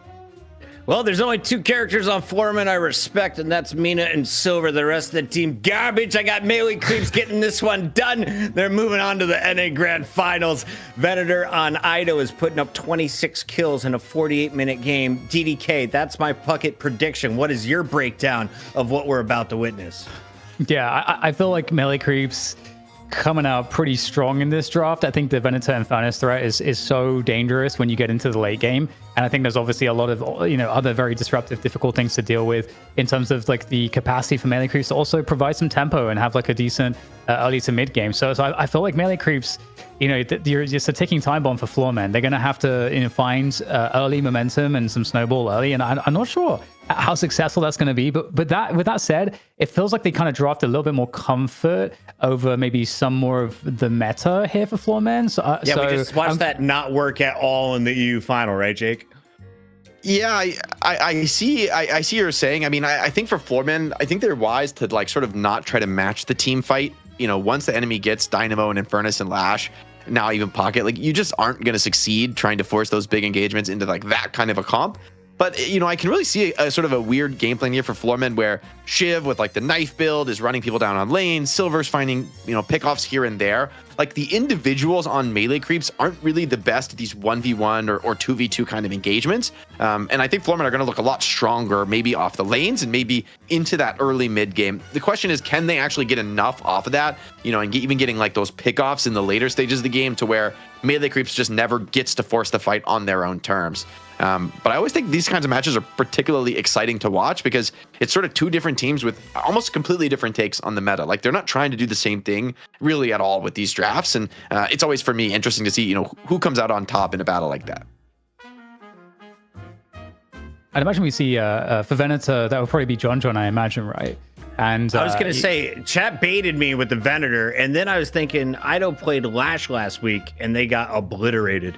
Is it true if Ido plays Lash, they get obliterated again this week, DDK? No, I don't think so. I think, I just got a good Lash. I think I would imagine he'd probably be on Pocket. I would imagine. I mean, that's the Ido classic. Yeah, that's the OG.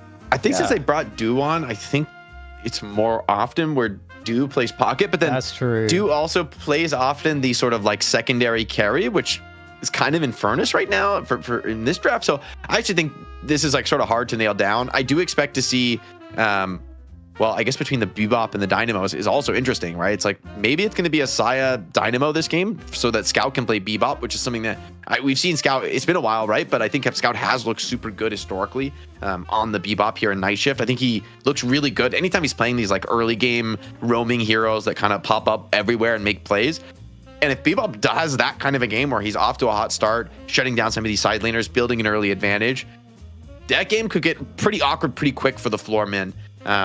If they sort of find themselves, hey, Urn is being forced, you got to come respond and take a team fight, facing down Death Slam, Affliction, Concussive Combustion, and Singularity it's not going to feel so good when there's an objective that you can't really back off from.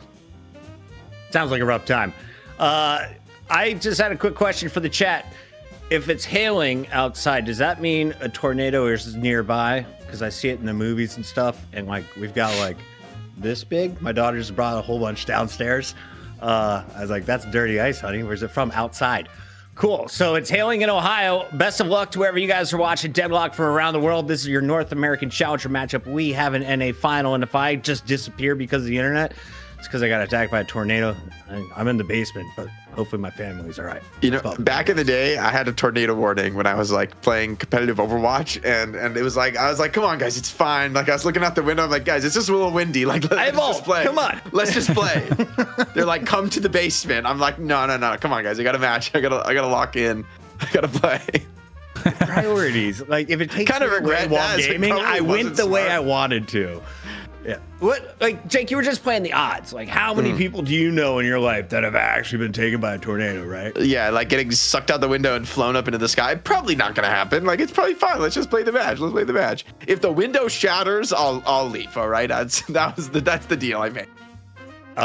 Once again, Ido is having his nervous poos before we get ready. I assume production let me know what's going on. Who's the NA delayed today? I'm taking away $5 from the prize pool for every 3 minutes we wait. Chat, we don't put up with it here on the night shift. Why? Because we have children demanding to go to bed and wanting to show us hail on camera. There's a big bunny throwing down my stairs. I gotta go, production. Put these two on the big camera and it'll be wonderful, and then I'll be back when I can. Pluggin's got to take care of some family, but I mean, Dan, looking at these two drafts, I'm curious, like what you think about the lanes for the Floormen. Like for this Rem, I feel like the Rem has like a bunch of different heroes who could look kind of good getting pocketed, and I'm wondering who do you think is going to get that sort of boost of resources? Who's going to get that kind of support? Yeah, you're right. I mean, you could cut it a bunch of different ways. I mean, you could put it with the Geist. You know, if Rem's going to be roaming pretty heavily, then you know that's super easy. You know, you make sure Geist is really safe on lane, and obviously then Rem can do all the roam. Billy, obviously, you know, you can have a pretty powerful lane with the support on Billy. Billy can be really oppressive. I mean, I don't know. Like, I can see the argument across the board. I guess it comes down to what they've worked on in scrims, or how the positions normally are played out in scrims for them, and then what feels the best. But like, what was your intuition say on it?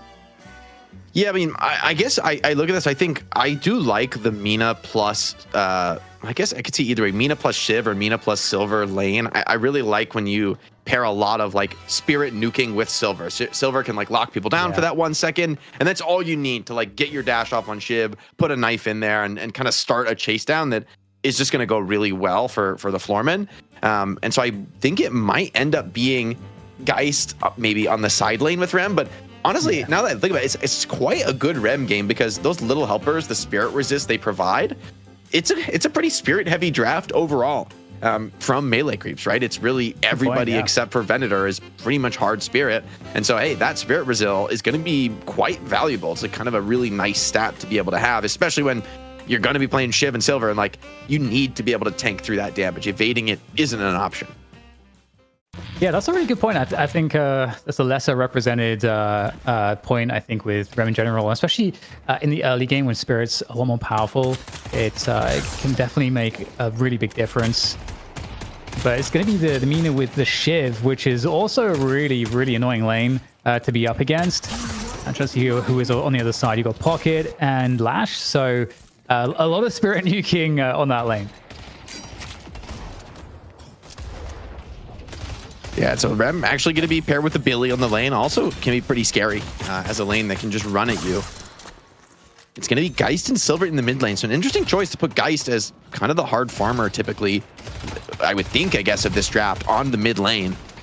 But she can be a pretty strong laner in her own right. I think that's maybe why the Geist sees a bit more play than some of the other options, is that the ability to just hold down that mid lane, clear creeps, and let your lane partner just take boxes to their heart's content is pretty significant on Geist compared to others. And one thing that's worth a call out, there's like so many things to talk about, but Demov getting onto the Shiv, of course, you know, we talked about how good Demov's hero pool is, which is funny because with Demov, there's so many things that are absolutely terrifying that he could play, but his hero pool is so wide, it's like kind of hard to understand what that's going to be in the draft necessarily, but they did prioritize Shiv pretty early on to make sure that they could get it, and it was at a point where, you know, they gave up like an Infernus for that, you know, so that they made some serious concessions to secure the Shiv for Demov. So I would be expecting, you know, Demov to be extremely important in terms of his impacts on Shiv in this game. Yeah, I mean, they do have Infernus, which is kind of the natural counter to Shiv, but of course, you're going to be building Dispel Magic in this game, right? You're going to be building those tools specifically to help you in some of those scarier matchups. I think Divine Barrier is going to be a crucial item for somebody like Xeno as well this game. You know, the ability to purge off the Affliction is going to be very, very important. But for the melee creeps, it's kind of all countered by, hey, if you just hit more people with your Spirit Nukes, you know, you're not going to be able to purge it all off. It is going to be Ido, by the way, on the pocket. So this is a bit of a fan favorite. You know, back in the day, right, this was the one trick for Ido. I mean, I remember the old Hydronation squads would hard ban first pocket. Just do not let Ido play pocket was the name of the game. And it's been so long since we've thought of him as a player like that, where you're particularly thinking about the pocket as opposed to, you know, any other sort of nuking movement carry. But I think it's always a great hero to see him on. I think he has a great understanding of the character and is able to build unconventionally if that's what's needed. Yeah, it's great to see it be something to circle back to, because like you say, you know, he was kind of one trick and he had to diversify his hero pool. I think, to be honest, you know, Do and like a lot of other players have had that reputation to some extent. John also, right at the beginning, gets very, very well known for like being somewhat of a Warden one trick, and then you see that he actually can expand his pool. But you get to see it every so often, the classics. Just like a nice counter parry there from ABG, not only to save League, but to put massive damage onto John and Saya, who aren't having the most impact, I think, on the mid lane. And that could have been a kill that kind of goes their way. Instead, they're going to take quite the beating, which is going to slow their roll. I mean, Venator Bebop, pretty scary lane, right? You can hook people into the traps. You can kind of pull them way deeper than they intend to go.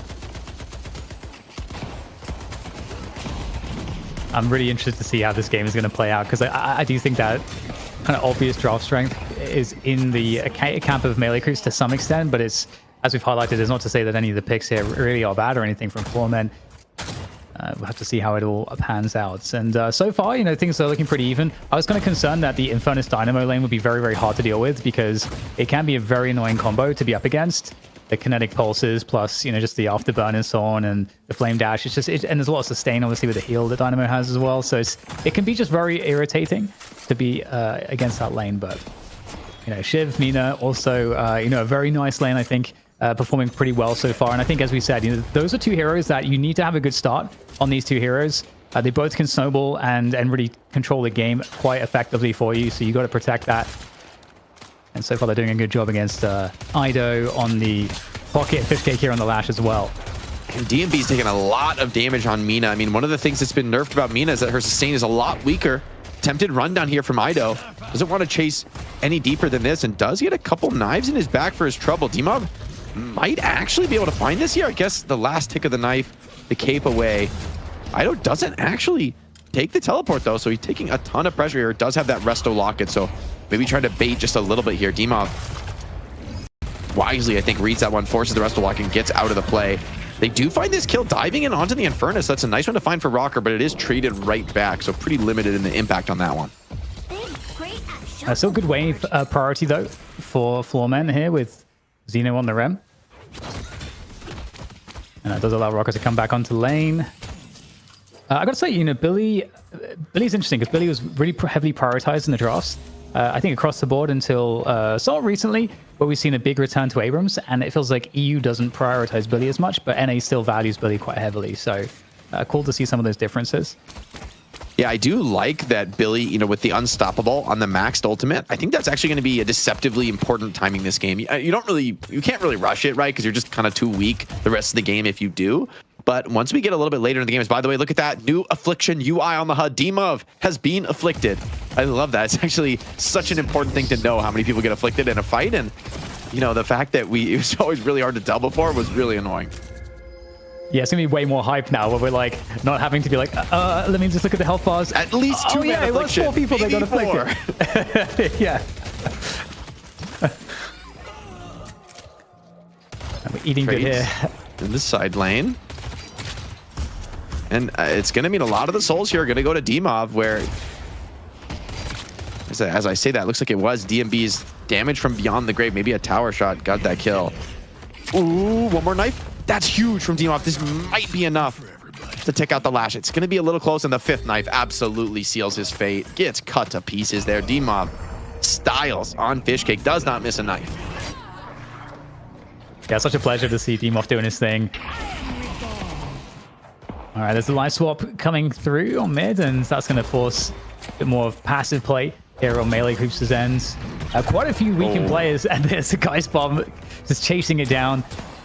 Liga looking to have a really strong game here. I think he's going to have to be in that hyper carry position. You know, somewhat shortly, you know, you're going to see more roam from AVG, and then you'll likely see League just trying to farm, like just go super efficient on the farm.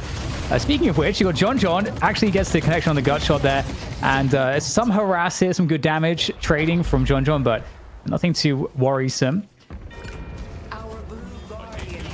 Yeah, it's some big trades to find there for League, who is probably the most motivated of anyone on Floormen to have that nice start, getting into some of those early farm items. Ido tangling with DMB, and man, that negative spirit resist base on Pocket just absolutely bites when you're trading with Amina.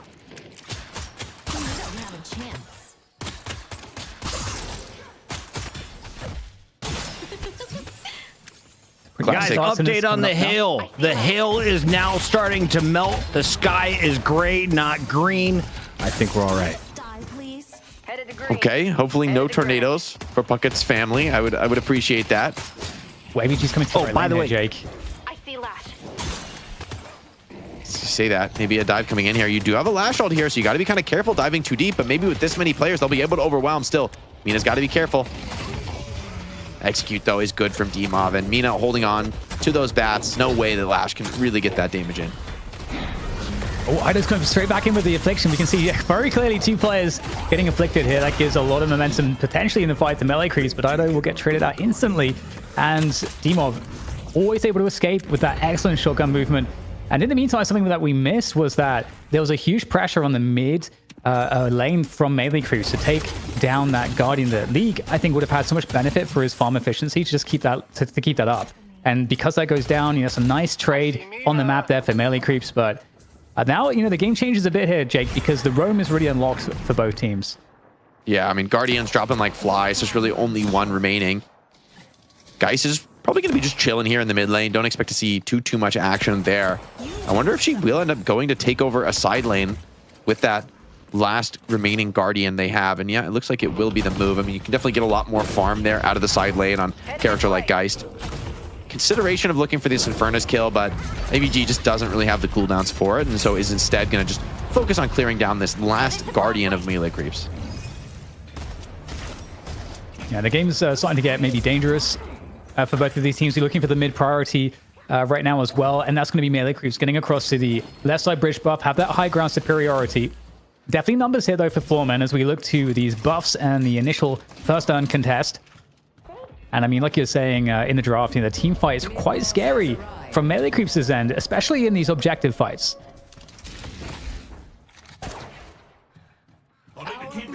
See what Sai can find on the Bebop, and you know, with the Bebop in this meta, you're definitely going to be getting a little bit more farm onto this one. So excited to see what Sai can do. I mean, it's conventionally been on that low economy support sort of role for his team, but now with a bit more to show for it. Big Death Slam comes in, but I think it's mostly defensive. Fishcake just trying to get players away from his allies. Being run down, might end up ticking out Furnace on basically no HP, and yes, the knife is good enough. Silver starting to run down Dynamo. Scout does not have that singularity, and AVG is not scared of anything, just eats Scout for breakfast.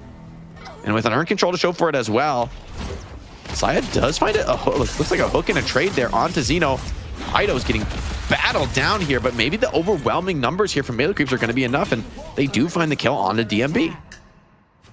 Yeah, some pause there to get the earn to its mark on the right lane. League is, of course, looking after that lane at the moment. He's got John on the other end, the two M1 position 1 carries, whatever you want to call them. And will they be able to make their way across, though? Earn gets dropped for this team fight in mid. As melee creeps try to intercept, keeping that pressure on as much as they can towards Floormen's Walker in the mid lane. But now, once again, the movement does persist to the right lane. And that control is really important. Really good play from melee creeps to take down that Guardian. Looking to pressure League as well, further back on the lane. Looking to just win this priority so he can get that contest and make it successful on this turn-in. Good high ground usage coming in here from Floormen as well to try to get the upper hand in this fight. And now looking to drop in Unison onto this team fight as the dunk attempt comes on through. and it's looking like an absolute crazy battle. The Singularity gets just blown up completely, and right now Floormen looking like they have all the momentum in this one. You've got the Lycan form slicing away here as they are forcing the remainder of melee creeps to fall back out of this one. There goes Fish Cake as well, as more and more damage comes on through, and it really feels like Floormen are running this one. Yeah, they get so much out of the fight. Looks like the lion's share of those earned souls. Even Sai gets run down in the trade, and I mean, you can see that AVG just running down the Dynamo. It's like, Scout, what is he supposed to do there? He even popped the Singularity, but ends up just bleeding out. But your choices are between solo Singularity on a very, very tanky Silver or just dying and doing nothing. So a really well-played fight. That's the type of fight that should, in theory, be really difficult for this Floormen comp, but they get it done. I do think as the game gets later, the ults get more points in them, more items come out, the team fight is going to get scarier for melee creeps, but I like that Floormen are willing to flex their strength here and now and, hey, get a few thousand souls lead out of it. Yeah, and it's so fun to see how much teams have grown in terms of the coordination of how to attack these battles positionally. Just seeing, you know, the takedown of the Guardian, trying to claim that space, but then the counter high grounds coming in from Floormen, the timing on the drop down. Just a lot of advanced stuff coming in as we get also another skirmish here in the mid lane, and Floormen are somewhat outnumbered. They might get picked off. The Death Slam connects as well, and there's nothing that Rocket can do to stop that. And now you've got a front down of Demov, who is extraordinarily hard to catch when he's on this Shiv, and once again, he'll be able to escape, as always is the case. Look at that. Divine Barrier already queued up for Xeno. Love that he's prioritizing the item. That catch on a Rocker is nice, but it did expend the lash ult for it. So as they push forward to try and take down this mid lane Walker, this would be, by the way, a huge find. Getting the mid lane first is always quite nice, and beautiful hook by Saya does catch on a Demov. He's going to be ticking from the blood right, but I guess that Resto Locket is enough to keep him alive. Counter Walker does go down on the right side of the map, and, you know, melee creeps, rather, Floormen are trying to get even more out of it. They're going to look for the double Walker pickup here, but the defense is coming in. Yeah, this is going to be very tight here. They would really want to get this. If they're going to die, you would at least want to get a second Walker online, and Rocker is trying to melee it as much as he can. That's good damage coming on through, and it looks like it should be enough here. There's the Rising Ram to finish it off, and okay, yeah, Rocker's going to die, but it was all worth it. Hang on, still actually battling away, but in comes John with the finishing shots, and it's going to be a wipeout. But again, we can't ignore what was gained for all of those deaths. 2 Walkers against the 1. Is it worth it, Jay? Yeah, this is one that is sort of right on the line. I mean, I think the fact that DMB gets caught as well, it's probably just a little bit not worth it, especially because you get the mid Walker. So now, yes, there are still 2 Walkers remaining for the Floormen, but just inherently having 2 split objectives on the far sides of the map, it's just a matter of time, really, before you get a good split push that drops one of those side Walkers and then puts you back in the driver's seat. Silver ult is popped here, but she gets hit by that anti-heal grenade by the Venator, and chasing down a pocket seems pretty unlikely. AVG doesn't really want to commit on that. Yeah, this is a horrible fight, just getting kited by the abilities. Wait, and that's like can form out now, and a team fight will commence right afterwards. That does put Floormen behind ever so slightly, but with that said, Demov is looking really strong in this one, able to come in the nick of time, and is under control now for Floormen, looking to win another objective. But Rocker's going to get interrupted, has to drop the urn just briefly there for the moment. And in the meantime, you have one of those side objectives getting absolutely burned to pieces. But Do here looking to work on this one. Is there going to be any response to this? Demov is coming in to try to take him down on the flank. I mean, they need control of this lane one way or the other. And it is just a death for this Walker, and it will certainly be successful. The Flame Dash will absolutely make sure of that. And that true solo Walker kill for 1 death, absolutely going to be worth it. It gets a lot of souls into the pocket of Do, who kind of needed him this game. I mean, it puts him, I think, right back up kind of where he wants to be, just behind John. Still pretty effective, but with that player dead, opportunity here for Floormen to punish it right back. If they get this urn dunk in, it's absolutely going to tilt back in their favor. Still, dead heat here on the Souls. Melee creeps showing numbers. They looks like they do want to try and fight this, and they get the melee, knocking the urn out of Billy's hands. Yeah, it's also getting a bit awkward now. Death Slam coming on through as well. This might be just the interrupt that's required, but no, Demov looking to provide the harass around the urn itself to try to secure this turn-in, but still so much fighting left to be done here. Rocket does have that chain gang, but no HP to use it. League has a life swap as well, really performing very well in this fight as well. Good positioning coming in from Floormen is having them be in a spot to potentially win some ground, but looks like both teams are certainly in a very weak position. However, melee creeps are able to regroup and to try to find more position on that urn deposit. I didn't actually see who actually managed to turn it in the end. It was D-Mob, and I think he actually got most of the souls. So when they came into that fight, they were basically dead even. Now 2K solely. But I mean, this game has still been way too close to call. Like, they're really... I wouldn't say there is almost any advantage here, especially because, hey, in theory, I kind of like this melee creeps comp in the late game. So they're going to be sitting pretty, but just the same, Floormen are going to feel like, hey, we are taking these fights. They keep like just running at Scout and just basically trying to kill him off first with the silver. And it's getting a little scary because he's just not really able to look for those big singularities when he's being focused in that way. Later in the game, I guess I wonder how that'll play out when he's able to, especially once he maxes out that quantum, is going to make a big difference for being able to maybe just escape, slip away from some of these more threatening kills. But I mean, honestly, I think both teams playing this one safe, both know a lot rides on this. This is your chance to get to that money match and actually contend for the top of North America. A spot both these teams want to see themselves. And D-Mob looking to get the drop on Seafish Cake, just temporarily there. Roaming as a group of 4 Floormen looking for these kills. And they are stealing some farm over there as well on that right side of the map here. So trying to be very active to find these pickoffs. And again, with the mid boss up now, these fights start to have a lot more on the line. And a couple minutes away from the next earn turn in, most of the farm on the map has been largely eaten up. I see Infernus. So roams continue here. Yeah, nothing much to fight over for the next minute 30.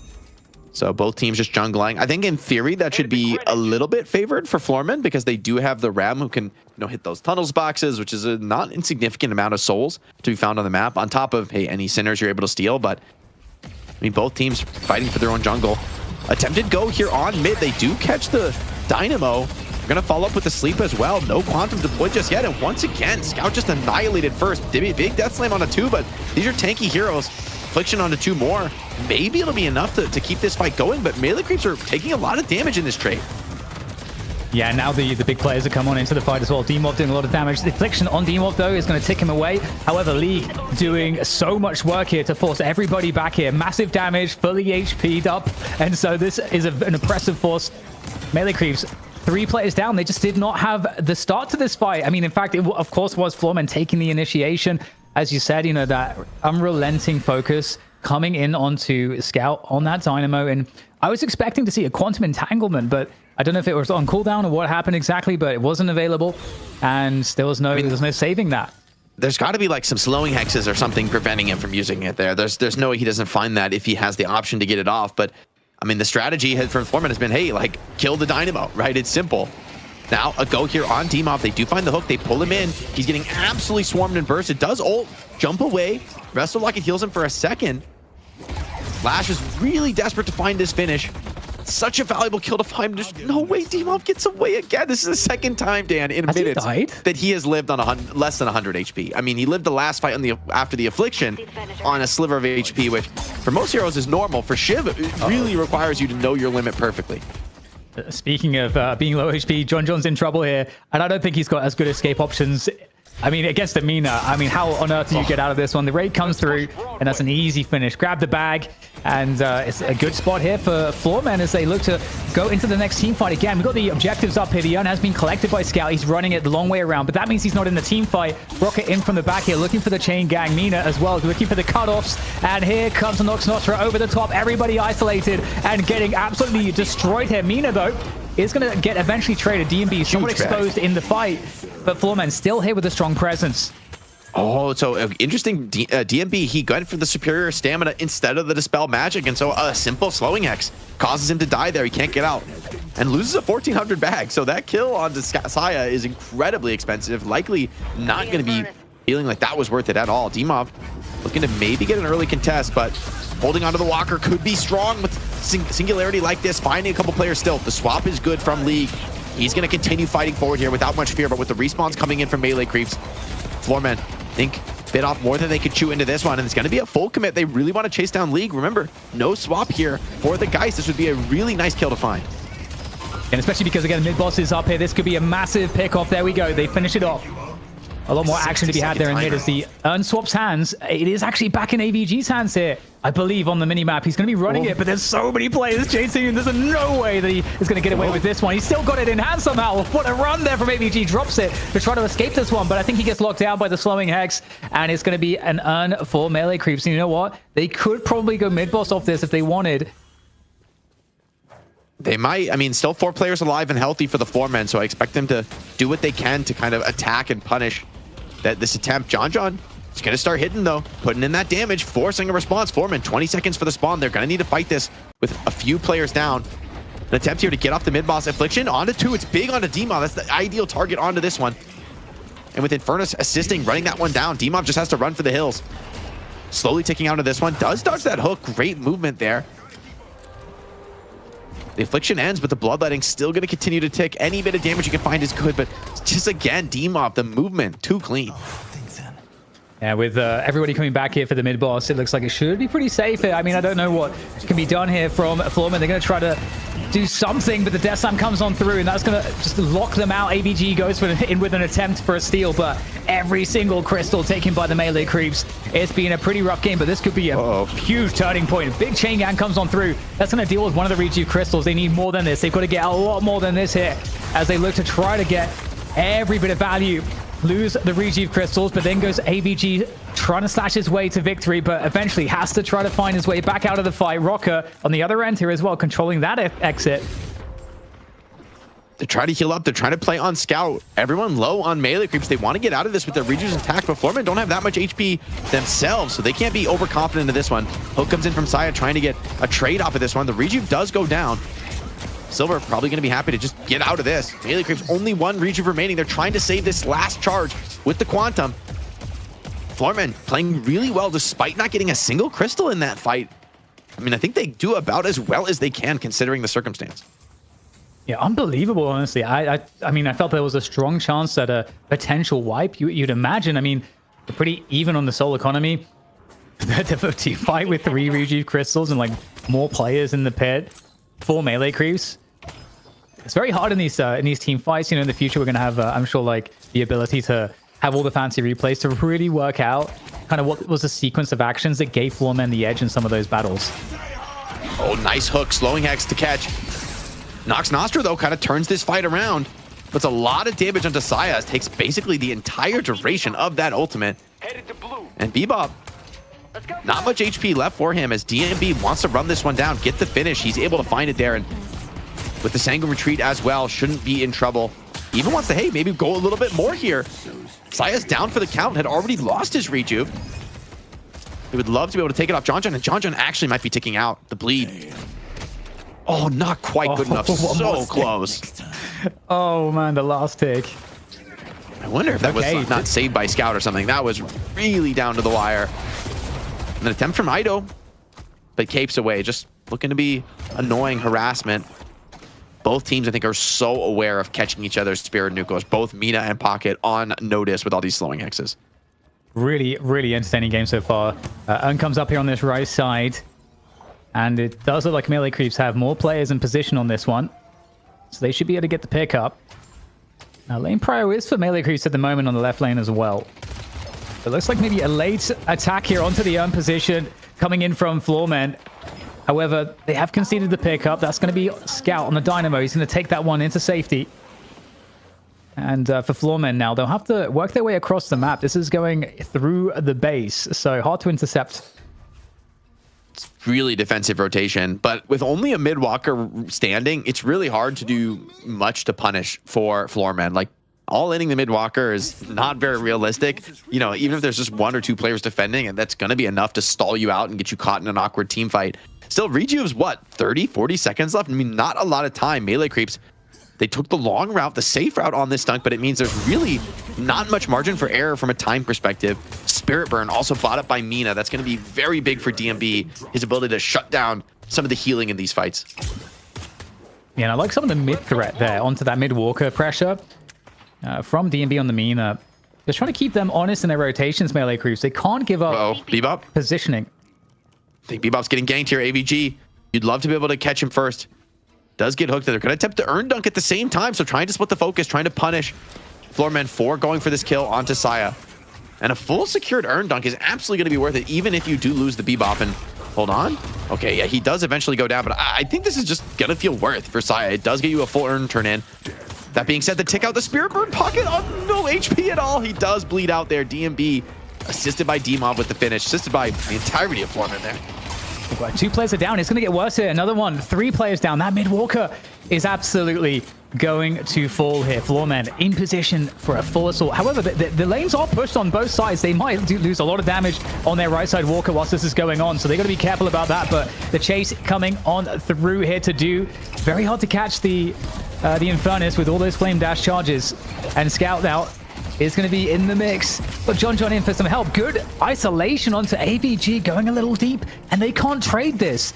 Floormen, they have to fall all the way back, and they again are losing that right side walker to minions at the moment. That is not what you want. Yeah, they do get the mid walker, but it costs a lot of kills. I love the way Melee Creeps fought that, right? Venator, Dynamo, and Infernus all together in a small room is not a room that you want to be in on the Floormen. I mean, that is a scary combo. They won't be able to get that walker with creeps, but I mean, they got 3 players dead. I think they can just do it the old-fashioned way. Bit of an attempt here onto League, who actually could find himself in a tough spot. The spawners are not going to be coming in anytime soon. League does still have that HP swap, but will he actually be able to leverage it in this fight? Does throw it out, but even with that heal, it's just not even close to enough. Infernus willing to tank it. Yeah, this is a terrible fight. You got both D-Mov and League getting caught 2 versus 4 here. Now a late rotation coming in from Floormen, but it is just too late. I've seen him escape too many times to believe it until he actually hits the deck. But there's a special feeling into that chase down for Ido for sure. And this has got to feel bad for Floormen. You know, just overcooking it a little bit in the mid lane, getting isolated. AVG really deep, 1v3, and then now that has turned into, I think, like 3 or 4 kills off the back of that. They lost a walker as well. They have no prio across any lane in the entire map. All the farm is up. This is backfired for Floormen. Yeah, absolutely. That's going to be an expensive mistake. I will say, though, I think this is the biggest lead of the game so far. And we're looking at, what, about a 10% soul advantage here for the Melee Creeps. Maybe soon to grow as they're splitting. They're clearing a lot of jungle. Ido even stealing some of the enemy's camps right now is always a little bit of extra value here. But still, very much a playable game. That being said, I'm curious, what are the next item buys for some of these key team fighters? Like, I'm especially looking at Scout. What can he find to be a little bit more effective on the Dynamo? Has really been focused in a lot of these team fights. And hey, if some survivability tools might go a long way to getting off some better singularities. Yeah, it's a great call out. It's the complexion of the team fights are going to change pretty soon due to some of those itemizations. And just a lull here. I mean, we haven't had too many in the last 10 minutes, but as you say, mid-boss is about to spawn. You got just to clean up across the map, try to extend that lead, buy up some items to be able to actually leverage the soul advantage into the next very pivotal team fights. Interesting. 2 divine barriers are up for the Floormen. It's going to make it a lot harder for Ido to get more than just essentially forcing those skills out with a big affliction.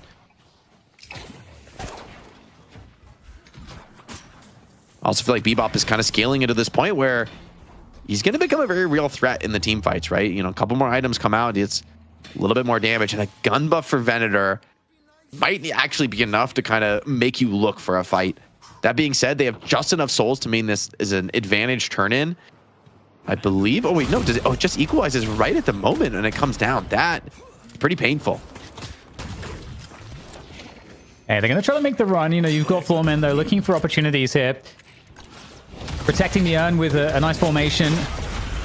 And there's a Nox Nostra coming on through, and the position changing there for Mina, and that is, it's so difficult. A good heal coming on through. Good save. Is it going to be enough here for Mina? Able to escape this one. They're going to have to go through a few other players to get to DMB. In the meantime, the Singularity will come through and is uninterrupted. That catches AVG, taken out of the fight. Not a lot of impact here, unfortunately, for him, and everybody's getting isolated now. League trying to escape with the Warp Stone, coming back into the fight for the life swap, but there's so many players here, and League is not in a position to escape. Stuck in the tunnel, there's nowhere to go. Into the flame dash, into absolutely everything, and they're getting completely wiped out here. Floormen, they are struggling in this fight. They are split up, and they got to fall back. They're thinking about trying to take down D-Mov as well, but he's blasting away. Should be all right to retreat back to base. Xeno won't be so lucky. And the Singularity, I mean, just so much focus. I think it was Singularity, Death Slam, and Concussive all onto AVG Silver, and he's just deleted from the fight. You cannot play the game. And I think that some of that, the issue with that strategy of having Silver run down these team fight ults is being apparent. Is if you can win a fight after, solo ulting the Silver with basically your full load as a team, then that's a pretty strong recipe for a victory here. An attempt for Dmov to go for some parries, but this one is just really desperate. Absolute 5v1 there, and Melee Creeps read the play, wait out the parries, and get all the crystals. Yeah, it's really, really tough now. Now it truly feels like that was the tipping point. That last fight, and I gotta say, this is going to be, I think, a frustrating game to look back on if it is going to be Melee Creeps winning this one for Floormen, because I think they're going to look at that situation where they had that crazy contest in mid on the mid boss. They dealt with 2 of the Reju crystals. And then they had that advantage. They take the mid walker down, but then they just overextend slightly. And then that turns into that kind of counter push that just devastated them. And they've been behind ever since that moment. Now it's looking pretty rough, man. You get the full triple rejuve. You're probably just going to be waiting, I guess, for Scout to have the Singularity, but maybe you're not. Maybe you just feel strong enough that you can continue to push this pace even without one of the key ultimates in the fight. And in fairness, you got a lot of other powerful tools. E-shift on the Mina, Death Slam overhead, but they're still going to be able to slam down on him, but with the Rem save, I think that's going to be enough. Get DMB out of trouble. So Death Slam basically thrown in for nothing. Still, I mean, Floormen, yeah, an ult wasted against you is nice, but you need to be able to find like some sort of huge base defense kind of a team fight if you want to stabilize this game whatsoever. And Melee Creeps, it is a BO1, so I think they're going to play this as conservatively as is reasonably possible. But Saya could be the way to do that. Hooking Shiv, catching him in. Rough spot here from DMB, and he is just deleted, burned down. Great catch there, Saya, just kind of baiting in the hallway, and ooh, even looking for more. The Bebop just gives you such a powerful tool to look for an end in the game. 4-man Affliction, and end of the game might come sooner rather than later, Dan. Yeah, it seems like this is the final lap for Melee Creeps around the base of their opponents, and I mean, this was a super tight game. It really was like neck and neck the entire time. Came down to these just like a small mistake or two, and I mean, we'll get an attempt here. There's the sleep, the Rem nap time to try to get an opportunity, open up on some kills maybe, but there's 3 rejuve crystals still to think about as everybody is just packing into that corridor leading into the towards the fountain. And there goes another shrine. So looks like a little Melee base Creeps. dive from Do, the refresher Affliction from Ido. This game, I don't even think you back. You've got pretty much half the rejuve, a third of the rejuve timer left, but all 3 crystals available. You still have a Death Slam to go in over the top of the pit. A hook onto Mina. It's going to further speed things along, get some of those key defensive tools out of DMB. And John is pouring in damage from range. There goes DMB. And Melee Creeps going to be booking their ticket here to the money match. Big Singularity onto 3. I think the biggest one of the game. And a Death Slam to add insult to injury. Great job. Yeah, the Singularities, we did have too much of an opportunity to shine in this game, but Melee Creeps as a team absolutely will. They will be on to the money match. Yeah, really well played by the Melee Creeps. They just kind of got through the early phases of the game. They never gave up too much of a lead. And then there's that one, I think a little bit, we said, an overcook from Floormen. They push down. They have 3 players on the enemy team dead, in fairness. So it really feels like they do want to force something and take a walker down. But I think Melee Creeps kind of baited them into a bad fight, playing in the rooms really well with Dynamo and Furnace, and of course John's Venator. And that being able to hold like that, I think it's a 3-on-5 or a 3-on-6, where actually it's Melee Creeps coming away with the kills, turns the game on its head. And from there, it does kind of feel like, oh, they've gotten over the hump. The draft now is just like, once you start getting refreshers on every one of these ults, it's just too much to play around. The cat suits win again. Chad, if I told you that cat had paws last week in the graphic, would you believe me? Let's take a look here at some of the best plays from this game. The Bebop had his moments. The silver came out for AVG. And then Chat said maybe AVG got a little too hungry on the Wolf. The punishments came through. Melee Creeps all popping off towards the end. And I got to ask, did you have the least amount of shots fired? Can I play in Furnace without shooting? I mean, this build, actually, yes, kind of. Like, you still want to light people on fire, but once you ignite somebody, you're probably done shooting for the rest of the team fight. You just, flame dash around, hit an explosion on somebody, keep reigniting them with napalm. It's quite the powerful build in the meta right now. I think it's the definitive way to play in Furnace these days. And what is the build called? It's Dash Infernus? Or is it just... I'll Google it. It'll be fine. Tracklock.gg. We got you. Yeah, and look at this fight. So they're down. I mean, they get one kill on the end, but it was a 3v6 this whole engagement.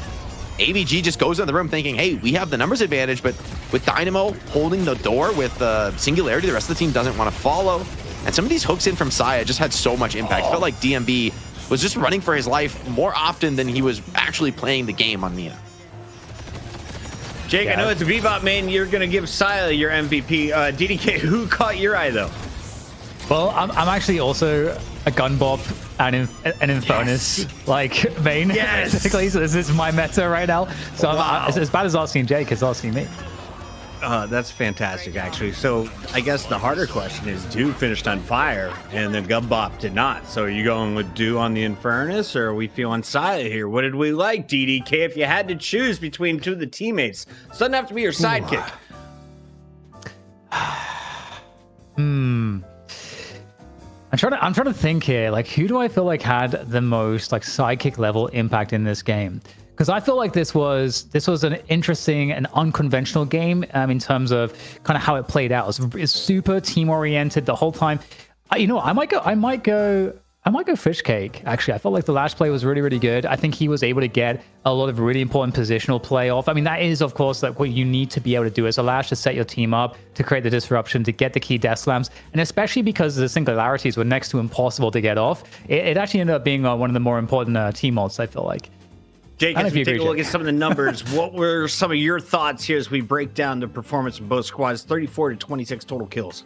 I mean, just John does it again. Like, he's so ridiculously consistent. And by the way, shout out anything 2111. Thanks for the 5 gifted. Appreciate all the subs and support these days with the community. But I mean, John, he just has games like this. It feels like routinely where he's got more or less the full rainbow. He's like involved in almost every kill.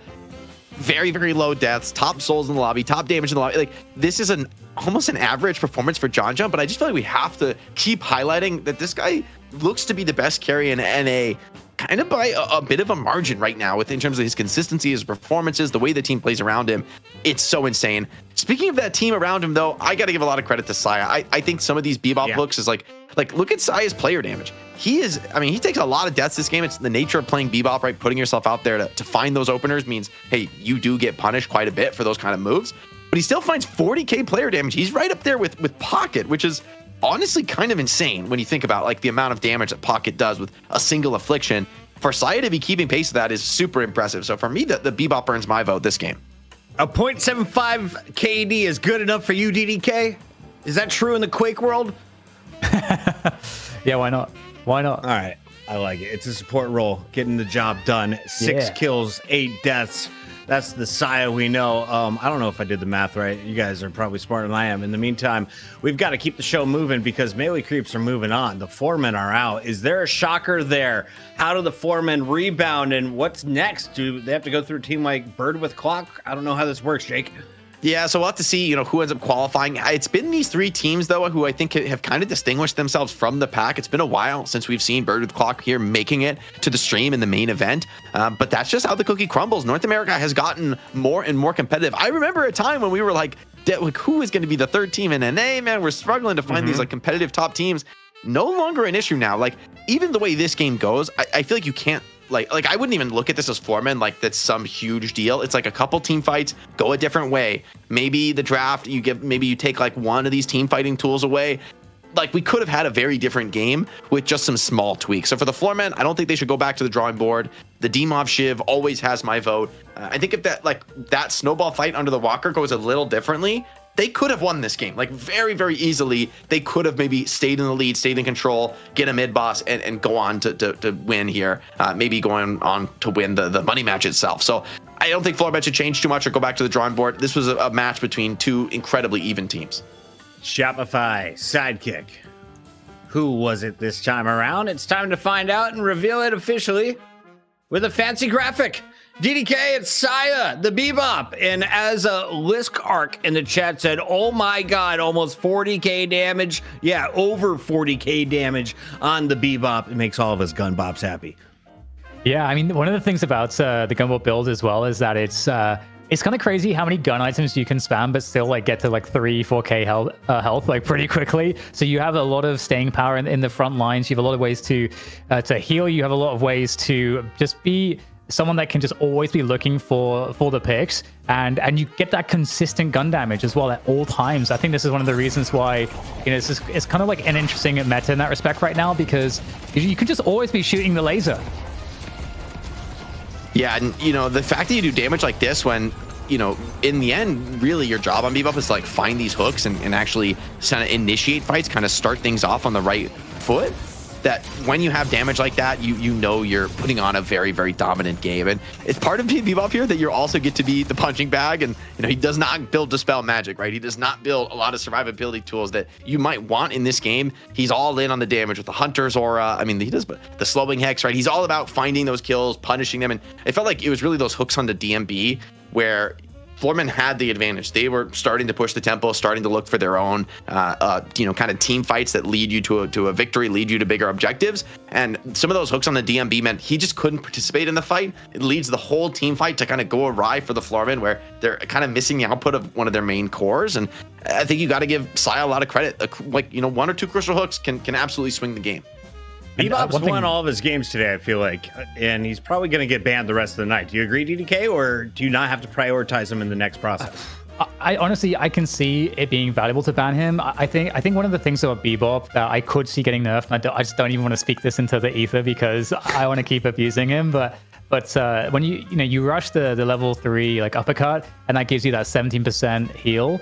And that's the kind of thing, like the amount of times you can survive way longer than you should be be able to in a fight, and then you get off another hook, another bomb, another hook, the uppercut gets some cooldown, you just juke around the corners a little bit, you know, and so there's like so many ways that Bebop can have insane sustain and be this kind of like heavy damage frontliner picker that I could see him getting banned. I think he is very good. And before we go, ZP, are you still on the mic? Do you want to chime in with this Saya lore? Because you've been watching this guy for 60 plus weeks and you were telling me that he's done it all.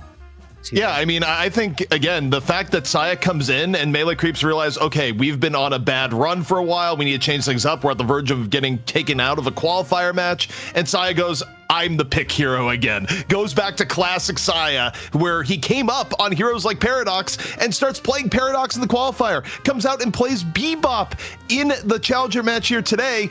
It's one of those changes that you just don't expect to see happen. And honestly, good on melee creeps for saying, hey, we're going to make the change and go from there. And no better one to do it than Saya.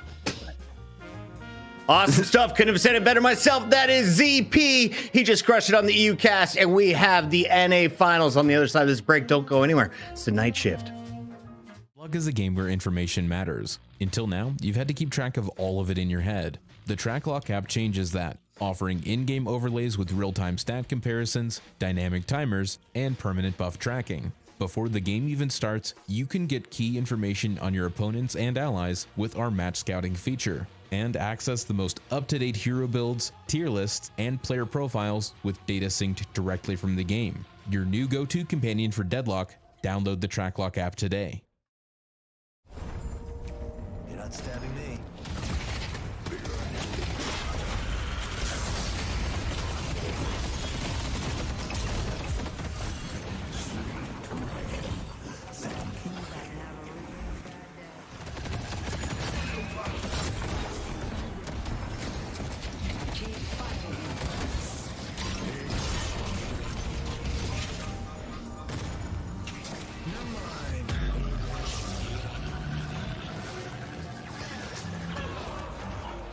Great job.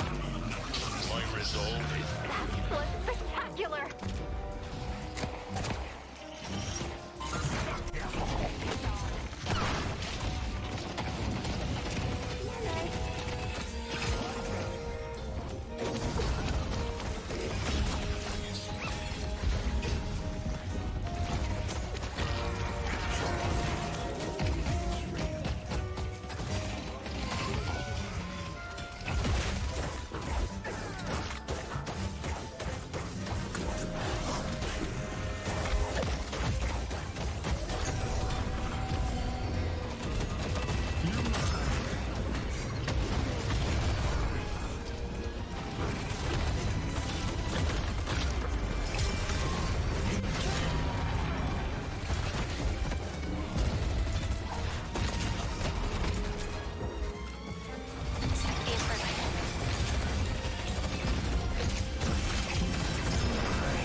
It's the night shift. The party continues, and we just saw the Floormen get mopped. Well, some self-inflicted wounds removed them from the competition, but DDK, that means we get a treat, and that is more Ido time, and he's not having to play Lash. It seems like he's having more fun tonight.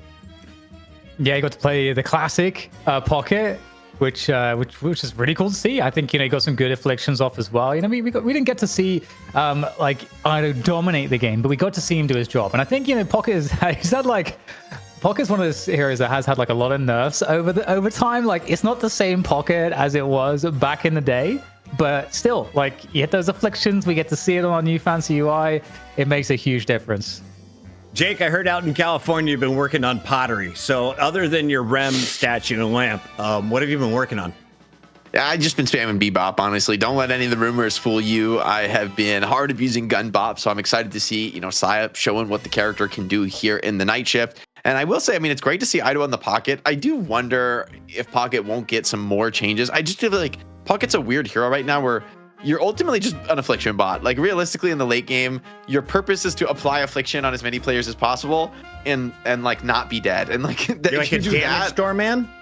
Yeah, the ultimate is so strong, right? Turning off all healing is such a ridiculously powerful tool. If you do that on, 4 or 5 players, it's almost like you can't fight anymore into that. And so the enemy team is just playing whack-a-mole, trying to kill you, using every single skill to just stay alive and press an affliction on the enemy team. So I don't know. I kind of miss the old Pocket of being able to blow people up with your other skills, but by the same token, maybe I don't miss just dying from a guy that can teleport. For those who missed those days, what was the original lore of Pocket before he was this frog man with a suitcase? No, he just originally the affliction was just it didn't have the hard anti-heal effect, right? So it wasn't, I think, as crucial to the character because affliction is going to do a lot of damage, but you can do damage with other skills too, and you can kind of build items you build the Spirit Burn and the Tank Buster and kind of go for more of that. But right now with just turning off global healing is an incredibly powerful thing to do. When the enemy carrier relies on lifesteal, when the Rem is a huge part of his kit is healing people and sustaining them, a lot of your strategy just essentially doesn't work if Pocket hits that huge affliction on you. Are there any characters that are insta-bans this week? 2 weeks ago, Mirage did not see the light of day. He was the first ban from the start of the show to the end of the show. DDK, is there anything that you think will not make it through for NA tonight? I do feel like Infernus is one of those for sure. I don't know that anything's so crazy right now that there's high value stuff, but I don't know that anything's super crazy. I think Infernus, Mirage are the M1s that maybe come to mind, like you say, but I actually feel like you get maybe a little bit more value from understanding the other hero pool that you're up against and trying to ban out certain players and try to make sure that John maybe he doesn't get the Vanessa, for example. Maybe you should make sure that doesn't happen. I think for all the unicorn princesses of the world, like my daughter behind me, she wants to know, is the sparkly lady going to be played? Because Celeste was banned out previously, wasn't even banned out the second half of last week's show, all of this show until the final, and then she's played in the EU final and she puts up record numbers on Rake. So is Celeste still a good character or just in Rake's hands? What's the situation? EU made it look really strong and she was, I believe, completely ignored in that last draft, not banned, not picked. So pretty surprising for me because Celeste was, after those new heroes dropped, was really one of the true top tier. I remember the first few weeks she never got played because she was literally perma first ban. She's been nerfed a little bit since then, but Rake showing that you can have a big game like that, I certainly put some more questions in my mind as far as why she was ignored. Maybe both teams felt hey, we can get that kind of spirit damage from other sources, whether it's the Pocket or the Shiv, and look for a different style of game overall. I would be surprised if she gets ignored completely through the day. Although now that I'm saying that, I wonder, is FPS Lounge going to be the team that wants to take a Celeste? What's the scenario where Celeste is going to be the perfect hero for you? Still, I'm not exactly sure on that. For FPS Lounge, though, this is going to be their first time defending as champion here in the night shift, holding on to a title they've only had for 1 week, but it's one that, a lot of the OG members of the squad have held for much longer back in that Hydronation era.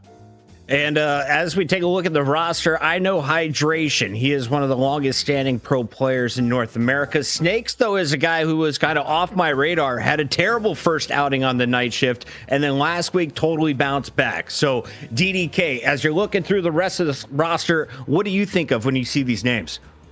Yeah, I mean, one thing obviously that's got to be called out from how it performed last week is Erebus's Bebop. That was like the beginning of the Reign of Terror of Bebop. Erebus really put that to test. And in terms of like the other players on the roster, Lefa, someone that had played originally a lot with the original Hydra Nation roster and was like this insanely strong mechanical player, often credited to be the highest skilled mechanical player in the region. So very well suited to playing those M1 roles as well. And seeing Lefa on an Infernus, for example, used to be very, very just like a heinous crime if you ever let it happen. Snakes, you might see Snakes, playing like something like, is he playing Apollo for them? I know he plays Billy as well. Yeah, I think he did play a game on Apollo. I mean, I just want to see him on something where he can push the pace and be like up in your face, aggroing you, going for kills constantly. I think that's where he looks at his strongest as a player. And also, I think that almost embodies the style for FPS Lounge, right? They all play aggressive. And when they're doing it simultaneously across the map, it can be oppressive. It can kind of dominate you, keep you permanently on the back foot. Melee Creeps, though, are certainly the veteran squad, and so I don't think that, I don't expect them to sort of fall flat under that kind of pressure. They have to know it's coming based on the way FPS Lounge have been playing these last few weeks. All eyes on Saya after his performance on the Bebop. The question is, who will get the Bebop between him and the man who put Bebop on the map last week? Erebus took home our MVP performance for the NA Finals this week. If it's a Melee Creep member, who do you think has the best odds? Do is looking pretty good on that Infernus. Let's go to DDK first. Sorry, that was an open-ended to two people off camera. That's tough. I don't want to take it. Yeah, I think like he was getting the Infernus. Yeah, I think as we saw before, like the priority on this team, John gets the hyper carry roles, and Dude's going to be getting sort of like more of the off carry. And Infernus is really well suited to that. I think like you were talking about with regards to like the dash build, because you don't have to be as high economy and have like insane output. So I think that's one of the reasons why that's particularly scary. And I think I would really hate to see Venator get onto John and you give Infernus away or Mirage away to Melee Creeps. I think that would be a pretty bad situation to be in. Yeah, I look at this team and I think, there's actually going to be some pretty contested heroes. I think Bebop and Infernus are kind of the two I'd call out first, where I think both teams are actually really going to want both heroes. The fact that Melee Creeps put up a great match in the Challenger match with Saya means they're going to probably think about contesting it. And Infernus has been going first three for the last few weeks here in North America. So whether it's Lefa or Do, I think both look super comfortable on the role. And I think it's kind of like the premier hero at the moment for that choice. So I wonder if, honestly, I wouldn't be surprised to see Infernus going in like the first three picks of the draft.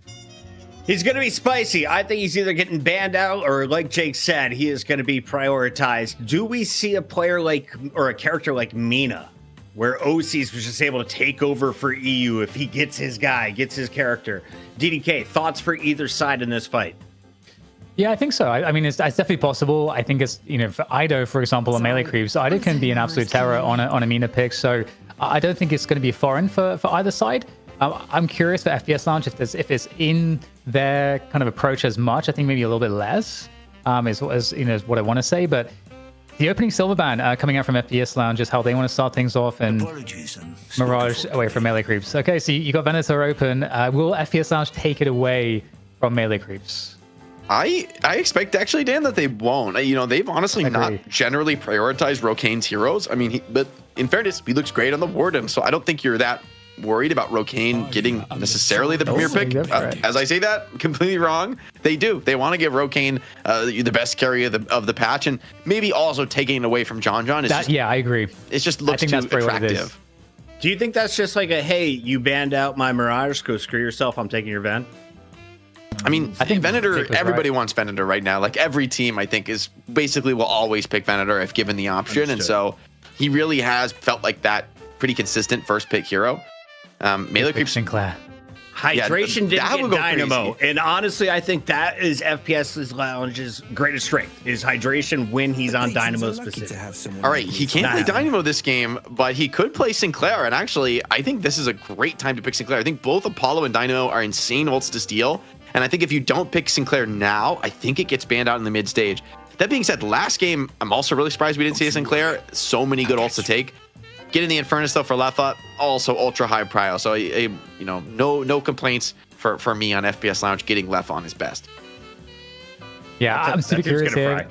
I agree, Sinclair. Like we saw this, right? The lessons were there on the weekend. We saw it NA versus EU, like playing against the different metas, and they just still don't value the Sinclair highly enough. Well, Melee Creeps didn't ban it out last draft, so I feel like FPS Lounge also might be sort of gambling and greeding and saying, hey, maybe we can get it like really late in the draft, because for Melee Creeps, they really don't want to pick Sinclair. I think it would be super awkward. They pretty much just want to, maybe they want to ban it out here, but if they don't, I think FPS Lounge could grab it in the absolute 12th pick slot. Stallman, I'm putting my life savings on the FPS Lounge here for the first game. I love you, Viper. You don't belong in this fight against a Venator, Infernus. Shiv, if you can, take me away. DDK and Jake, use your big brains to explain what Melee Creeps are trying to do. The Viper terrible draft. Is really interesting to me because I have been seeing a lot more gun carry Viper in high rank, and I'm on the one hand, in the past it's sort of never worked in competitive play because you just get stunned and controlled, and you just can't get the slides going. This sort of just isn't quite realistic enough to make the foundational element of the hero work. But maybe this will be sort of like that semi-carry Viper style where the team isn't 100% relying on you to carry the game. You can still hit that ultra late game spike, but maybe with some more sort of room to side lane on it. Definitely an odd one now for Melee Creeps. Both Viper and Apollo were banned from them last game, though, and maybe we'll get to see why if that's been something that's worked really well for them in scrims. It's a good point. And something else I wanted to mention is that Kelvin's not really received any attention so far. And I wonder if there's going to be the same story here as well. Shiv, Billy, Infernus, Venator. That, it is it's a strong front line. It's a strong carry game. They're maybe missing, like pick and support potentially. You could say if you wanted to look at it in a basic way. So I'm curious if we'll get to Sinclair here, or if okay. So going to get Paradox. So Sinclair is still possible in that last picking spot, but Paradox, a return to Paradox. We haven't seen Paradox really played in quite some time. Gives you a nice way to punish the Bebop, right? When he goes up and he looks for his hooks, he is actually really vulnerable to getting initiated on at that moment when he's most exposed and most aggressive. Melee Creeps do grab the Geist for John.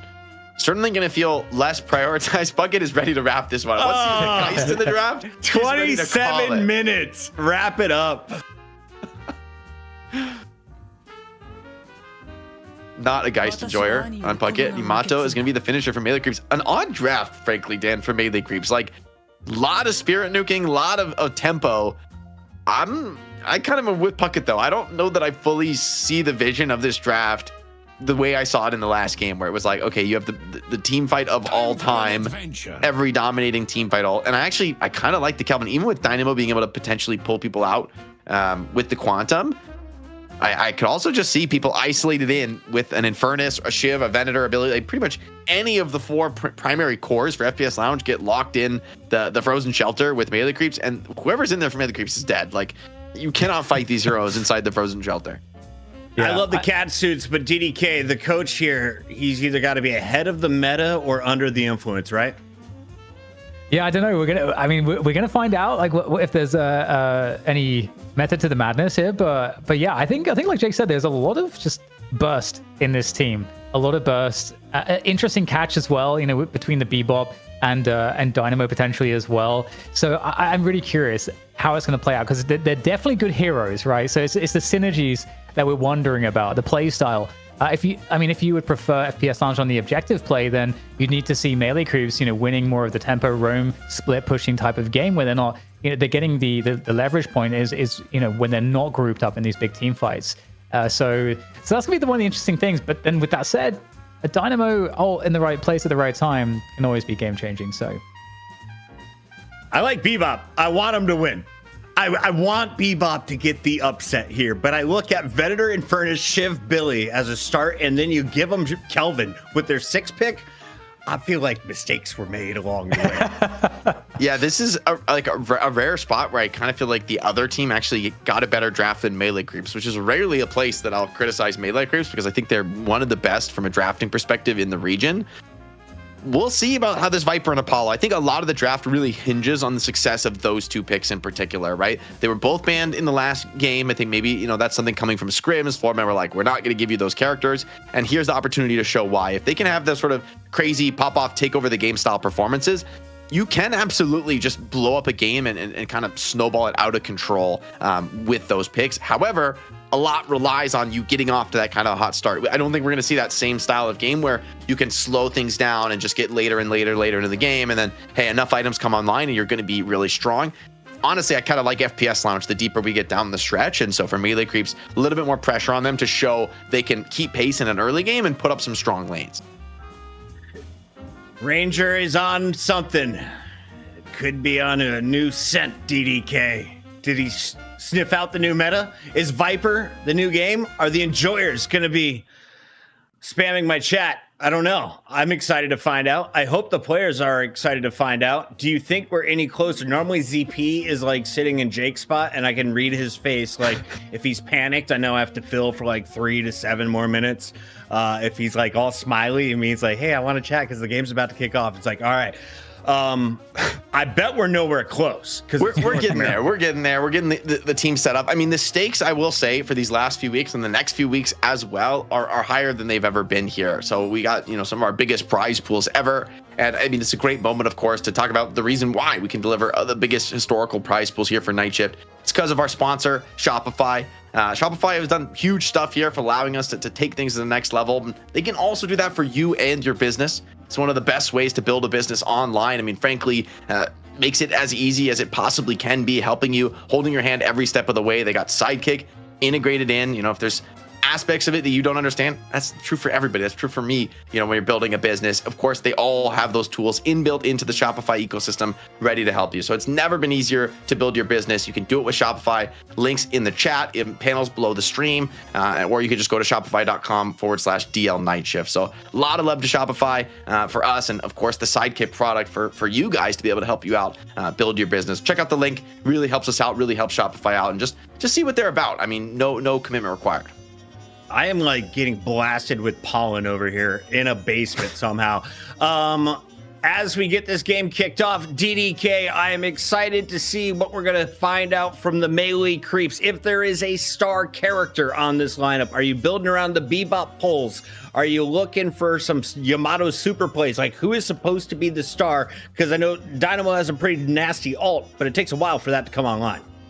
I mean, you can definitely have some really strong early lanes. Just put like whatever lane you want to be really good. Just put Apollo in there with like. I mean, Apollo is one of the best early laners because of the burst damage potential is insane, and so you stick that with the Yamato. That's pretty disgusting. With Geist, that's pretty great. Like Bebop as well. I mean, honestly, you can make a lot of really crazy lanes with Apollo, and there's lots of good setup here. I think for melee creeps. So I think they can have definitely good early lanes. And the thing I'm really curious about in this game is how impactful Paradox is going to be. I like your call out there, Jake. We haven't really seen as much Paradox, but I do kind of agree. Like, the catch potential, swapping through the wall and getting silenced and slowed. It's and especially with slowing bullets because of the nature of the gun as well. Like you can like really lock somebody down with Paradox. And given that Viper, that's like you said, we didn't see the gun Viper because it's too easy to lock Viper down. So I'm super curious to see what answers melee creeps will have to keep the Viper alive and effective in the fights. Yeah, I also wonder sort of what's the vibe for the melee creeps in terms of looking at this matchup, because I believe they didn't even match up, right? Or in the last time these two teams played, or at least it wasn't in the money match previously. And so for FPS Lounge, now they're the team waiting here defending as champ. Is this melee creeps kind of going for a little bit of a wilder draft, maybe feeling some of the pressure that like, hey, we have to change something up to get this win? Or is this just full confidence, like they just really believe in the Viper Apollo strat? We'll have to see. I think how this game pans out is going to be a bit of a bellwether for it, for me as well. Also, I'm always getting excited to see someone like Ido on the Apollo. I mean, I think, again, this character really fits the mold for him of a lot of damage and carry potential, but always wrapped in that movement first package where you can be in and out all over the map, pulling attention to yourself, slipping away. Apollo, absolutely terrifying when it comes to a player like Ido's movement. Can you put Apollo and Viper in a squirmy lane together? Is that a thing, or do you want them on opposite sides of the map causing chaos? Like, I've never had an Apollo and a Viper in my same game, so I'm just kind of wondering how this is supposed to happen. I could see that lane being pretty sick because Apollo has so much spirit burst to like open up, put some big damage on you, and then Viper with that lethal poison does more damage the lower HP you are. So I could see that lane actually being kind of terrifying. Like, imagine being bola shot into the Atali Losan, into like all the spell follow-up. Like, there's just insane spirit burst, and in the first 15 minutes of the game, you basically can't deal with that. Like, there's no items until you get like much later and much tankier where you can survive that kind of burst, getting saved by your allies. There's not, for me, much you're going to be able to do in the laning phase against those heroes other than just try to fight back and kill them first. But tall order against Apollo in particular. All right, Solomon, real talk. It's been 15 minutes. He's been asking for an apple. I got to go upstairs. Can you take a 2-box or throw to a commercial break? I love the players, but you can't take this long. We got things to do, people to feed. We've got small, we all have small children to feed, and I hope FPS Lounge is and Melee Creeps are feeling it. I hope they're getting ready, you know, soon moment. We've been hearing we're waiting just on one player. So there's, you know what, honestly, between these two teams, there is a legacy of some match delays. I feel like they've built, like, I'm not, between these two squads, I shouldn't be surprised. Production, who is the player? Can we get a name to the player? Can we out them publicly? We're going public that far. shaming. We're going to call somebody out. We have to get some public shaming. It's the only weapon we have, frankly, to try to mitigate well, the name said by production was Lefa. So you can lay this at the feet of Lefa. It is not Ido, so it's part exculpatory for Ido. Instead, just directed towards Lefa, who actually, you go further enough into the past, Lefa was a notorious game delayer at one point. Guys, we can only say so much about these drafts, so we absolutely will begin to publicly shame you when we run out of ideas of things to say about the draft. Well, ZP, what do you think about the draft? Well, I'll say I'm just going to go in Lightbringer direction and publicly shame NA. Lightbringer is losing his mind at the lack of Sinclair. Look at this draft from both sides. Is Sinclair banned? No. Is Sinclair picked? No. This is a hero that's been top pick in every EU draft for the last week, and NA just looks at Sinclair and is like, no, I don't think we will. I think Lightbringer is absolutely right to maul about, because I'm also mauling about the lack of Sinclair. The hero is really good right now. Get together, North America. Yeah. I mean, that's what I was referencing the tournament we had over the weekend, ZP, where I was like EU and NA literally playing in the same tournament. And so you think that there would be, you know, some, at least maybe they would run it in some of the scrims between then and now. Yeah, test it out. You know, why is EU picking, like, second picking Sinclair? Yeah, I do think, especially when you could, in NA, you could easily be grabbing it in like the 12th slot. You're not going to have to pay a high prio pick to get it. Would make more sense. I mean, the last game, I agree. Frankly, criminal. There wasn't a Sinclair in that challenger match because Melee Creeps gave like every single premier ult in the entire game is like on their team. That's so true. You pretty much can't get a steal on Sinclair that isn't going to be really good in that particular draft. And this game, though, I think it's, you know, I think it's actually more understandable. Not necessarily. Like, I don't mind the Kelvin, basically, right? Like, it's either Kelvin or Sinclair. Ultimately, that's sort of the role you're choosing. And I don't completely hate the Kelvin. I think it's less about countering the other team. It's more like, hey, what is really good for my draft? And when you've got the Infernus, the Venator, they love to be able to get heals and sustain and slows on the enemy players. So I think this draft does come together really nicely in the end for FPS Launch. I think they have a little bit of everything. It's very well balanced. Melee Creeps go a little bit off the reservation. We're gonna have to see how it pans out, if they can play that kind of explosive tempo game that the draft is signaling they want to. I totally agree. Kelvin is a nice pickup. Beautiful camera pan here, dropping down on the mid lane. Big fan of this one. Yeah, especially as we swing past the Shopify banner there on the way down. And now we are in the action with a buy there, the restorative purchase from John. A Geist John carry. We haven't seen one of those in a while, but when John's playing basically anything, you know he's going to be the highest economy player on the server. So it's going to be very important mid lane for him to stay stable in, and to really, hopefully for him, keep that mid Guardian up. Because if you can do that, it really does have a massive impact on your farming efficiency going into that exiting the early lane. So see if he can do it. He's up against the Paradox and also the Venator. So kind of interesting lane matchup here, but I definitely favor, Jake, the Geist and the Bebop. Yeah, it's interesting to see these competitive teams like putting their primary carries in mid lane. You know, in the past, I feel like you always sort of think of these heroes as side laners, and I kind of like this adjustment though, where hey, you start in the mid, you know, you can do some pretty strong creep clearing, and then at some point in the game, you'll eventually kind of path over to the side lane and farm it up. But you can get a lot, maybe more farm, letting your lane partner roam and grab boxes and true soloing a wave in mid. Yeah, absolutely. Speaking of those boxes, they are spawning at the 2-minute mark, so now we get the roam for those boxes. No aggressive stealing happening just yet. Yeah, Okay, NA loves the boxes. That's been like certainly the story. Ooh, hook on the creep. Wanted the Venator there. Would have been a nice little find on Rocaine. This is the power of the Bebop, right? It's like you hit like one hook on uppercut under tower and you can just be dead on even like a pretty healthy core like Venator. Always has to put a lot of respect out whenever the lane is on the other side. However, I think Bebop is not necessarily the strongest at sieging a tower. And so if you are just going to roam on Paradox and let Venator solo clear waves, like it could be a pretty comfortable lane to play into. Okay, well, we have to mention that the Viper was paired with the Apollo. So that was pretty impressive. Quite a disgusting combo. We'll see what Melee Creeps can do with it. Fishcake on the Viper, having that great Lash game just prior to this one. And Ido on the Apollo, like you guys mentioned. So definitely going to be a dangerous lane. And it will be Billy and Kelvin on the other end of it. So definitely, Billy, Kelvin, also a strong lane here. It's going to be really interesting to see how this one pans out. Nice little reignite on the Yamato. A lot of damage going to be felt there. I will say, you put all that spare damage into a lane, and it's up against a Billy Kelvin lane. So pretty scary lane to ever commit into, and hard to really put that chip damage down when Hydration is just going to keep sustaining the Billy. Billy, whenever he gets those melees off, right, is going to heal so much out of that.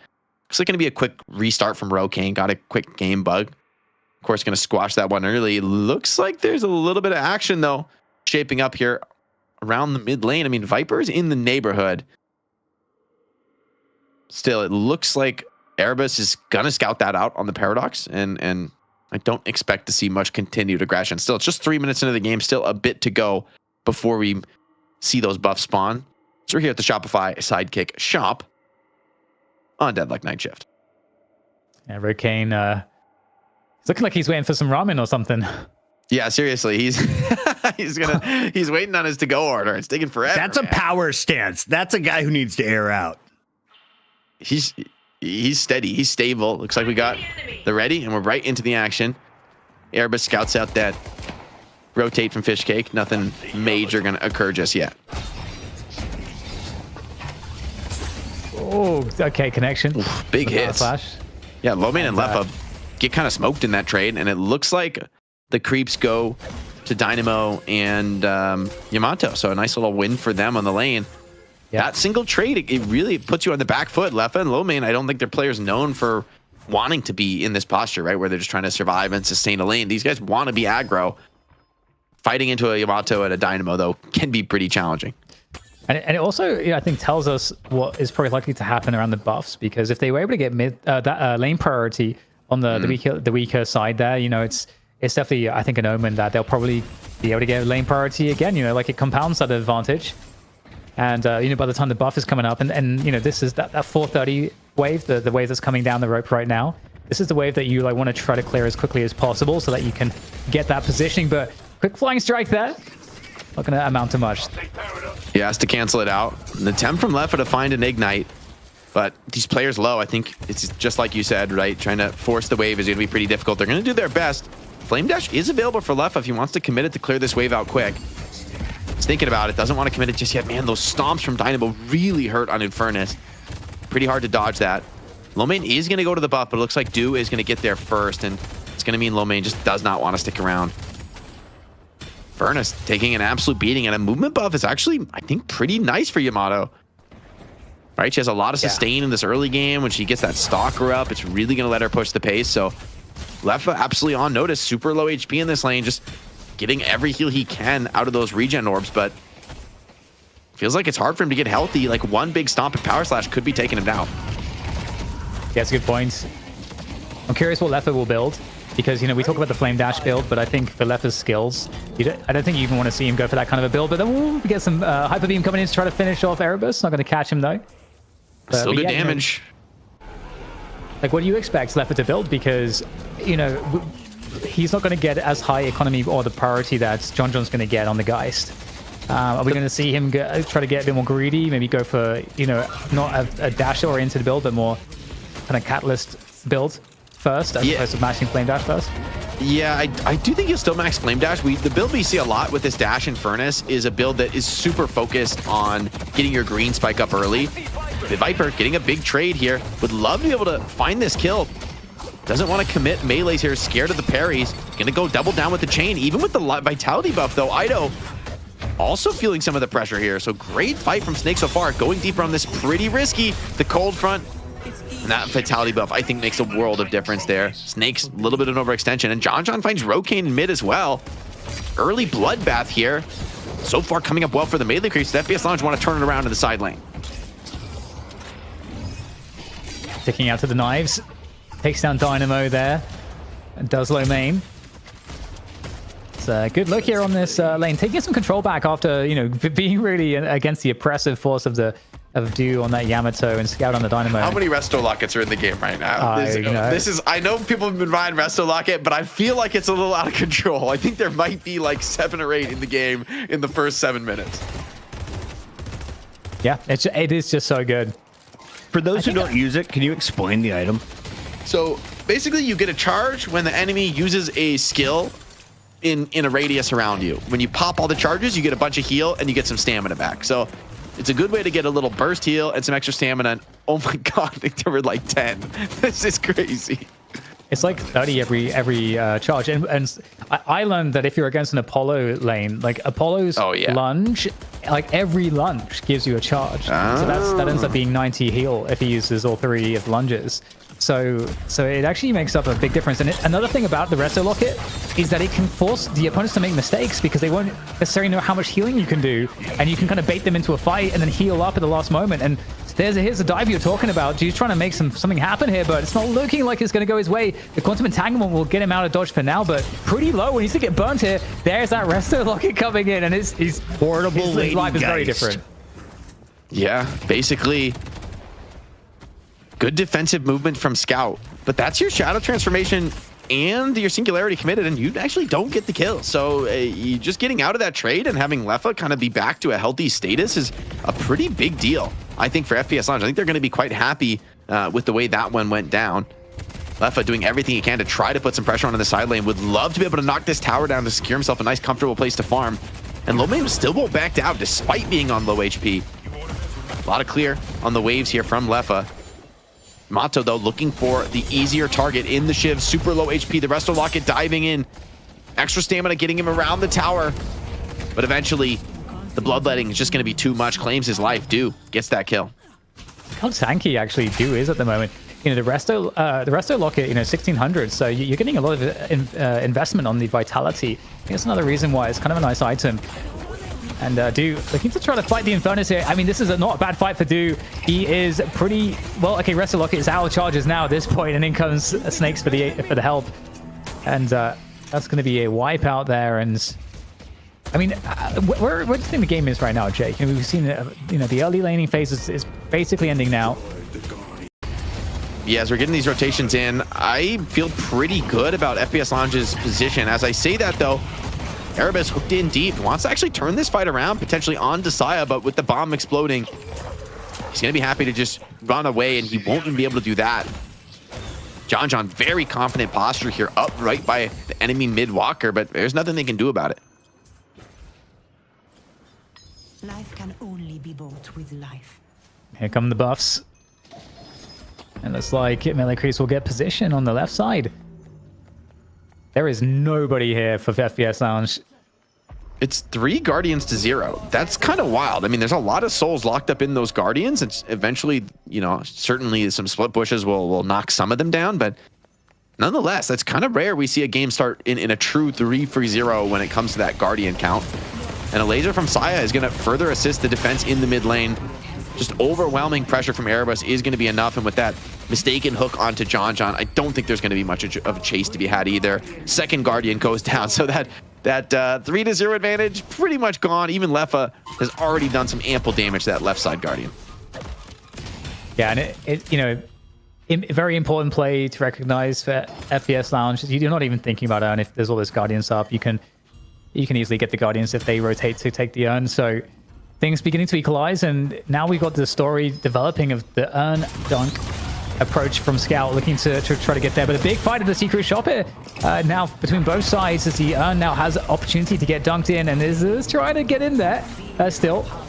But still holding on to that one is Scout for the time being. We've got a big Kelvin Dome coming on through, and that should be pretty nice, you'd imagine, but I don't think the numbers are actually here for FPS Lounge. They're getting really just destroyed here on this urn drop-off. Yeah, they just get obliterated there. I mean, melee creeps find the kills in the secret shop before they even go for the urn dunk. Kelvin Dome from hydration can only delay things, and not for long at that. So pretty significant gap now opens up in the game. That fight, multiple kills as well as a clean urn dunk. Extremely good opener for the melee creeps, and it is going to be a gun build Viper, so we're going to see Fishcake. Wonder when he'll build into that armor piercing rounds. I mean, I will say there are some like consistency issues with Viper, but the theoretical DPS you output is just absolutely obscene in the late game. If you get an opportunity to just lay into somebody, they will be dead. All right, looks like a very important kill looking to be one on to do. This dude's trying to escape it. There's 3 players though, and that's not going to happen. Viper actually making a way across into the mid lane here. There's a flank to be had here on the 2 players looking to escape in middle at the same time as we get this engagement here on the side lane. And I don't know about this one. Scout is really exposed. Quantum entanglement there to dodge the concussive combustion, and the fight continues as the juking is actually not looking too bad.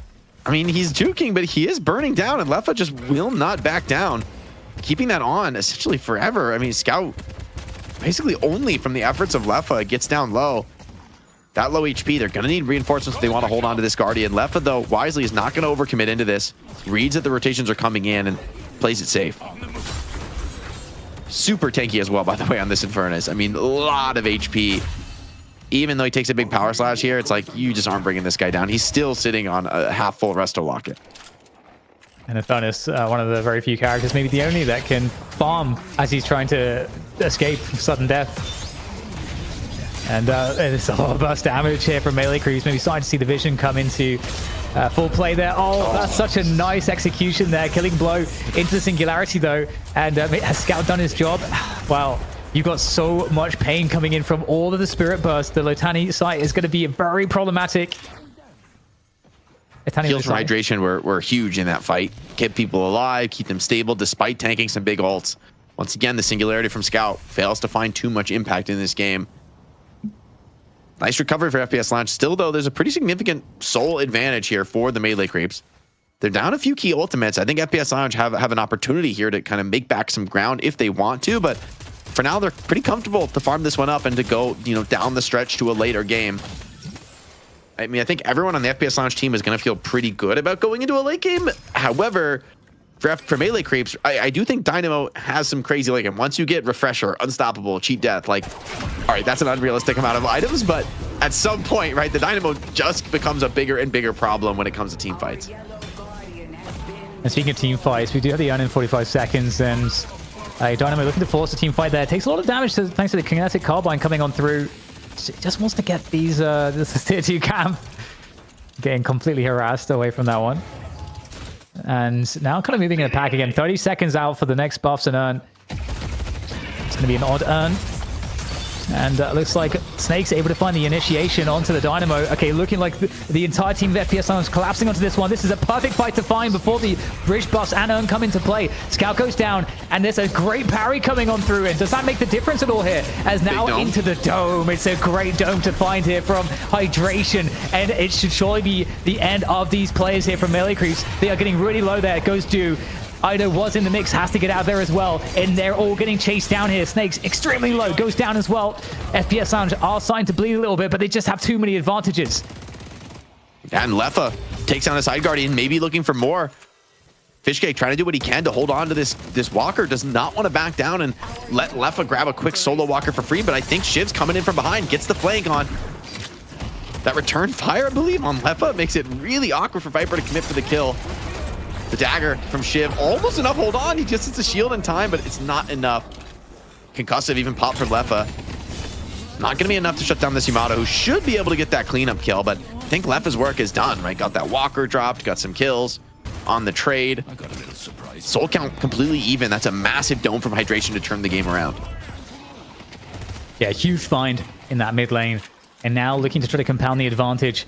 Probably haven't had time to spend any of the souls that they've managed to gain, but it will be a pickup from melee creeps onto this urn. So we'll see if they're able to turn this one in. This is a really good moment for FPS Lounge because there's no ultimates up here for the urn at all. So no singularity to worry about. Really love that call from FPS Lounge. They know that they just don't have the HP to contest that earn pickup. So instead, they back off, they heal, they regen, and they're off to the other side of the map, putting lane pressure on. There's no walker here either, so really awkward place to dunk. An attempt here on Shiv, who is actually maybe just turning it around right back into Saya. Billy Chain comes in. Remember, there's no ulti here available for Do. You pull him deep, he could be in a rough spot. And he is in exactly that. Hooks, rather the swap onto Bebop was looking for a hook, trying to get cheeky. It's actually Saya who finds himself in trouble. Good movement though, gets him back to that walker. It's a pretty scary place to fight. Hydration not being scared just yet though, still continuing to push that pace. Looks like a hook was onto Ido though, so unfortunately kind of mitigates the Apollo's ability to chase, so FPS Lounge get off scot-free. Yeah, this mid pressure though from FPS Lounge has been quite effective, but yeah, looking a little scary at the moment. You've got melee creeps looking to collapse on this position, starting to chase him down. In the meantime, they're still being held onto by Rokane, of all people, the M1 on that Venator. And he'll be ferrying the urn across in a safe path. And at the same time, FPS Lounge have to hold on to this position. Great hook, though. Big trouble there for Floormen. Has to ult to try to get out of this one. The shotgun movement needs to come in, but there is Kelvin as well for support. Keep the Shiv alive. Floormen will survive to maybe be in that urn fight a little bit later. But they, oh my god, they're going for the mid boss in the middle of the urn. Shiv is low, and they have Yamato and Dynamo. They're just going to go gambling on this one, and they have the damage to back it up. I like this play from the melee creeps. Really ballsy move here around the mid boss. I don't think FPS Lounge saw this one coming. Quick triple rejuve, and there's not a contest to be had. Maybe they're going to be looking to put some counter pressure on. Leffa would love to be able to at least take some of these rejuves away. Oh my god, the damage there from the Flame Dash. And now catching at least the Dynamo in the Kelvin Dome. That's going to be a good pick, and they might be able to convert onto some more Rejuve Crystals here. So much damage to the Flame Dash. Leper dealing monstrous amounts of spirit damage as now the fight continues in this corridor as he slides into the Singularity, into the Dynamo's arms. And this is an absolute bloodbath here on the stairs here in the mid-boss. And now here comes more damage from the Apollo. Ido just getting to run amok here and doing so much. The Sigil's ready to go again, and there's a complete cleanup. Wow, just too many bodies. I mean, it was a really nice fight from Leffa, but in the end, with three rejuves rather to play with, you have the time to let players die inside of the dome, come out the other side up the rejuve, and actually still come back in the team fight. So I think that fight may still have been worth it for FPS Lounge to take at least two of the rejuves away. They would have certainly loved to find a third. And now getting the urn control as well is going to sort of add to the cost. FPS Lounge, though, they need to strike back. Honestly, I think they need to fight now. Like, there's no ultimates available. Do is going to struggle to really be in these engagements without the Shadow Transformation. FPS Lounge also postured aggressively on this map. They aren't going to be scared, even down a rejuve and a bit of cash. And they're actually maybe looking to collapse around the mid walker. This is kind of crazy, and we'll see what they can get from this one. You got the snakes there in the back, ready to do what he can. And he's actually stolen the urn. That is crazy. Goodbye, Erebus. Hooked under the walker stomp. Yeah, you're not walking that one off, buddy. And even a catch onto Snakes, trying to sneak out with the urn. Gets punished. Leffa's right into this one. We'll see if this Infernus can be killed. He's been doing so much in these team fights. It's the second player who's died after they already lost a Rejuve Crystal. So Melee Creep's still with the last Rejuve to play with, still looking for more. Leffa looks to be the target, but ticking from that Holy Grenade and the Infernus burn at the same time makes you pretty reluctant to go for a chase. Yeah, another grenade landing as well. Makes things a bit awkward. And Rokane coming in from the side there with the Venator, but doesn't have enough support. Not enough bodies in front of him. And it's just another freebie here for the Scout to pick that one up. An 18k deficit now from FPS Lounge to try to contend with, and they're getting chased down as well. The team fights where they should be, winning the battle here, but they just can't seem to find what they need.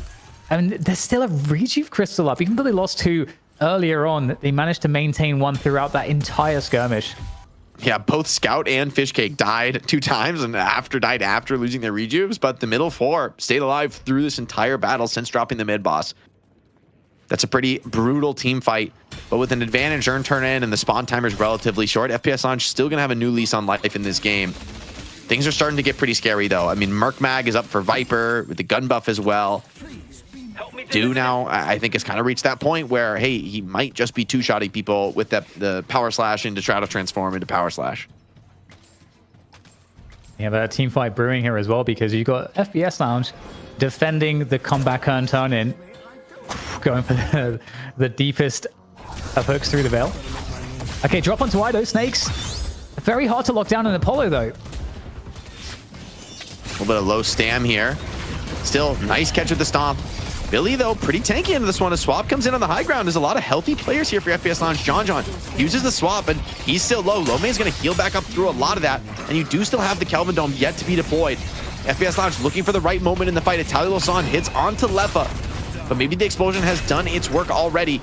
Last Rejuve Crystal hits the deck. Melee Creeps haven't found any decisive kills into this fight, and they still have to be respecting that dome. Hydration, looking for the right moment to find that connection. Dynamo does get the Urn Dunk with the help of Do, but is it going to be enough for the team fight? The kills are what really matters at this moment in the game, and ultimately Yamato goes down without even popping Shadow Transform. Oh, and Geist gets away with one. John is absolutely one. Going into mid actually might make himself vulnerable as this fight continues here by the drop-off spot. And the singularity. Oh my goodness, the catch there takes down both Rokane and Erebus. Well, Rokane actually, I think, died slightly to the side, and it's so John did actually still fighting. I swear he was one, but looking like Snakes is on the run instead now. Gets that solo heal creep again. It's a really hard fought fight from FPS Lounge, but the cost is going to be immense, like down to the wire on a lot of those kills. But the fact that it's melee creeps who get the clear, it's economically essentially the same thing as being completely routed and destroyed in a team fight. It's an interesting game, Jake. You know, now we're at the point where it feels like the point of no return potentially, but the path here has been kind of crazy because of all of the skirmishes. It was that just super fast mid boss call that completely caught FPS Lounge off guard. That's where things really started to go wrong for them. Yeah, it was a big move. I mean, they just put low main to super low HP, and you try to stick around, be a little bit greedy, still show pressure on the map, and they realize, hey, you're not healed up. You cannot actually take this contest. And I mean, if we talk about like the late game team fight, it's not as devastating as last game, but hey, Shadow Transformation and Singularity are almost enough on their own, pretty much, to go for those flips, to be willing to take that risk. It's just the reality of Deadlock right now, right? You take a gamble when you go for the mid boss, but honestly, a lot of these teams recognize, hey, if we have a better than 50% chance, we will take that flip. It's not a secure play, but we don't necessarily need it to be. Maybe a catch onto Sai here, though. That last knife looks like it did connect. The bleed is going to go really down to the wire. I think he maybe is going to survive through it this time, though. Yeah, I wonder if there's even the Dispel Magic available too. There's got to be a fair few, given that you're playing against a Shiv and an Infernus. Yeah, almost a mandatory buy in this particular game. I mean, both Lomain and Lefa, like, you probably can't really tell their builds apart. They more or less built the same items.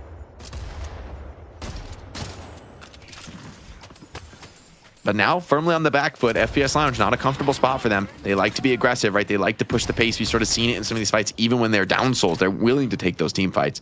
Now, though, the advantage has kind of grown such that you kind of need to wait for your opponent to make a mistake, get some of these comeback souls, try and recover some of that mistake. Maybe it's already here. Hydration and low main, they're inside the dome, but it just doesn't matter. Fishcake finds the kill through it. Shadow Transform still available. Snakes, slivers of HP. Spell magic straight into that Shadow Transform. Erebus looks to be getting absolutely obliterated here in this trade, and really good start to the fight for Melee Creeps. Lefa's still healthy, but now it's only him versus the world. Mid-boss just spawned. Pretty much a nightmare scenario. So interesting too, because I feel like we haven't really seen Viper come into play. We've never been on the Viper POV really in any time when Vipers look particularly strong. I mean, obviously with this kind of a build too, Jake, I imagine you're already looking for a late game out the Viper.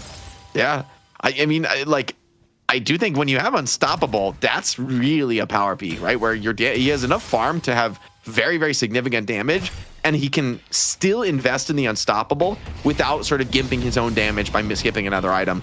That's a really rough spot to be, because all of your plan of like disrupting the Viper, preventing her from sliding, preventing her from getting all that burst off, pretty much goes out the window. With Unstoppable, those options just don't exist. You could dome and hide from the Viper, but we just saw inside of the dome, a Shiv plus Kelvin combo getting eviscerated by the Snake. So certainly it's looking pretty rough. I mean, game one, frankly, it looks locked up right now. The triple rejuve, almost a 50k soul advantage. Doesn't look good to be FPS Lounge at this moment. He was not under the influence. He was ahead of the meta, boys. Yeah. I mean, it's very fair now to start doing the post-mortem on that, and had only a couple more fights maybe left in this one before utter destruction. Oh, okay, we got some parries here. Oh, he's got Shadow Transform. He's going to kill them all here. Oh, God, they're trapped in here with him.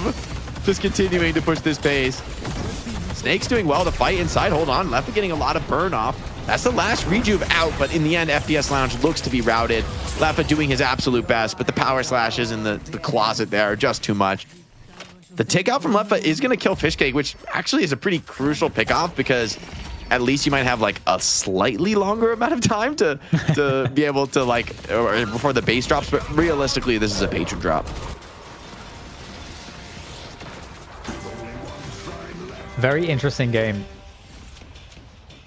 I'm not even sure if this game is won or lost at all in any sense because of the drafts. You know, like I don't feel like the drafts mattered as much as just some of the team fighting. You know, just the moments to decide to engage, how the engagements went, the initiations and so on. I feel like this is what happens when you have two teams as closely matched as these two squads, right? FPS Lounge. I mean, think about that one fight around, you know, the FPS Lounge side earn turn in. I mean, both teams were down to slivers of HP. By the way, player advantage here for FPS Lounge. They're absolutely going to look for this fight. Here comes the Dome. Isolates the Geist. But with losing Rocane in the trade, it's starting to get scary. Duke still holding the Shadow Transform. Certainly not the best sign. Leffa getting in the thick of it here with concussive combustion, but Melee Creep still wanted to fight it out. The prize for our team fight victory here is the end of game one. And with hydration being run down, looking in a pretty desperate way here. Oof. Should be game one coming to a close. Even the Winians starting to clear out the base. Like, you have to not just win this fight on FPS Lounge, you have to win it now. DDK, this game's over. Was the soul distribution purposefully this even? Because I don't feel like I've seen it within 3K of each other before. Definitely not purposely. I think it's just a interesting game with the way that the lanes broke down, and they try to give a lot of solo farm to Fishcake because Fishcake, you know, wasn't really ahead. You know, it wasn't until that mid boss that I think gave the space for Fishcake to really start to kind of catch up and do well on Fishcake's farm. And I mean, John's always going to be a steady pair of hands there as well, but was prioritizing a lot of that mid position initially. So I don't know. I mean, you're never trying to guarantee anything except that you allocate as best as you can into the places where it matters most, which is usually, I guess in this case, it's going to be John and Fishcake. But yeah, sometimes it just works out like that. I will say, I think in modern Deadlock, it's certainly viable to play a support, but it's not going to be required, right? Like, you can definitely play a draft where, yeah, there's going to be some variance in the farm, but everybody can be an effective fighting force.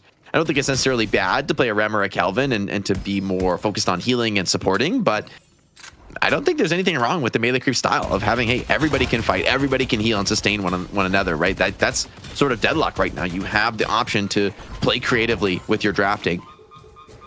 Bomb here on Leffa. You'd love to be able to find a pickoff around the mid-map, and Leffa a lot less tanky than he was earlier on in this game. Even has to pop the infuser just to desperately try to heal up what he can if in case anyone were to chase him on that flame trail. But I mean, FPS Lounge are fighting for scraps on the map right now. Like, clearly they have to just sort of back off at even the start of a trade. And I mean, a free buff and earn is going to be a pretty rough spot. I guess fighting the next earn is your sort of next and potentially final chance for FPS Lounge to mount a comeback.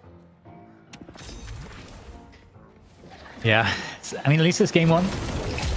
It's game one. Some good discovery has been done. Oh, wait, that's a big pick on Asaya. 90 seconds on the deck is a long time. The power splash, this is onto Erebus. Concussive combustion in. Billy Chain onto 4. There could be a fight to be had here, Dan. And there's that dome as well. Okay, there's the health swap, but there should be enough players, enough sustain here. And okay, finally, Rokane's able to actually do something in these fights, but not getting targeted. Most players are actually outside of the singularity as well. It's just going to catch onto Snakes, so maybe still a chance for damage. Scout goes down, 90 seconds on the deck as well for him. And I mean, the problem is, Deuce come back into action. That damage with Ido as well is crazy. And they just clean everything up. Oh, it's horrible for the FPS Lounge. I like that FPS Lounge goes for it there. I mean, you know, to go down on your feet rather than to take it lying down. Better way to end it. But ultimately, yeah, Fish Cake just a little bit too farm. You spend all those resources, and in the end, you pick off arguably the least important characters in Bebop and Dynamo. The real damage from the rest of Melee Creeps comes pouring in. They open up the series here with a 1-0 lead. An unconventional draft, but it looks well practiced. I think we can see why their opponent in the Challenger match actually banned those two heroes away, because that Viper looked pretty scary. All right, so when we thought a draft was shit, the team kind of got obliterated in Europe. Then we went to North America when we thought the draft was crap. It turns out to be fantastic. Turns into gold. Let's take a look at this nugget one clip at a time. DDK, pull out the microscope and walk me through the madness that the Melee Creeps brought to the table. You guys said it didn't matter about the draft, so what were the big plays that gave MLC the edge over FPS Lounge? Honestly, it was the mid boss. That was the main decision. They made it very, very quickly. They recognized they had position. They understood their opponents were kind of trying to ferry the urn across the map and were just not able to respond in time. Because you have to think that the advantage should, in theory, be around those fights. If FPS Lounge were ready for them, it would be with FPS Lounge, because they've got a bunch of scary ultimates, especially in the Kelvin Dome, and to be able to be very strong in those mid-boss contests. But that ended up like having FPS Lounge chasing the rest of the game after that moment. Shoppy celebrates Melee Creep's first win, but it's a best of 3. Remember, it'll take 2 to earn them the cash this week and the title of best in North America. For now, you take a look back at the highlights. Some shifty Shiv couldn't get away from this one. The Yamato chasing it down. John was on fire for as long as I can remember anytime we looked at the game, guys. Yeah, John being on fire. You better get used to it watching Melee Creeps play. You know, if they're winning games, you better believe John is doing incredibly well. This game, though, I think Fish Cake really shined on the Viper, right? It was a quiet early game. It was pretty much just farming up in the side lanes, got a couple walkers down, and then showed up with the Merc Mag and just deleted heroes, right? Like when your Shiv and Kelvin cannot tank inside the dome, you know you have a problem. Geist also looking really good this game. Geist had some tough games recently on the night shift, and look at this. Ooh, oh my God. Getting caught inside of the closet against Viper. You think you're safe because he can't slide in there. Think again. Snakes on a plane, baby. They're also in your closet. 1 kill at a time. Viper getting people excited in the chat. There's a lot of lookups, a lot of emote spamming, and one VIP member back here weekly. We've got Billy the Goat. I feel like towards the end of his meta. Is Billy done for, guys? When was the last time Billy won? I still think Billy can be good in some of these games, but Yamato does look better and better. I think in EU, people have been like pushing the tempo that Yamato can bring and really looking effective. Also, you gotta give some credit to Apollo in this game. Not only has a strong start to the game in the lanes, but the spirit damage we get down the stretch. I'm really curious actually to see some of the damage breakdowns in the stats, because this game's like, honestly, it's really hard to call for the Melee Creeps, like who's got top damage. I really feel like it could have been any of those cores. Boom, there we have it. I found my beanie. Daughter's asleep. It's time to get rowdy. I already talked to my friend Dole, who I haven't talked to in like 6 years. He just got the invite from Deadlock. He asked, are we playing? I said, yeah, as soon as NA wraps this shit up. So let's get it done, Melee Creeps. Let's get this 2-0. Let's get them rolling, or go to game 3 and play 48-minute games. I'm happy either way. I'm learning. DDK, did you learn anything new as we take a look at the numbers from this thing, other than we should probably buy this item because all the pros had it in the lobby at the same time? Yeah, the Restock is definitely a buy I'm going to consider a bit more heavily. I do think it's really good. We may have reached peak Restock with that game, though. Like, there's always a moment in which it peaks, and then maybe the nerf's coming or something. There was like a shadow something, shadow realm. Anyway, yeah, the old everyone was buying it. E-Shift used to be half as much money. So when E-Shift was a 3,200 item, that was Ethereal Shift was completely broken. Was like 12 buys a game, craziness. Old debuff remover was got to that point pretty well. And I mean, I will say Restock, it's a pretty cheap item. It's only 1,600, giving you extra stam and a moment's notice, a burst to heal. It's that playmaking potential of the item that I think makes it so attractive to top players. Voidwalker was the item I was thinking of, DDK. It's no longer cool. We take a look at all of the numbers here brought to our friends, and a big look at the number down low, guys. We're closing in on 1,000 Twitch subs. Thank you for all the Prime subs. It costs you nothing. It gives us money. Who's earning money for their team tonight? Well, I think you got to give some love to, of course, what you saw from the Yamato. Saya, though, has been quite the player to watch. John leading the lobby, gets the official MVP award. And as we mentioned, Ida looking way better on the Apollo. The movement's working. Yeah, it's actually really interesting in terms of like the whole sidekick attribution. I'm really not sure because I feel like I could make an argument for Do. That'd be a play that would kind of stand out for me, because obviously you got John who's going to be the heavy hitter. You're expecting Fishcake as well to do a lot of damage, but for me, like, Do had obviously a great game on Yamato and was extremely disruptive in all the ways that a good Yamato player should be. And so for me, you know, you're going to start the fight, maybe finish it with John or Fishcake, but Do is going to be the one that's creating all the space, is like able to chase people down, and I think Do had a lot of really good moments in this game. You guys ever like outkill your opponents by 25 kills? It feels really good, only in a 30-minute game. They got it done fast and furiously, and we've got at least one more to go. Ladies and gentlemen, stay locked. It's Night Shift, episode 35. We've got Jake, we've got DDK, a whole bunch of highlights and more still to go. You're not missing anything. We'll be right back. Deadlock is a game where information matters. Until now, you've had to keep track of all of it in your head. The TrackLock app changes that, offering in-game overlays with real-time stat comparisons, dynamic timers, and permanent buff tracking. Before the game even starts, you can get key information on your opponents and allies with our match scouting feature, and access the most up-to-date hero builds, tier lists, and player profiles with data synced directly from the game. Your new go-to companion for Deadlock. Download the TrackLock app today.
Welcome to your new YouTube addiction. It's called The Night Shift. I'm Chris Puckett alongside DDK and Jake. And if you don't know who we are, you haven't been watching esports for a while. At least we don't Jake doesn't forgive you. I do. Welcome to the show.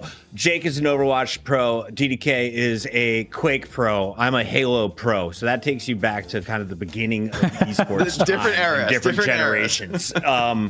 We all, though, are apparently handsome, according to the chat. And I have to agree with them. Jake, we're also very knowledgeable and we're getting smarter every day. And you're about to teach the people at home a certain special something that's going to make them better at home. Go ahead. Yeah, of course, we got to show some love to some of our sponsors, right? Being able to deliver a bigger prize pool to the scene is an awesome thing for Deadlock. It's also an awesome thing to have more different options about how to learn the game. I know, Dan, you're really big on this about, learning, improving, iterating your gameplay. I think that's a huge thing at the heart of esports. And that's why we partnered with TrackLock, not only to have all these amazing in-game stats that we're able to show you guys through the live game, whether it's the souls difference tracker or all those UI little pips showing, the number of people with Affliction or Frozen Shelter. That's all coming from the TrackLock data feed. But of course, there's an app that everybody can download, guys. It's a desktop app. You download it, really easy, runs in the background on your computer, and it gives you a lot of really actionable intelligence that sort of improves the process of improving itself at Deadlock. So taking a quick look, showing off. So this is the scouting feature as we're using a replay from a game I played earlier today. And you're able to see basically people's recent performance and sort of the heroes that they play a lot. I think the thing I look at a lot is how much have people played this hero? Is this one that they specialize in, or is it one that they're just trying out for the first time? If my teammate is first timing their hero, I'm going to be a little bit more skeptical when it comes to their initiation. So that's always, I think, a nice bit of intel to start the game with. And then, of course, once you get into the game itself, there's timers, overlays on the game that help you, to keep track of things like, when the urn is spawning, when the buffs come up. I mean, I'm E6, so I'm played enough where honestly, the timers don't make a huge difference for me. But for a lot of players, I think this is like the number one issue with their game is that, hey, they're just like not at the right place in the right time. They're not ready for the next objective to come up. And I think these timers really will assist people who are trying to get better at that and get a feel for sort of where to be, what they're prioritizing in the early game. If you want to feel smarter than all of your friends, just get that and you can be the in-game leader just like that. Jake, quick question. I saw it describing everyone's kind of play style, that your Shiv was aggressive. How did they describe you? I think mine was pretty positive. I had a crazy loss streak the other day, but today I was in like good mood, good damage, good CS. I'm like, oh yeah, man, I'm doing. It said you were a common bully. Crashing out, man. Yeah, okay. Report him. There was a lot of screaming going on in the early game in this voice chat. I'm really glad the replay does not include my teammates yelling at each other. Sharon. This is awesome. I have not been able to use this on my own game. I've just been using their website for the builds, and this is a no-brainer. Definitely gonna download before we play tonight. We've also got all the builds, the profile trackers. Taking a look at Dan's here. We're both inveterate Bebop spammers, so it would seem, but you're able to keep a track on like things like your recent performance, what you're playing, and then also take a quick and easy look at like some of the meta builds where the top heroes. And I respected Dan. Dan's been grinding. I gotta play Bebop. If he's in right now, I gotta make the most of it. Low2, are you able to look up lint liquor? Is that you, Buggin? It may or may not have been me earlier today. I think this is the new account after I got banned. I'm pretty sure we're at the bottom of the barrel because I was playing Shiv running straight lines. Yeah, it's taking some tough ones. Look at the lint liquor, baby. Everything. All right, the track like that is for me. Absolutely everybody. That's a Wraith main. Big shout out to that guy. There's multiple lint liquors, and I didn't have a custom photo yet. You're never gonna find me. Shout out to all the same brain folks that apparently suck at Deadlock with my name. That's fantastic. DDK, I'm going to get better one day. I'm in no rush. I'm enjoying learning, playing all the different heroes. I feel like every time we watch EU, it's different from NA. Is there anything that is separating the pros from the rest of the pack, though? Ooh, it's always fundamentals, which is funny because you'd expect it to be something that's less fancy than that, but really that's like the difference. If you can master your fundamentals, then you can get to the top 1% like pretty easily, because that's like where the difference starts to get made. That's when you can really start playing the game, because you freed up all of your mental space to be able to have better game sense, because all your fundamentals are really good. You're doing all the basics right. You're not taking too much damage in the lane, not having bad trades. You understand how to play, like do counter itemization and how to play all these different spots, and that's all automatic. That's the point when you can really get into the nitty gritty of like the super mind games and the more complex stuff, I think. But you can get really far with good fundamentals. I always Jake, think. With that said, sorry to cut you off. Ahead. We're officially done with the track lock plug now, right? Like I can say what I really want to say. I will say, but I think Liquor, gotcha, bitch. Told you I'd call you out live on Wednesday. Sorry, nothing but losses for the Wraith kid that was chatting in my lobby. Keep it going. Fucking using, I'm of petty, course. Bro. I'm 40 years old. He's got to get petty. He's got to get petty. Got to, but I will say, I think it's a great question though. Like seriously, about what separates the pros, like what makes people, better and what allows them to have these stronger performances. I think the biggest difference is like a process difference, right? Like the reason a pro player is sort of better at all these aspects of the game in almost an overwhelming way for a new player is that they have sort of piece by piece built up their game. They've learned all these things. Like you said, Dan, your fundamentals, you sort of build things brick by brick. You get better at all these aspects of the game. You learn one thing at a time. And then you look back, 1,000 hours, 2,000 hours later, and you actually have built this huge base of skills that now you can rely on. So I think that ultimately approaching the game that way and kind of breaking it down into actionable items, saying, okay, like what are my stats on this thing? Like how consistent am I in the early laning phase? What about the late game team fights? What about the itemization, right? Over the course of many months, many games, you kind of learn issue by issue. You put it all together, that's what makes a pro, of course, and it's kind of almost impossible to see at that point. But it's that process, it's that focus and learning on data, on study that not everyone I think wants to put in the game, which is totally okay. But I think if you really want to improve, that's the best way to do it, right? To really take the game seriously and build up your skills bit by bit. Study where you're weak, track where your issues are, and try and isolate those and improve on them. Incredible stuff. And with that said, we have drawn it out long enough for the draft to begin. DDK, our players are in the lobby. They're ready, and we expect an early ban on... not Viper. I mean, it's an interesting one. I honestly think they might ban Viper and or Apollo. Like annoying. Oh, they banned the Dynamo. Okay, it was going in the first slots for the melee creeps, and they have been winning with it. I don't actually think this is a crazy ban, but what a beautiful world we are in that Dynamo is taking respect bans. I love a Dynamo meta. I hope this hero stays meta at the pro level. I think it's so much fun. Eventually, they'll start picking Sinclair, then it's over, Jake. That's yeah, I do agree. People really should be picking Sinclair to the Dynamo. I think that it's an oversight to not do it, but for FPS Lounge, maybe that's just sort of not what they practice, and maybe they just don't want to pull it out here on the big stage.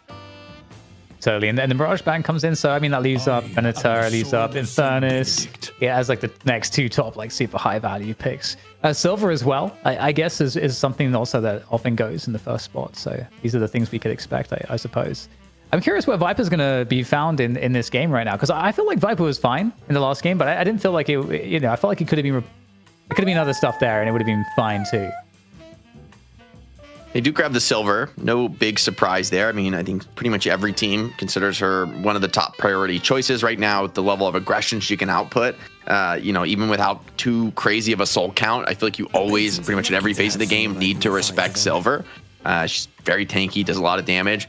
And the Apollo alongside her is, again, really going to push the pace, right? Like in terms of early laning, aggression, and burst, you are going to be feeling it. FPS Lounge secure the Venator, so late game is going to feel good for them. But what are they going to do to mitigate some of these early game tempo advantages? For now, it's the Bebop. More hookage, more success. He's been on fire tonight. Yeah, I do like Bebop. Right? We're both hard. Me and Dan are both. Yeah. We are loving the bop, baby. Games of Bebop in the last week. Like me and Dan are like, yeah, you should always pick Bebop. Clearly, that's the question. As a Bebop player, like my ADHD didn't let me wait for my gun to fire. Is there a way to speed that trigger up? It is buffed. I don't know when did you play Bebop, Puckett? Because it actually just got buffed. Right when Street Brawl came out, I played a lot of Bebop. That exact thing is what got buffed. Is why people have been playing Bebop again. So there's still a wind up, but it's a lot shorter now. Okay, all right. Because him and McGinnis were on my shit list. He's moving up. Got it. So you might enjoy a little gun Bebop. Melee creeps. Oh, it's happening tonight. Melee creeps triple down, by the way, in terms of like aggressive run at you nuker type heroes. They've got 3 already. FPS Lounge, really solid late game with the Venator and the Infernus, but Bebop is going to have his hands full this game. I mean, you're not going to need to hook these characters to get them right on top of you. Like, you are going to be kind of feeling that pressure. Imagine if they get a Yamato in there as well. That would be that's surely not, right? Like, at some point, you have to stop. Stop it. Get some help. I'm curious now. I'm really, really curious how they'll finish out the draft. It's been interesting that we haven't seen Ivy at all today. I mean, Ivy was like so popular, in that support-ish role for a while. Good on the objectives, good macro, good mobility. I think it would be good with the melee creeps draft, actually. Like, I think Ivy would be nice here because those are like 3 great heroes that you can drop in as with the ultimate, right? As like sort of a nuclear bomb dropping the enemy backline. Could be good. What are we standing around for? Okay, it's Billy Love. FPS Lounge, I mean, and NA in general, but FPS Lounge love Billy. I honestly, the Billy look pretty good. I mean, this is looking like another. I mean, they have a very similar draft. I wouldn't be surprised if we see Kelvin coming in again for them. The city could use some new blood. Wow. I think they got banned last time. I mean, that's a lot of greed to bring out the Mina here too. It's like Mina, Infernus, and Venator. A lot of scaling on the team. But I feel like I'm surprised they'd go with this pick because I feel like that's almost not your problem on this draft. Then again, maybe for Apollo, Shiv, and Silver, Mina is actually relatively a hard hero to get on top of and chase down, right? And the draft you've gone for so far for melee creeps says you kind of need to chase down and catch these heroes. I could see them just getting kited out by Venator or rather, not Venator really, but by Infernus and Mina, just kind of like burning you, running away, hitting you once again. Viscous. It's the Viper replacement, right?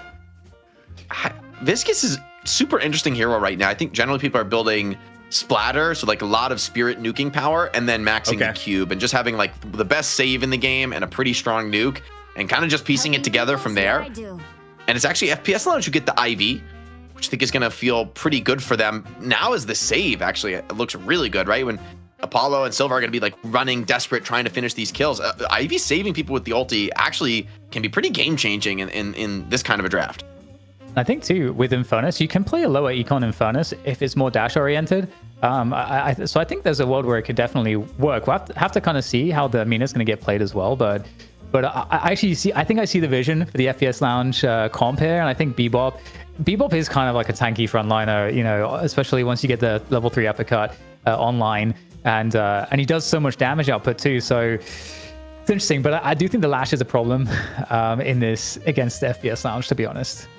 Why? Can you explain that? Just too weak, or is he going to cause the problem? He's really, I mean, he's got, of course, like really good burst damage, but he's generally very hard to hit, and the death slams are going to be a big threat for catch against, you know, the Minas, Infernus as well. Like, he can't kind of get away as easily in these bigger team fights. Venator's not very mobile either. Bebop's, I think, a pretty easy target also. So I think it's just like a fertile ground for Lash to do a lot in the team fights. And Ivy, you definitely want to see perhaps like a knockdown coming in to try to stop Lash's mobility. Okay. Yeah, I agree, Jake, wins? but I think I kind of like the FPS Launch draft a little bit more. I think they do scale significantly better into the late game. For melee creeps, though, they're going all in with basically like no late game. I mean, not zero late game. It's like a lot of sort of a mid-game spirit power spike. Even Geist, who does a lot of gun damage, builds a little bit more spirit, I think, than some of the other carries who literally build only gun items. Once again, melee creeps want to push the tempo. It worked for them last game. They kind of obliterated the opposition. They won in basically 30 minutes. So for FPS Lounge to go greedy like this with the Infernus and the Mina, I think all eyes on those early game side lanes, how they do for FPS Lounge is going to be crucial, because if you let melee creeps get off to an explosive start, this is a draft that not only needs to, but has the tools to just like run you over and have another 30-minute game on your hands, which would be an amazing return to form for melee creeps. Fans will be for sure excited for them, but for FPS Lounge, having held on to this championship for only 1 week so far, I think they'd be disappointed in themselves if they can't get to a game 3. Well, let's see how the lanes break down then as we're into the game. Here's a game 3 going to happen here. Also, Saya is on silver. What had they cooked here, man? This is some wild stuff. Like, I mean, I know Saya was playing a little bit more farming roles and looked really good on the Bebop, which scales quite a bit better on Gunbop than some of his other typical hero picks. But, I mean, wow, silver. Quite the transition.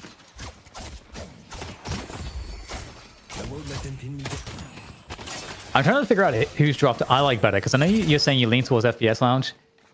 I do like it a lot. I mean, the Venator, Bebop, Infernus, really, really nice. Definitely. I think that, you know, Ido and Fishcake, this is going to be kind of a painful and annoying lane to deal with. At least you have the cube for potential saves, but this is going to be fairly oppressive in terms of that spirit burst damage.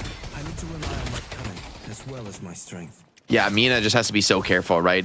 I mean, I feel like this Apollo versus Mina battle, I think, is ultimately pretty much a skill battle, right? Because in theory, they can both kind of escape from one another and never let each other get caught. And I also like that it's Lowkey on the Mina. Lowkey, for me, is like one of the best individual mechanical players right now in North America, especially when he plays these more like movement-heavy roles. So now that I see him on the Mina, I feel a little bit more confident about the pick. A lot of farm scaling on this FPS Lounge team, though. So if they can, you know, kind of scale up and get towards some of these late game items, they could be in a good spot. I know it happened like 10 seconds ago, but that was actually a really nice dodge against the Sigil from Lowkey there. Because that Sigil does, honestly, insane amounts of damage. Yeah, you do not want to get hit by that in lane, man. It's like a 30-year health bar. Yeah, like that. If I'm ever like predicting an Apollo nerf, it's going to be the Sigil that gets the damage nerf. I feel like. Well, big nuke in the mid lane. Apollo's here. Ido interrupts what was going to be a fair trade, and they ended up with opening 2 kills in the mid lane. Huge find off the rotate from Ido, and space created. Now some counter pressure, of course, on the other side lane, but damage may have been done. I don't know that you're really going to be able to do much Guardian damage here. Lash going to be pretty comfortable clearing this wave out, getting the solo heal. So essentially no concessions really taken from that rotation. Yeah, well, it's going to be honestly quite menacing if Ida gets to continue to have so much success dropping into these lanes. I mean, Apollo's so good at doing it. I gotta say as well, you know, Apollo has some of the best like movement stats. Once you get stamina mastery, you get to really understand quite how floaty Apollo is. It's obviously not as much as Celeste, but I feel like he might be the second most floaty of the, or like low gravity of all of the heroes behind Celeste. I don't know if I know that's accurate.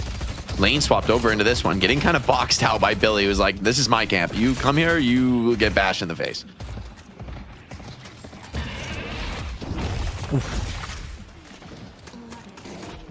Okay, good lane priority coming in here from Snakes on the Billy. Low main as well. Like, they're doing a good job managing that lane. We described some of the dangers of it. Ido's running some boxes right now. And there's the threat for Ido to drop back in on either mid or the right side lane is now present as he comes back to mid. Definitely going to need to assist John because that wave is now crashing against that mid tower. Leva doing what he can to clear the waves here, but this early game draft for Melee Crepes is putting on some oppressive pressure. I mean, FPS Lounge, they might have some strong scaling, but I don't think this is how they want to play the game, right? Given the option, I think they'd rather be the team putting on that kind of a dominant early game.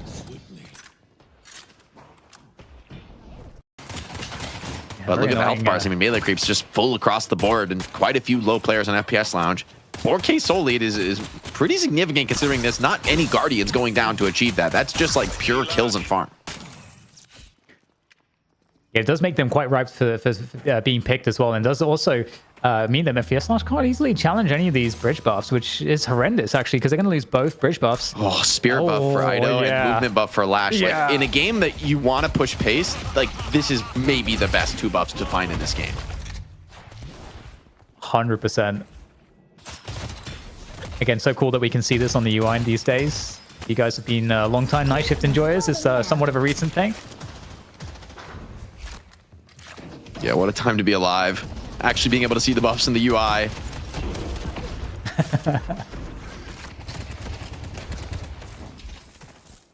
Left getting his second advance game.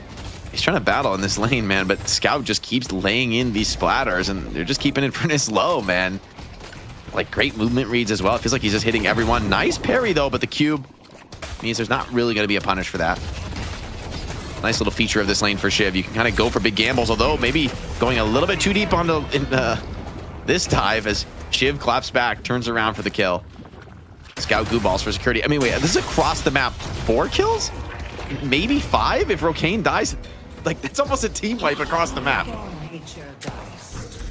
Absolutely crazy amounts of action here early on. We're only 6 minutes in. Wait, like this game is almost, I mean, it's not out of control, but it is damn close to out of control. Look at the death counter. It is, what is that, 1 to 7? Like, that is bonkers. Normally, you know, getting kills in the early game at this level of play, like, yeah, you might get the kill, but you're going to be so low that the counter kill just comes in. Like, that's pretty much what we expect. I can't remember the last time we've had a blowout early game like this. Melee Creeps are gunning for this championship.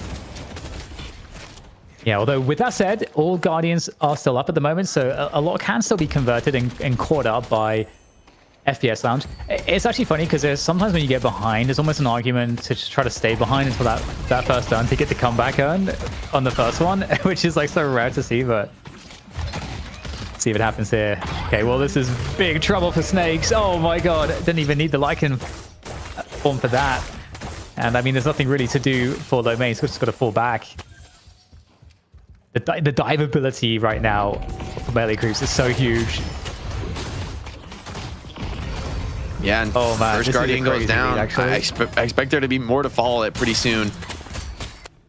Now Mina's gonna have to just solo farm in this lane. Looks like Snakes is gonna try to get active, try to turn their fortunes around in this game. They're going on John, but he's absolutely full health.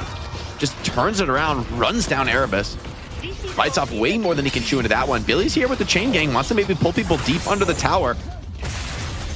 Can't quite get it well enough, especially with the Italian Lasan mitigating some of the follow-up there.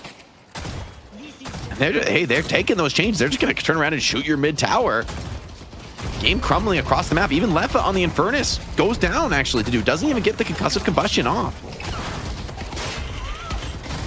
Oh, good hit coming in there to try to get a punish in. Honestly, I feel like, again, this comeback gun is going to be really important on this 10-minute mark. So if this is maintained, there is still a way back here for FPS Lounge. But as you say, like, the skirmishing is absolutely wild here in the mid lane. Still so much breaking down in terms of these fights. You got 3 players for FPS Lounge having to, I mean, they're getting forced back. Could be overcooking though. They're under right now. This is an overcook. I mean, I guess what he had to have been hooked in there. I refuse to believe Saya willingly dove the Walker at 8 minutes. I will say the kills are worth a lot, and there's a lot of very low players in the melee creeps. They got to play these next few moments carefully. Giving up these counter kills is really expensive when you're this far ahead, right? You give up a kill this far ahead, it's a huge amount of comeback souls for the opposition. Okay, so Saya's back in the action. Okay, killing to Rick. Okay, so FPS Lounge they have to get the urn. It's going to be a comeback urn. They have to secure it and get it safely away to that comeback urn spot. I feel like the game is like hinging on this now, Jake, at this point. They're so far ahead, 11k, 10k difference. 10 minutes is just almost unheard of, really, at this point. Yeah, like, if the comeback urn is your way back into the game, but if you end up getting like God forbid you end up actually losing the urn and the enemy team gets the dunk, like, the game can be over. I mean, truly, it can be over. If everything goes perfect, you're still going to be behind. That's the crazy spot about a lead like this. The first urn is worth like what, 3,300 souls or something like that. It's not enough to bridge this divide. Maybe if you get a team fight win on top of it, but winning the team fight is what feels impossible the way this game has gone so far. I mean, other than like getting hooked under Walker, you don't see the vision. Slowing Hex prevents the next Sanguine. Luckily, low main plays his way out of it. There we go. That comeback gun is starting to spawn in. 4 players for melee creeps here, so they're ready to challenge. 4 players for FPS Lounge. Again, they're pretty starved of souls right now. Erebus with a deep pull onto the ship. Hook. That's a really good find. Oh, Lefa could die? Oh, this is so painful. Lefa dies to the bleed out as well. Melee creeps are going to pick up the urn. There's no way that they can turn this in, though. I don't think they want to risk that, but they can hold on to it. Or do they try to turn it in? I don't know. The way they're playing, I will not write it off. I mean, they like, Sion died under the Walker at 7 minutes. Like, they might actually go for this one, Dan. And the way their draft plays, I kind of think you want to. I kind of think you want any fight you can possibly get your hands on. There's Rokane. Looks like he just has to sack down the lane. He does get a tower for it, but having John pick up that solo kill is exactly what John wants. Now into a 5 streak, more pressure being put on mid. They're going to go for this dunk. I mean, Scout is pathing in there with the urn. Full HP Viscous with a vitality buff. He's not scared of anything. Is there a way to stop this? FPS Lounge can't stop this. Is there a stone form, something? He's trying to time it, but it's like beautiful. Really good bouncing and dodging coming in there from Scout. Oh my god, they get the comeback and that's crazy. Well, I guess Puck is going to get an extra game of Deadlock in tonight at this rate. Yeah, I mean, he's going to have a lot of time. We might be hitting a speed run. I mean, anyone want to play against Liquor? I'm creating a group. We're going for him tonight. Chat, hit a bucket. Get him on the duo queue. Somebody's got to carry this guy. Proposed? Looks like it got kind of caught on the corner there, but it's still enough to get Ido out of dodge. And 10k soul lead 11 minutes. It's been, the bleeding has been staunched somewhat, but losing that comeback urn, it really bites.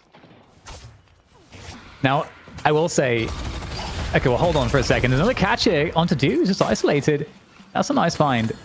But yeah, I will say, you know, there's obviously still a lot of time left to play. You wouldn't imagine melee creeps are going to misplay advantages too heavily. So it's going to be very hard for FPS Lounge to find a way back in. But what a story it would be if they're able to find recovery here. With that said, Lefa's getting caught by himself. There's no way you're escaping Silver and Apollo. I'm earning my paycheck today. It's 10k difference. All these kills on Lefa starting to add up, right? He's pretty significantly behind the game now on an Infernus, where, you know, he likes to push the pace and force all these fights, but here we can see when it sort of goes wrong and when the game is really going against you, that style ends up getting punished pretty hard. Draft from the melee creeps, doing exactly what it's designed to do. 2 more kills picked up. Still everybody healthy on melee creeps. They're continuing to push forward here, looking for more. Sending players running for the hills. It feels like this is all you can really do on FPS Lounge, just try to run and reset and make space, but pressure's coming in multiple lanes at once. Mid walker going down first would be ideal here for the creeps. Yeah, keeping the walkers up is everything, and I don't think they're going to be able to do it here, losing everything. One more walker left to go for this one. Two walkers at once is crazy work, but it looks like players coming in for FPS Lounge trying to get the clean up. Tyler Son does come in, but in the end, the hook from the Bebop just prevents him really getting out of there. But you take that. I mean, one death for a walker, maybe a second death, actually. Saya surely is going to get caught here. Might be able to escape. Silver is very mobile, and the Erebus is very far back with the hooks. Saya. In the end, though, he is going to get overwhelmed. So it's 2 kills for a walker. What is the kill score right now? It's got to be crazy in this game. Probably better than 7-1, but like these last few kills, you get them, but melee creeps are letting you have them, right? They're making a decisive choice to take the trade and to just, you know, pick up the walker. Let's push yellow. Okay, 14k difference at this time of the game is pretty enormous. We'll see if there's a way back. There is a catch here, potentially. Slash is hard to lock down, but that chain gang might make the difference. It's going to pull him straight in there. And we have the slam down on top of it, so should be enough damage with the burn as well. Another isolated kill. And it looks like a team fight is going to result after this. And I don't know if this is going to be working out good for the FPS Lounge. They're going to actually be able to disperse. So they get away with that one, Jake.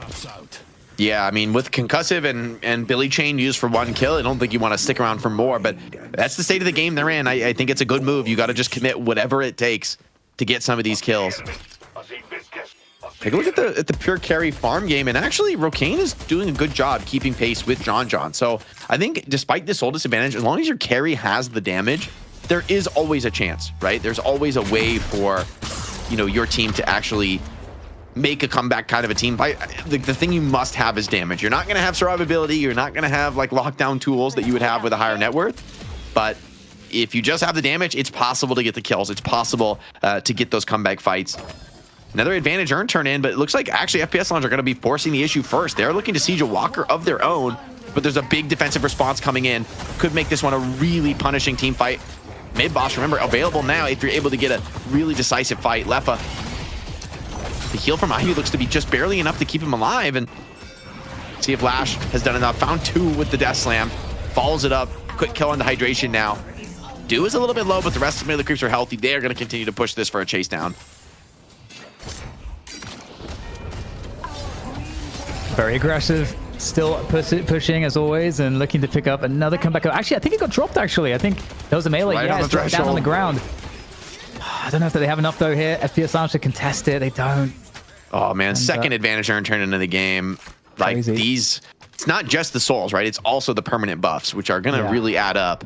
I believe that's the second earn dunk rate from Scout, and so he's sitting pretty... Like, that plus 220 HP, like, that is not bad, man. On Viscous, that is pretty meaningful when it comes to surviving some of these burst kills. Temp from Airbus. Speculative laser in the mid lane. Just gets kited out by melee creeps who really a bit low on ultimates for now. Looks like they want to just maybe reset their HP. Maybe FPS Lounge wants to force the issue, though. There we go. It's going to be Snake's coming in for the initiation. Around the back here, trying to isolate Saya. Like inform? I don't know if they're... It must be on cooldown. I see the enemy. Still continuing here, giving more opportunity for the rest of melee creeps to come in, but both teams deciding to fall back out of this fight, neither liking the looks of it in the end. They're trying to catch up on some farm as well to be effective. Left is actually pretty deep in no man's land at the moment, and he might get caught. Got to take risks in a game like this. And Furnace loves to be able to like bait a chase and maybe slip out. But it looks like they're aware of him, maybe hearing the footsteps. It looks like he has made it away to the TP though. And I think plays like this are really important when you're behind, right? You got to take risks and kind of go for some gamble moves. Maybe bait the enemy to over respond and pull out, or maybe like bait them into a bad team fight. I mean, I think FPS Lounge, they're absolutely playing to win this game, but they're in such a rough spot. They need a lot of things to go right from here. 15k soul lead. It's not as backbreaking as it was like, 5 minutes ago, but it's still a pretty brutal spot to be with Geist at 23k. Like you said, the the statue buff difference is going to be adding up. I don't know if we can take a look at that in a moment. You can see what the deficit looks like there. It looked pretty big, right? Whoa! They're basically just roughly doubling them, right, overall. And that's pretty meaningful. You know, every sinner you take, right, like, even if the enemy gets the comeback souls to make the soul count look the same, they're never going to recover those permanent buffs, right? Those last forever. And you know, they are pretty meaningful, especially the later into the game you get. Like, I think people underestimate how much of your strength is actually in those permanent buffs. Like, yeah. Saya has so few, or so, not Saya, rather, Erebus on the Bebop has so few that he's pretty much just relying on his item.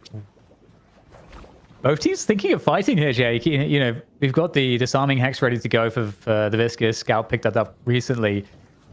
And at the same time, Mina was like calling the positions as well. And in fact, look, you can see that Melee Creep sending a hit squad there to find the Mina. They have a lot of ways to shut down Mina, and Lefa's come into action as well, but they're 2v3 there, so not a good spot here for FPS Lounge. They're going to have to fall away from this. This is the two slipperiest characters, though, for FPS Lounge. Trades in the mid lane. I mean, Melee Creep's just going for these little incursions on the opponent's side of the map. Very confident move here from Ido. Doesn't get much, but does get that curse. Is it connected to the Mina? No, looks like she got the Sanguine to get out of it, but the Lash ulti slams player back in, and the rundown comes in. Low main takes a few key ultimates, 3 in fact, to bring him down, but I think it's well worth it. Although, hold on, this Billy Chain pulls Silver back into the wrong neighborhood, getting absolutely swarmed by the rest of FPS Lounge. Furnace here with the ultimate is going to dissuade any kind of further chase down, but maybe Melee Creeps want to continue to fight this. Ult's running low for FPS Lounge. Yeah, really good work. I think, again, like you said earlier, Rokane is a huge threat. Good fight set up for Rokane to get that damage in. The ult came in earlier, but now the fight looks like a re-engage for Melee Creeps. They're actually sending back FPS Lounge to the base, and looks like that excursion will be cut short. And, I mean, what better timing than this to get priority? Both buffs spawn. Those are going to be free for Melee Creeps. They're going to grab another urn as well. This is a neutral urn too, so it's going to be very hard to deny that. But at the same time, the soul difference is still not that bad, considering everything we've seen so far. And it is a contest here. I can't believe it. Snakes is going to pick up the urn, and he's going to try to get out of here. Ido might be able to try to get a melee in, but looks like he's able to get away. John baiting. He's still relatively healthy and has that swap in the back pocket. Could be a big fight here. Nice riposte from Ido. Gets the stun on the left, but breaks the flame dash. And now they're looking to run down more. Fishcake, super low HP, but with the movement buff, maybe he'll be able to play his way out of it. Some players still committed. Rokane still actually looking for more out of this fight. Mina is very, very deep low main. Some good jukes would be crucial right now. Picks up some creeps on his way through. A meal to go there, and it looks like he's out. This is actually really well played by Lowmain. He's entertained players so long that they're going to get the urn and also the information, right? You have Lowmain also getting the info that, hey, they're all chasing me. You got a free plot to the urn, and now the turnaround to the mid boss. Oh, wow. Is there a world here where this could work out for FPS Lounge? I'm not sure, but they're going to contest this. They have to. Lefa is coming in hard off the zipline as well. He's got concussive combustion for the disrupt in the team fight as well. Yeah, I think going for mid boss would be a bit ill-advised here. FPS Lounge senses a bit of weakness. They're going to look to chase, but remember, a lot of ults still available for Melee Creeps. I don't think you want to be overconfident right now. I think FPS Lounge, that Urn Dunk has really equalized the soul situation of the game. Wow, 4K. And, yeah, what was looking like kind of a blowout match. Some good team fighting and stabilized fights from FPS Lounge. Like, honestly, I was thinking them as a team that, like, look, you find them in a spot this disadvantage. I didn't think they'd be able to pull a comeback, but they have essentially done it in terms of at least equalizing, right? Stabilizing from a game that looked like it could have been over in 25. And now we can start to think about some of that scaling power as well. Erebus is very poor, but Rokane on the Venator and Lefa, they're looking like the healthy ones on the economy as well as low main. So there's definitely some power behind some of these players. There's a chain gang coming on through to try to catch the Apollo, played by Ido. And the fight continues here. Billy just trying to tank the guys here. Metal Skin coming up, though. That's going to allow some extra sustain there for John. Staying at the front of this one. And now isolating Lefa. So I'm not able to really take that fight, though. Has to fall away. And this is a very, very brittle skirmish for both teams at this point. A hugely important fight. The mid-boss is on the line as well. The slam down comes on through, and it's going to be a dodge from the Lash. Oh, no, the pull comes in. What a pull from Erebus. Looks like it cancels the Lash ult. Tyler comes in from Ido. Is it going to be enough to find the kills? The kills actually coming in faster for FPS Lounge, and right into the trap is Ido. running low on skills. And he's just flawless advance out of this fight. Do hooked in as well. Abrams with another high impact kill in the team fight. And with mid boss just minutes away here, I mean, this could be, or rather moments away here, this could be not only a turnaround in the tempo of the game, but this could be FPS Lounge taking a decisive lead. Melee creeps don't have any obvious tool to help them contest. Ida's coming in, but there's 4 down. Somehow there's 4 down for melee creeps as the mid boss is getting ticked away, but the harass comes on through, and now the rejuve crystals comes down. There's 2 players. Are they going to die for this? The remainder of melee creeps. There's no way to stop it. The Stoneform, every tool used. 3 rejuve crystals. Absolutely wild from FPS Lounge. Looking to clean up the entire map now. They have good wave prio on the left Walker and mid as well. But everybody's going to be up here for melee creeps. You don't want to overcook here, Jake. What do they have to do to make sure they can lock in the advantage? Crazy recovery here from FPS Lounge. I mean, like you said, Lowkey baiting them around with the Mina, making a ton of space. Now he's looking for more in the fight, but Sling Hex out on him. No Dispel Magic. Needs the save from hydration, so lucky to have the IV in the back pocket. Mina, of course, probably one of the best heroes in the game at like re-healing to full after you take a bunch of damage. She's just gonna be able to basically farm up without any interruption.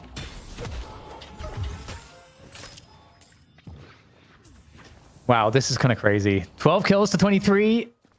And we are seeing such a different game state now. That golden statue buff, obviously, difference is certainly sizable. So that is something that will be helpful for melee creeps down the line. But right now, in terms of scaling, Jake, where are we in a game of the scalers? Because you've got Venator and Infernus and Mina against... Yeah, I actually think the game is crazy because of how much of this game has been melee creeps completely dominating, but the problem is melee creeps draft needed to dominate. Like that was the game plan, but also it's kind of the only game plan. I don't see Geist hard solo carrying this because Bebop is even going to scale, right? Like Ivy is even going to scale. And Billy, like literally all 6 heroes in FPS Lounge are going to feel pretty scaled and effective in the late game.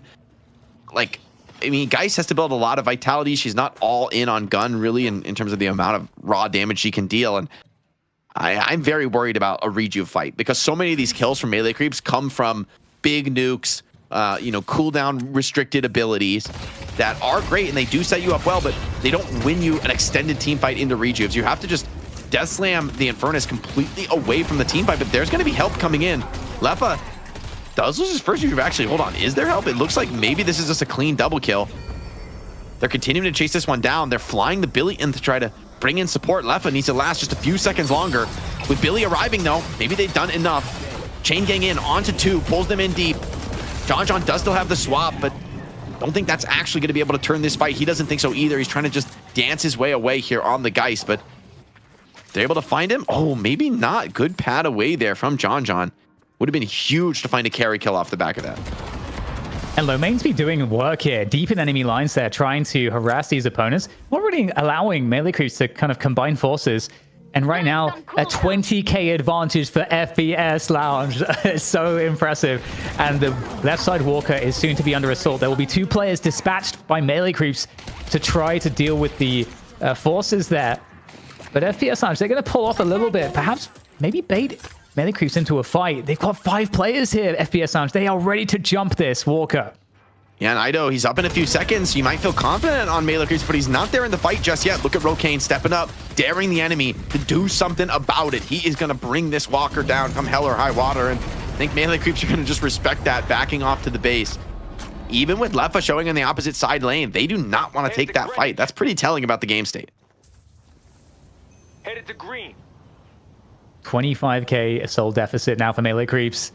And there's not really anything on the map to eat up to try to recover that deficit.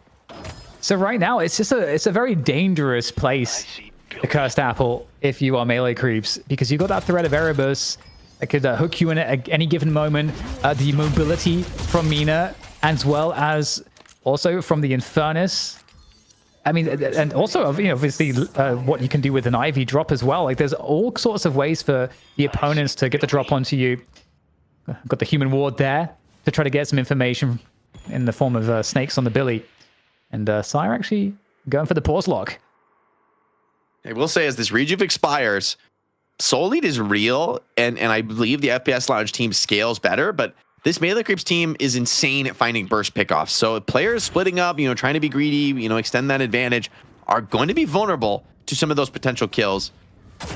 Definitely opportunity here for Melee Creeps to come back into it, but it needs to be executed incredibly well. We've seen how hard it is to punish heroes like the Infernus on the side wave, which is, I think, likely going to be what you need to do on Melee Creeps to come back into this, to find pickoffs on side laners.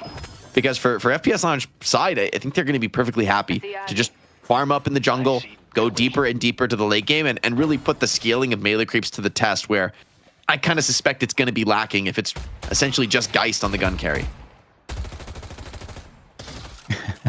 Oh, maybe like I think he's just or something. I'm not sure. I think he's just sending a message saying, "Come contest me. I'm holding the high ground." I mean, there's nothing else to really do at this phase of the game, actually. So this is just going to be a bit of a stalemate, I think, probably until the buffs come up. I mean, gotta get info. FPS Lounge are going to be perfectly happy with the stalemate, though, and I think it's going to be Melee Creeps who will sort of be feeling the pressure to do something. Can we get a very quick golden statue buff update? I wonder if there's any more parity there. Okay. Looking a lot better.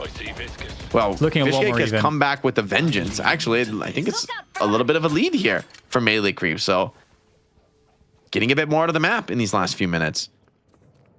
I see the enemy. I guess it was that early game advantage that's more it's holding on rather than the last few minutes being so good for them. And there's a pick attempt here in mid coming from FPS Lounge. You got Erebus deep. He's going to have to fall off as well. You can see Lowkey on the Mina was in position as well to maybe capitalize on any hooks. But we got the mid boss coming up again, and that's where this game is going to get interesting, because you can force the mid boss a little bit. You can try to fake it out. But all of the jungle respawning again here now. Snakes, kind of in enemy territory here. Buff's only spawning in 30 seconds. Billy's a pretty hard target, though, and he's got that chain gang, so if you commit on him, you could end up getting pulled way deeper than you intend to. Hydration gonna bail him out, and actually considering turning this run around aggressively, right? Setting that Billy in with the chain could be attractive. Melee Creeps, though, knows it's coming. They're gonna be a little bit careful, but with the wave crashing, both side waves at the same time, sticking around on these buffs doesn't look like to be an option. So double buff gonna be claimed here for FPS Lounge. A nice win for them. Spirit buff for Mina is a great find, and a mobility for Infernus. Not gonna be mad at that either.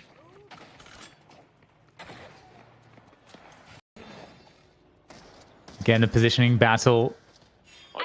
Superior here for FPS Lounge. Again, they got the lead, so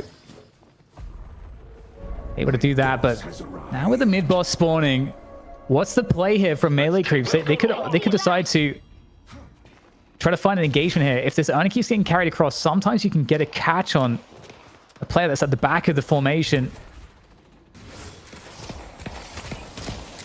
Hook in mid could be devastating here. Erebus got to choose his targets wisely, though. He's also going to be vulnerable. Hook deep onto Saya. Will Saya be able to get that Lycan from off? Looks like he will, but he's pulled into the trap and just exploded even before it can come off. Deathslam, no value. Nox Nostra silenced him. There's a concussive combustion up in his face. Already 2 players hit the deck. John is forced to swap. And FPS Lounge, 6 players alive, healthy, looking for more. And here goes Lowkey as well now. Taking down Ido, able to get out just for the moment, but the chase down is ready. There's so many players here looking to do this, and Lowkey will be the one to get the finishing shots. And he healed the tree. Their knives are going to bleed him out, and they do eventually kill him, but 4 for 1. Absolutely worthy trade with mid-boss available, and even Snakes might be able to get a cheeky dunk in while players are contesting. There you go. Mid-boss a lot easier. Even this time, I mean, actually last time they actually got 4 players down before the mid-boss.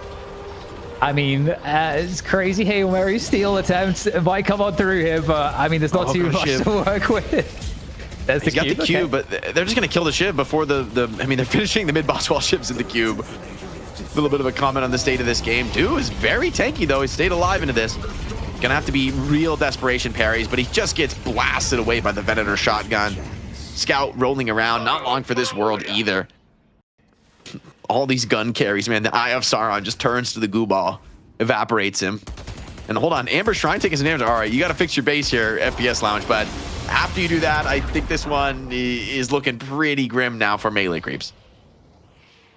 Yeah, there's not a lot to do at this point. I still can't believe the ability for the FPS Lounge to like come back in this game. They were getting absolutely destroyed. getting totally mogged throughout the entire first 15 plus minutes of the game. Snowform on Ivy. Is there going to be a hook? Yes, there is. Pulls Ido, I think, very, very deep. The counterspell comes out, though. Looks like blocks the bomb from going on to him. And going to cut their losses here. FPS Lounge playing this one pretty slow and steady, right? Split, farming the map a little bit here. Rokane and Lefa trying to get just a little bit of extra farm out of the waves in the jungle that they can. I mean, they went from a completely empty jungle to like a 2-minute team fight, and now the entire map is theirs to be taken. Given the scaling situation in this game too, I don't think they're in much of a rush to force this reju, but they've got maybe at least another minute before they really need to force something. I mean, yeah, they could really just, they could just extract maximum value out of the map.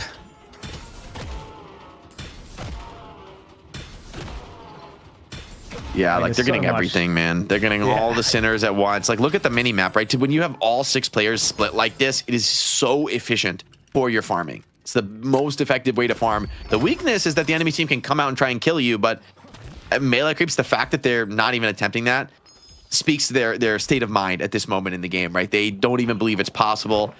They should know that there's efficient jungling going on. And to be honest, waiting it out is like, I guess I understand it, but I think FPS Lounge, look at them last game, they went for it in situations like this. Like, I don't think, not just saying it's gonna make this more likely for you to win, but I think it's kind of your only chance to go try to punish. If you allow this net worth lead to get, this is gonna be like a 100K net worth lead at the end of the rejuve if you don't do something about it.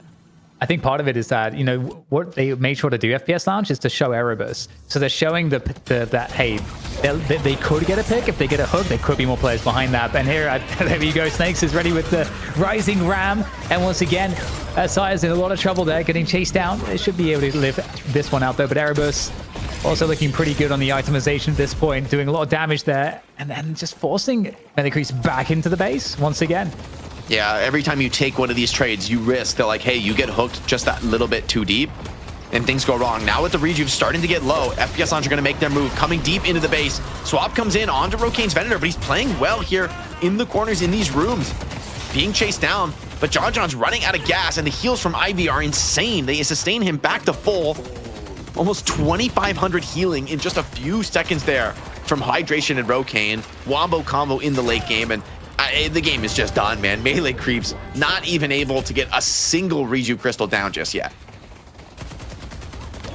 Amazing, really. I mean, this is the kind of game that, you know, when you win a game like this, like, let's not also forget that Melee creeps, they won the first map. If they won this map, that's it. That's game over. You're playing with no lives left if you're FPS Lounge, and they managed to bring it back from a deficit like they did, like from not just a deficit, but the entire start was completely scuffed. It was one of the most extreme advantages in the early game, frankly, we've seen in like months in the night shift, right? Like, it was truly like maybe the most in months. And now we come to the end of the game and it just looks like stock standard FPS Lounge full comfort dominating the server. But man, I thought this game could have been over like 20 minutes ago, frankly, given the state of how dominant those early lanes are. But FPS Lounge, they weathered the storm, and like you're saying, that's a momentum shift for this series. Melee creeps really need to adjust things in a major way. It's also not easy to do. Do you look at this game and say, hey, our draft was good, we have that advantage, we just messed up? Or do you say, maybe we should draft a little more scaling, maybe we should prepare a little bit more for the late game? It's not obvious to me what direction you go from here as a melee creep. Shoppy's excited. We're going to a game 3, ladies and gentlemen. Great stuff from FPS Lounge. I went upstairs to get my KFC, and by the time I came back, they had somehow taken a 25K soul disadvantage and taken the lead. What did I miss, DDK? Was it a mid-boss? Was it like back-to-back team fights? What was the swing in that one?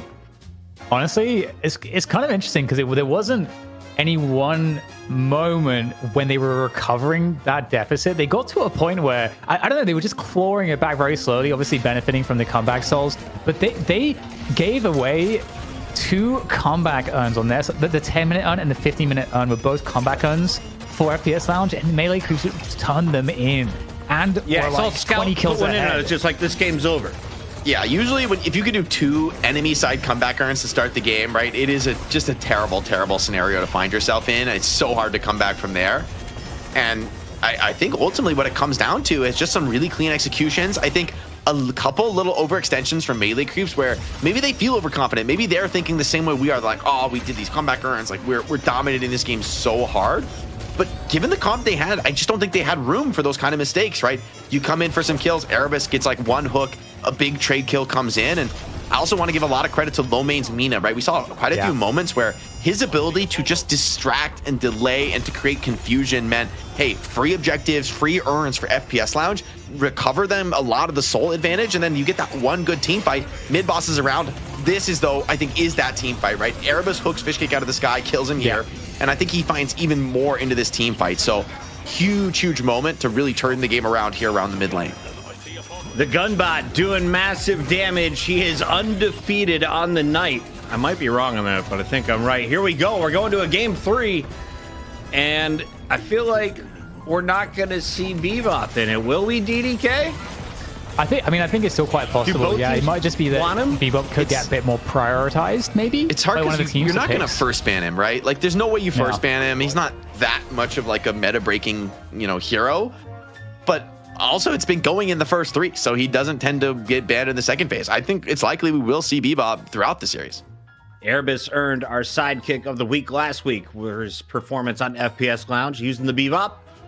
See if he gets it again. 745 viewers just coming in. Oh, rather, those are bits. It's a small screen on my side. Let's go full screen and talk about the numbers, though, as we take a look on the left side. Clearly, the Ven pretty good at his job. What else impressed you, DDK, numbers-wise? I think Lowmain had a great game on Mina. I think Jake already called it out. Did a really good job, like just keeping them very competitive in these fights by being extremely good as a distraction and very strong at the juking. And I mean, obviously, there's a good kit to do it with Mina, but you have to be very, very high skill as Lowmain is to get the maximum usage out of it. And I think, just sending the information to his teammates also in doing all of that was really, really phenomenal. But this is the thing, like with all of like everything that happened in this game, everybody has to turn up. And that's absolutely what happened. They did it. Can they do it again? They got the job done last week. Melee Creeps trying to reclaim the throne. But it'll take a game number 3. As we break down final thoughts on this one, are there an individual on each side of this? Is it a style? Like, how would you break it down to a new fan, Jake? What are you witnessing here in the NA battle? Yeah, for me, I look a lot at these like movement-based frontliner players. I think about maybe like an Ido versus a Lowmain kind of a battle when I watch the two teams play. I think that tends to be a really important role at this level where from Lowmain in like a really difficult game, he still sort of has to come out there and take those fights. Like, playing passive at the back, not a winning option, right? You got to be able to take those risks. Look at players like Lefa as well, being willing to like, hey, I'm on your side of the map. I'm farming. You got to come stop me, and I'll just, make a play, evade, space and time, bot for everyone else to farm. It's those moments that I think kind of kept FPS Launch in this last game.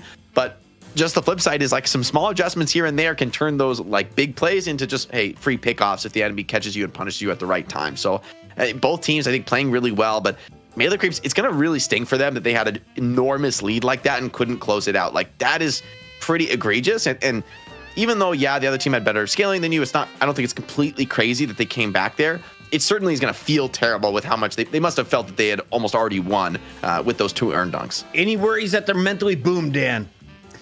I mean, hopefully they can reset, but I do think it doesn't feel good for sure. And I think it's something that, but I think in terms of the mental, I think it's more of a boost for FPS Lounge than it is necessarily a negative. I do think that Melee Creeps have the capacity to kind of reset, but they're not going to go in quite as confident, and FPS Lounge are going to feel really great. I think it's the draft here, which is going to make things really interesting because it could go in a very crazy way at this point. If you're Melee Creeps, you could just get really experimental with this. I feel like at this point, especially with the hero pools that they have to play with, and I think you don't let Rokane get onto Venator too. He did. I think he was kind of an X factor, just as a final point for me, because I think there was a moment in the game where it was actually surprising how farmed Rokane was, and then when the setups came, he was able to absolutely delete Sire on the opening, space taking with that silver. I think those moments were kind of we saw that a few times. So Rokane, props to him. Well, a bookie said I have to put hydration on ice or he'll break my knees. Guys, we're going to commercial break. When we come back, the red hot FPS Lounge looks to keep it going against the cat suit people with hands or paws. Which are they? Log is a game where information matters. Until now, you've had to keep track of all of it in your head. The TrackLock app changes that, offering in-game overlays with real-time stat comparisons, dynamic timers, and permanent buff tracking. Before the game even starts, you can get key information on your opponents and allies with our match scouting feature, and access the most up-to-date hero builds, tier lists, and player profiles with data synced directly from the game. Your new go-to companion for Deadlock, download the TrackLock app today.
Good fight. Good game.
is gaining momentum.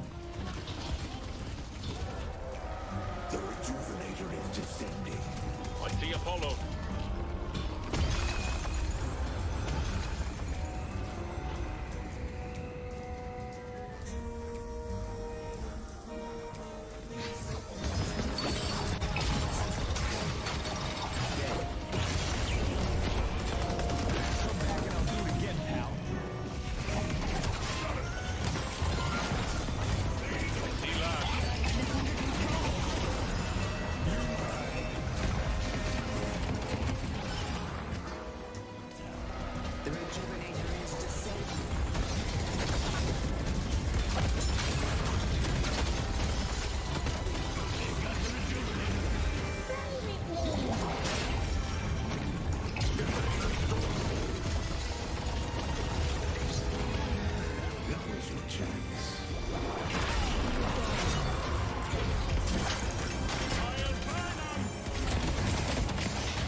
Right on time as always. It's the Deadlock Night Shift. Welcome back, everybody. Jake, DDK, and Puckett. We're all different heights, but we're the same people. Everyone has different posture. Jake has the best. DDK has the second best.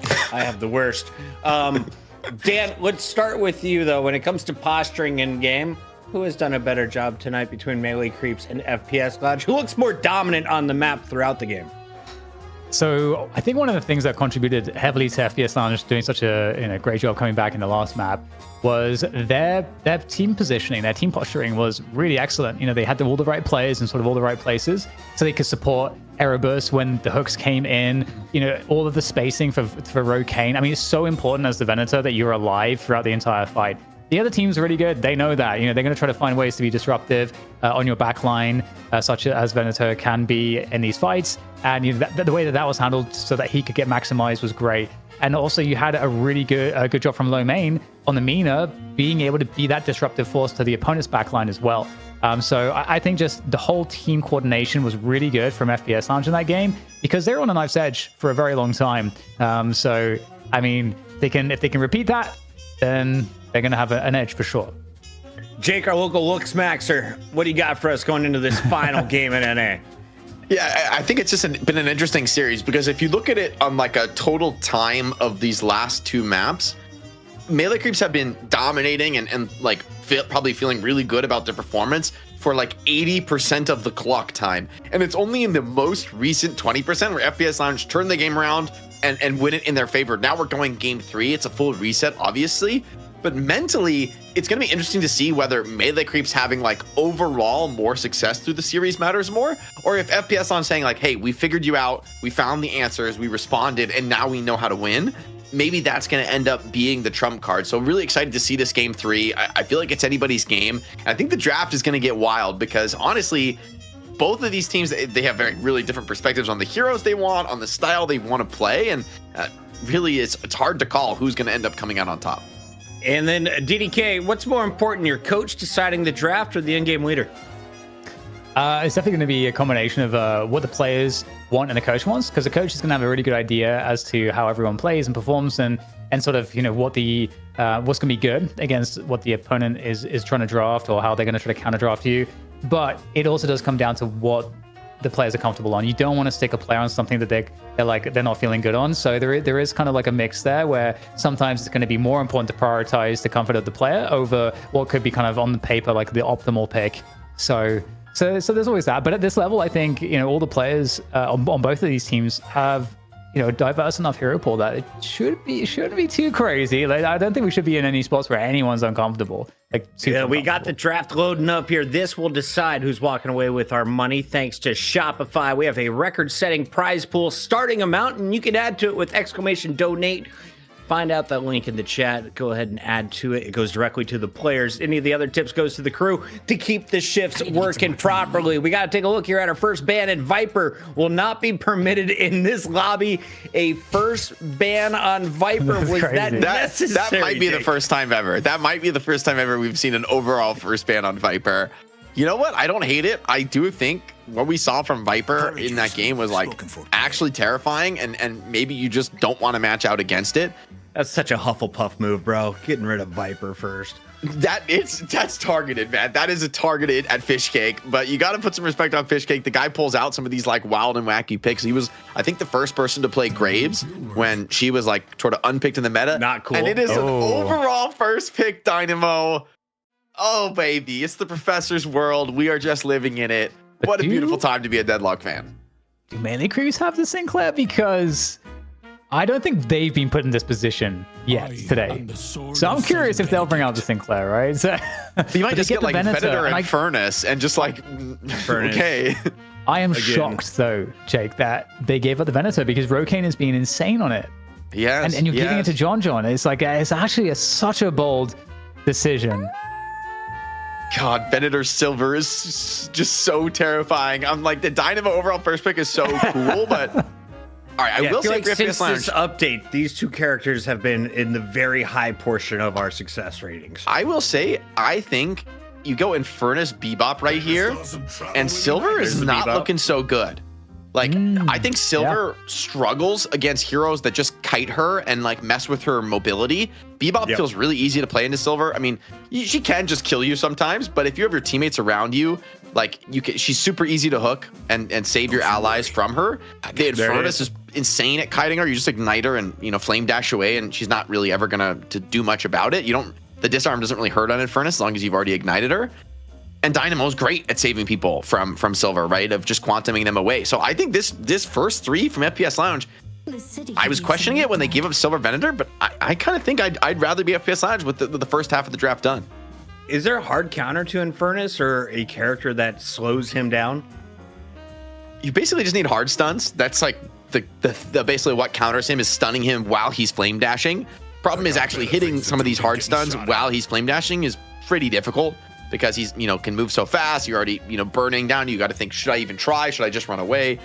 And Infernus also buys a ton of like escape tools and active green items that get him out of trouble. So if you're struggling with Infernus Hero games, I would recommend anti-heal and hard stuns. But at this level, Infernus is just pretty good. Sinclair ban. There we go. Yeah, that's really good insurance. Like I feel like, you just got to do it. No Dynamo. Double down. Is that what you're worried about with the Sinclair, or why is he a threat? Why do you want to make sure you got him banned out? Same thing with the Abrams. So I think with the Sinclair, like the thing is that Sinclair can be a nice counter to Dynamo because you can just steal the ult, and then Sinclair also has a Hex, which is like a curse but big AOE, and like they can't dash or anything, so it's like a better thing, a curse. So and it damage jams them too, so it's. And his gun is actually really strong too. Like his gun damage is very good. So he's just like genuinely a very good hero all around. But the fact that you get Billy, I think is really nice still, because I was wondering if melee creeps would try to take it away. Chain Gang pulling players into whether it's a singularity or a concussive combustion, you have 2 really sick AoE stuns to follow up on the Billy chain. They go for the Geist as well, which is just a very comfortable, solid carry pick. I mean, that's sort of how this whole series has been. One team gets Geist, the other team gets Venator. That's essentially the trade both teams are willing to make. I agree, you'd rather be the Venator when it comes to the carry-on-carry battle. And I think the Ivy to combo with Venator also looks pretty good. Getting that fire rate bonus and sharing some of the heals can really help. But Geist can definitely hold her own. And I think especially against somebody like Shiv or Silver, it can be really nice to be able to say, hey, congrats on your 4,000 HP, Shiv. How about you take my 500 HP and we'll trade? Interesting, because I was going to say for melee creeps, obviously Ida's going to be on Mina, so that's why we're getting a Yamato instead of like an Apollo. But Apollo's still available as a potential. Also for FPS Lounge here, if they want Apollo, it's still like a pretty solid pick, but they're going to go Doorman. Whoa, okay. That's Doorman. Actually sick. No one has been playing Doorman. Yeah. And we were talking about it after some of the patches. Are we catching Silver? What's the Doorman's purpose other than ulting and then having everyone focus them when they come out of the Baroness? I would think ulting Venator is going to be pretty good at most stages of the game because Venator just has pretty terrible mobility. And so him getting out of the hotel is actually like not super easy. But frankly, I don't know what to expect with the Doorman this game. I feel like it kind of is sick in this comp because you have some really nasty teamfight tools. And now you can pull some shenanigans, like either whether you're Bebop hooking them in, they also have to worry about getting Doorman kidnapped like under a walker. I feel like this gives you a really sick tool to get to the ultra late game. Like sieging into Doorman is incredibly hard when he can like, kidnap you into his own base. That is, I think, particularly difficult to do against the Doorman when you're trying to end games against him and make it clean. I think it's kind of a sick pick, but it's also really meta breaking because to my knowledge, there's not been a single Doorman pick on the night shift since this character has been significantly reworked in one of the recent patches. Doorman and Infernus. He opens the door for some speedy fireground, says the chat. I don't know if it's actually going to happen. That would be a sick trapdoor trick. What is the real lane situation looking like, though, DDK? If you were the coach of these teams, who do you pair up in each lane? I can see a few different things. I think, we've seen that, Geist is probably going to go mid. I think maybe mid pairing with Bebop is really nice because it gives Geist a really strong lane. Bebop's kind of a strong roamer too. The threat he has on the ganks is kind of nice. I think Dynamo probably with either Infernus or Billy. And then Doorman with Billy or Infernus. I think probably Dynamo and Infernus. It tends to be a popular combo. Yeah, I like the other side. What would we do for melee creeps? Oh, melee creeps. I feel like you actually have a ton of options with these lane combos. I'm not seeing anything that's like super obvious to me. Maybe it's just the Ivy and the Venator in mid. Ivy for, you know, some of the wave clear and some of the supportive, you know, heal exchanging with keeping the Venator stabilized there. And then the side lanes like Yamato, Shiv, Mina, and Silver. You really can't go wrong, from my perspective, I guess, with any of those pairings. They're all sort of like heroes that want to get up in your face, you know, get aggressive, look for kills. And so I think they can all kind of work reasonably well together. It's a good point, though, that Dynamo and Furnace lane, I think that's particularly scary lane. You get knocked up by Dynamo, and then that's almost like a free ignite for Infernus players at this level. It's so easy to track you when you're in that predictable bounce up pattern that things can go really bad when Infernus is getting like consistent ignites on you. Usually he's going to follow that up with really making you sweat and like keeping you burned under tower. So whoever lanes against, you know, specifically that combo is going to have to be super cautious about not getting caught, especially if Ivy's in mid, because I guess like Mina could sanguine away, but even that is like, you don't really level that skill until, you know, a few levels down the lane, a few minutes into the game. So definitely watching that lane to be a particular strong one. And for a player like Lefa, give him a strong start in Infernus. Last game, he had a terrible start, right? And look where we ended up, and he's still able to make a lot of those plays. Give this guy a good start. He can really put on a show. DDK, true or false? We start this game before Thursday. I'm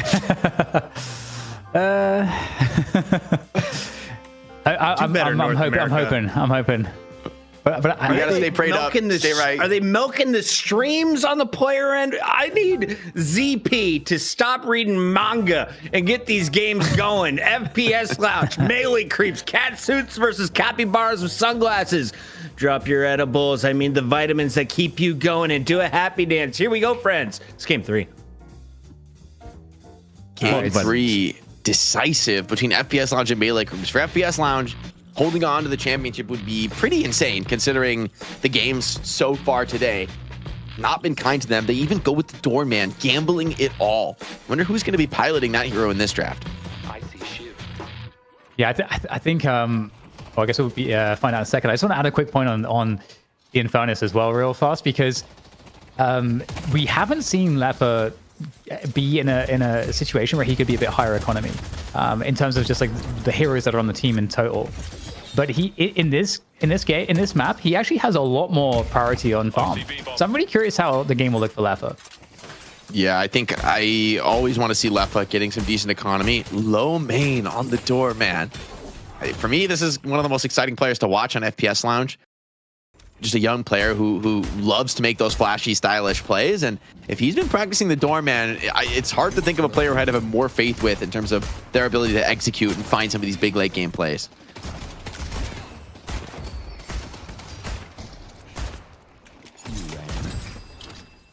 A quick note as well for some of maybe the newer players is that when you're in this early laning phase, you're trying to take as little damage as possible. So you're trying to always be aware of where the other two opponents are. And you want to never be exposed to more than one, because you can at least trade damage with one player.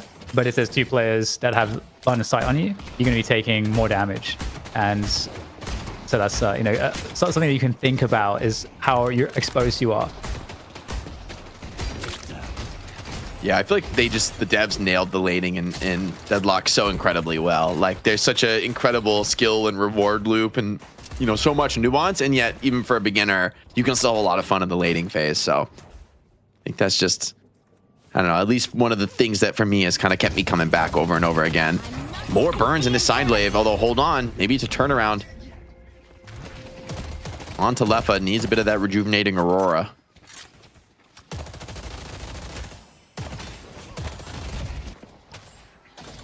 Man, I'm loving the doorman pick. I've honestly been waiting for it for a long time.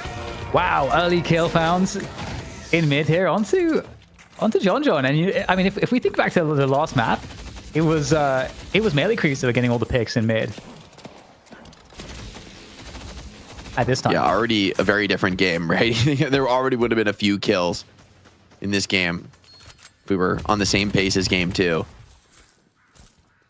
And Lefa, oh, this is brutal. Freezing the wave like this, like, you have to come up to these creeps. You don't get a single soul out of the wave. And when Lefa plays the bridge like that, this is advanced laning maneuvers for high-level Deadlock, is intentionally not killing the creeps on your hill so that the waves are meeting in an advantageous position for you to trade. They still get some of the souls out of it though, so mitigates the worst. The worst case scenario is you actually just completely miss the wave, and that is a massive soul deficit if it occurs. Couple denies do come in though, and it looks like a double stacked wave, so an opportunity for a really aggro push here if Left Line Hydration want to go for it. Oh, good catch, or attempt on a catch onto Lefa. Good quantum entanglement though, getting them to safety. This is a very interesting lane actually for a lot of different reasons. Potential ambush there onto the tier 1 camp. And as we have a pause from Lowkey, I'll just add another extra element to Lefa Infernus. So for those of you that maybe don't play Infernus, you may not realize that if you get headshots, it actually builds up the afterburn more quickly. So you can actually get, like if you're perfect and get like a few headshots, you can just like burn people like almost immediately, even early into the game. And Lefa has maybe some of the best aim in the game. So he's very scary to lane against as we see this roam into the mid lane. Side now, back to the mid after that rotation to the side lane.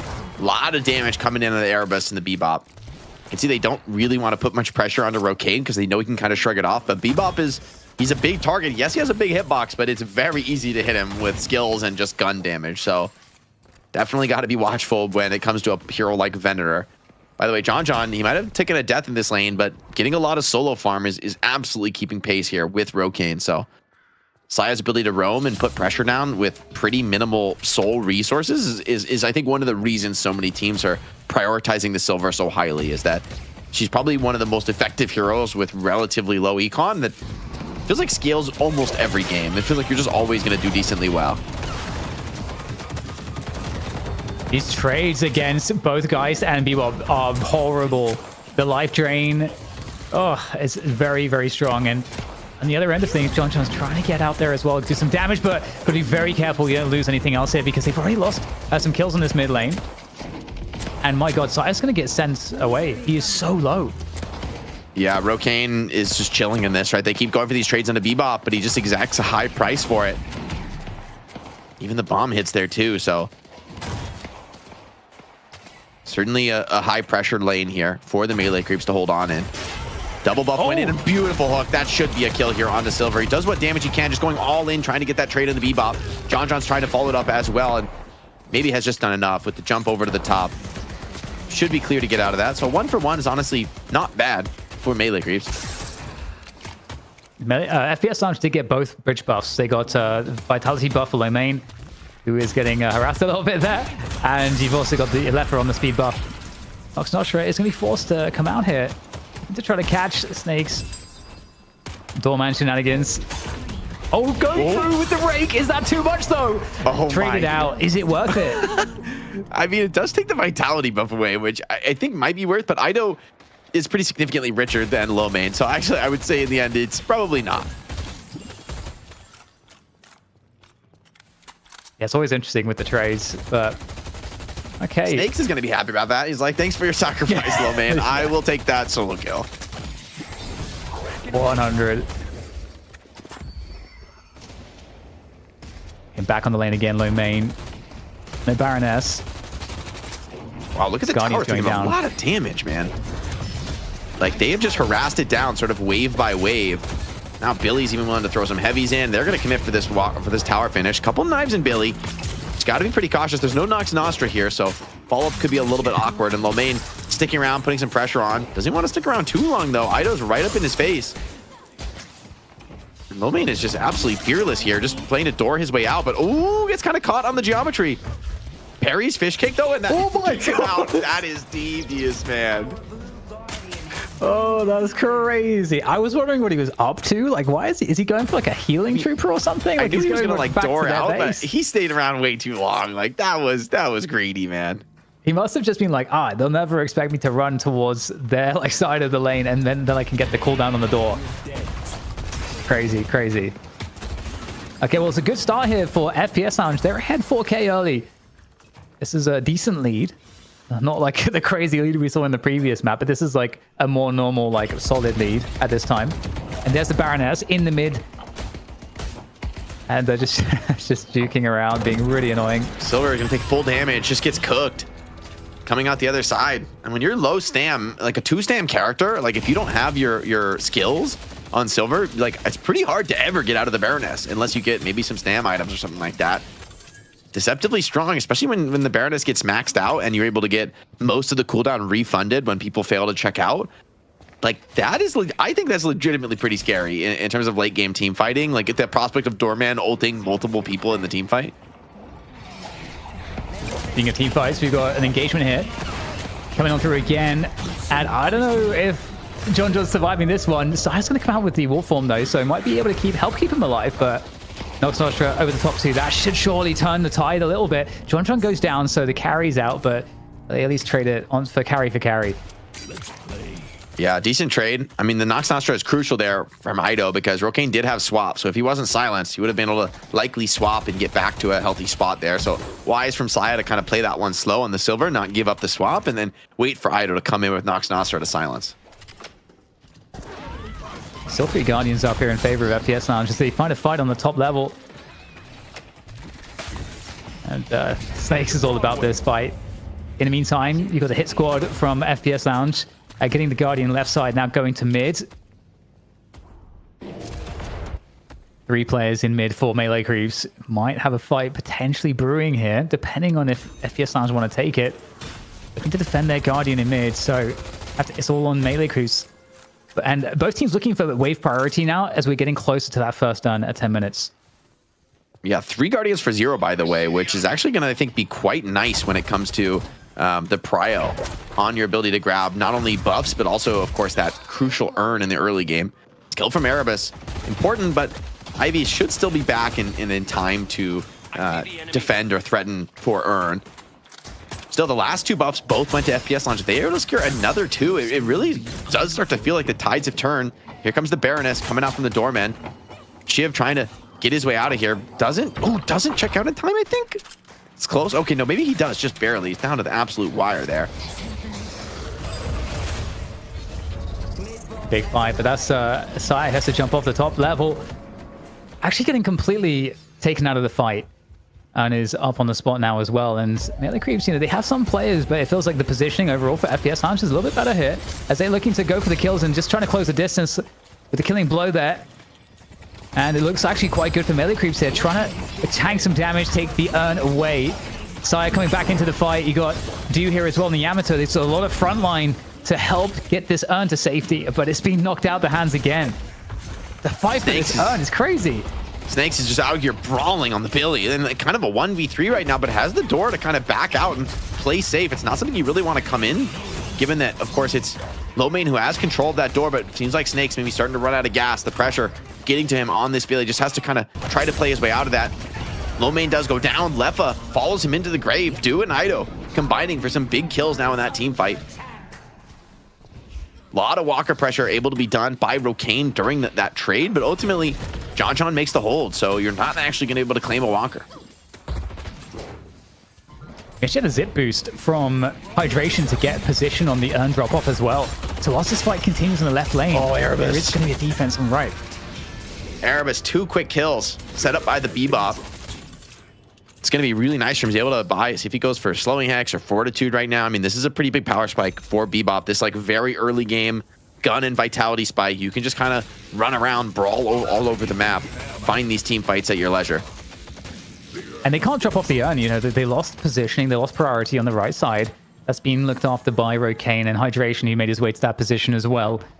And so right now the map is kind of being run. These streets are being run by FPS Lounge.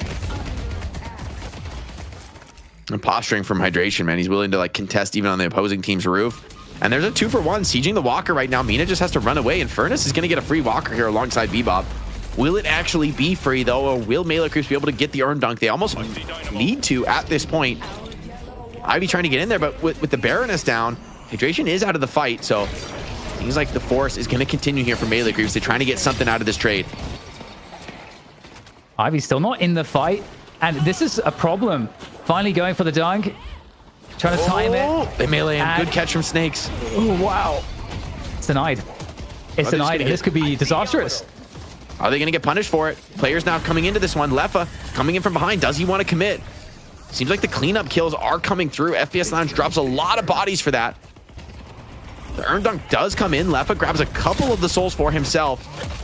Has that rapid, but something tells me this concussive is not likely to get off, and just before it goes down, Melee Creeps do get the finish. So like, I think what, 4 or 5 kills in that team fight, huge for Melee Creeps rather, kind of brings them right back into this game. And that's such a scary situation because for FPS Lounge, you might make the argument that they went in for too much there. They got the left side Walker. You know, the first urn, I think the Walker is worth slightly more than the first urn. I think so. Like, you're getting a good trade and you're getting macro off of it as well as FPS Lounge. So if they just gave it up, obviously with hindsight Harry, they would be in a better position. But still, we'll see. Yeah, or like just look to deny souls or something, right? Like the full, that's about as bad as it gets. Like they got what, 5 for 1 or something like that in the kill score in that fight. So maybe 6 for 1 because I think everyone died in FPS Lounge at least at one point or another.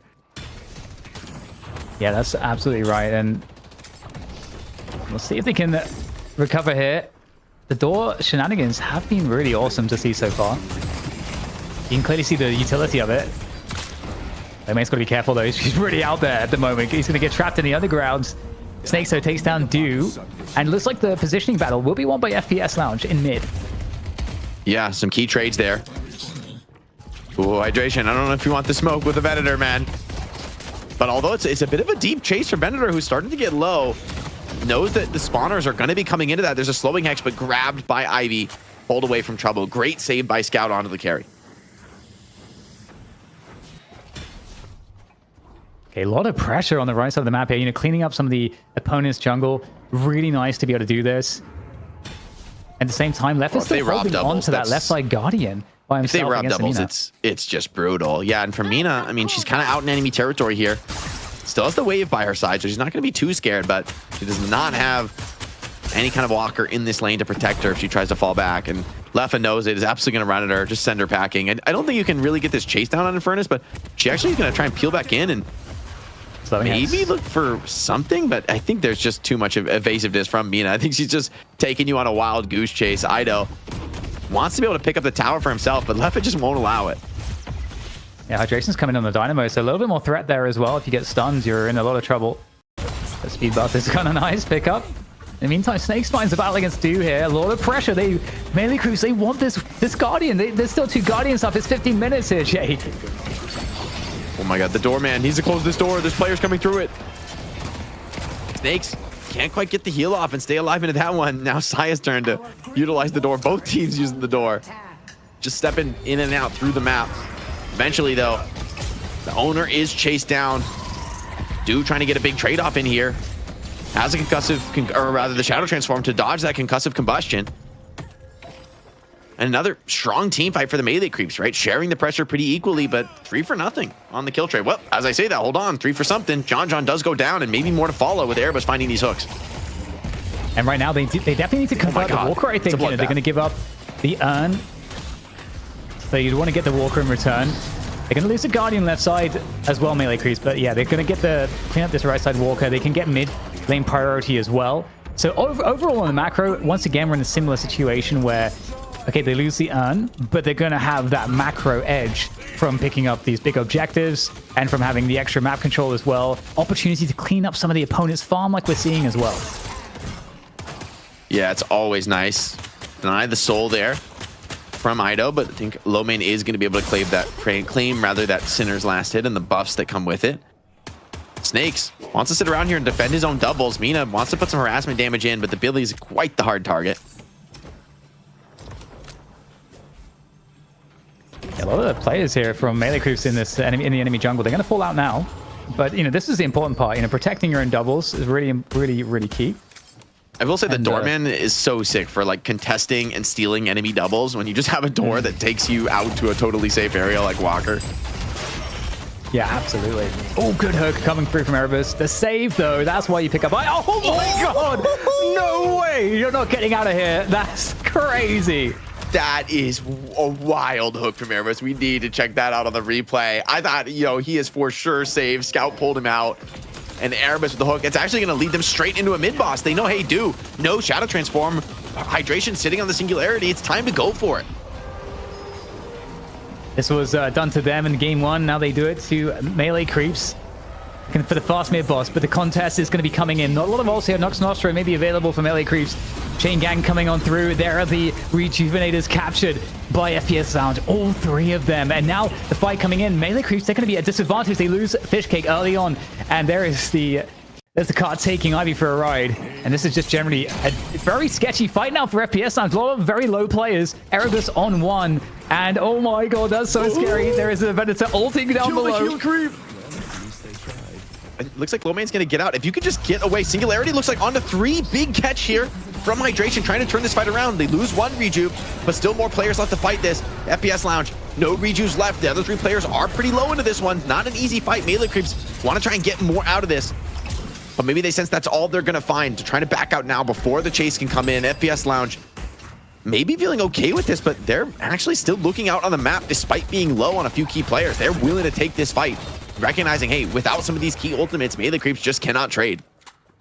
Yeah, I think that was such a great call from melee creeps. They made the call really quickly to just cut. Okay, we got 3 rejuves. As soon as they got that 3rd rejuve down, they insta-cut and run. However, you know, even still, they do lose 1 player on that run due going down. But, I mean, really good effort from melee creeps. Being able to convert against 3 rejuve crystals for 1 death is honestly impeccable. You got to feel like that's just about best case scenario, right? You give up a full mid boss, and in the end all you've really lost is what, 1 death. That does not feel bad at all. Could have been way worse in this situation. Nicely navigated, showing different ways you can respond to the mid boss takes. Erebus, though, with these hooks, man, is really feeling deadly. Like, it still feels like there's this massive threat on the map anytime you come out and look for a play. They're gonna try and take the fight now to the enemy. Melee creeps trying to send in first. Quantum pulls people together. The Chain Gang as well starts this fight, but Silver has her ult off, and the engagement doesn't look great for FPS Lounge just yet. Billy, caught with the slowing hex, needs to just run for the hills. Yeah, and Sire's going to be getting in there, finally not getting absolutely focused into hell, and it's going to be instead just everyone from FPS Lounge that's on the run. Hydration really low at this point. Sire's still a really big problem, and John's done a great job in these fights to stay very healthy, and they are just sending FPS Lounge packing right now. 4 players left alive for FPS Lounge as they try to back away from this one. Both bridge buffs are up as a reward, as is the urn, but coming straight back, it's low main. I mean, with that really sneaky doorman pick in 12th position, he is having massive impact, and in this fight, it's no different either. Door coming on up again. Let's go yellow. And Jake, it's going to be melee creeps with the urn, but I mean, that fight looks better for them initially, but it he might got snatch turned it around. He doesn't have the doormate ulti, but he could definitely melee the Yam here and get it out of her hands. There's more players coming in. They're trying to chase this one down. At the same time, Rokane putting on pressure in the mid lane, putting melee creeps to a choice too. Has popped an ulti. It's going to keep him alive for a moment. Erebus trying to finish that kill. Now Mina's out here all on her lonesome. Hooked in, slowing hex, caught, surrounded. Ido thought he could turn things around and punish Erebus for coming through the door, but the support was there. Now here comes John doubling down on this commitment. Somebody's got to shut down this Bebop. Says, why not him? But he's not really able to play into this fight. He is getting swarmed. They're trying to just run out, but they cannot. This has gone from bad to worse. FPS Lounge playing off the doorman, the Bebop to perfection. Yeah, this is looking stunning from them, and there's still a chase across the map for the urn. Sire, I mean, they've lost a bunch of players. It would just, you know, make up for it in some small part if they could somehow get control, but they have no map control. Everything is amber on the map at the moment. All the lanes fully in control by FPS Lounge, and the bridge buff will be taken as well. The caster buff, that's going to go to low main. I mean, he's earned it. And so much of the map as well. You can see in the soul difference chart there that the amount of soul advantage is swollen at this point in favor of FPS Lounge. They're going for the Billy kill, though. They've kind of looks like they've caught him alone. Nox Nostra committed. I mean, it's just okay. That is way too close, man. That is a clencher for Ido. Bebop hook coming right through the cloud of bats. Billy's missing. Here we go again. Urn is being couriered across the map. It does require a signature upon delivery. We'll see what's going to happen there. You got Lefa actually caught out by himself, occupying 3 players. Lefa is getting swarmed. He's stunning them. Is he going to be able to dash out of this one? No, he does get caught. So good catch here. Good collapse from melee creeps. Urn, though, is snatched away. Oh, but Venator gets hooked for coming for the melee. Dare test the Bebop. They're still holding on to this urn in a crucial spot, but Erebus just farming hooks the Singularity on a 3. Is the damage fold gonna be there? Doesn't seem to be quite enough just yet, but there's players doubling down into this fight. FPS Lounge without Lefa, still trying to get this one done. Melee Creeps trying to battle back, but without their main carry in John. And right now, Abrams is like, where is everyone? Everyone's just disappeared from this fight. And, you know, for Melee Creeps, for the most part, they've fallen back into their base. And indeed, this urn, the great steal, they've managed to actually make it happen. I mean, how many kills have been exchanged for this urn across the entirety of the Cursed Apple, as finally Snakes is the one to cap it. Oof, that is those like turnaround blind 180 hook on that threshold, and then of course with Dynamo behind.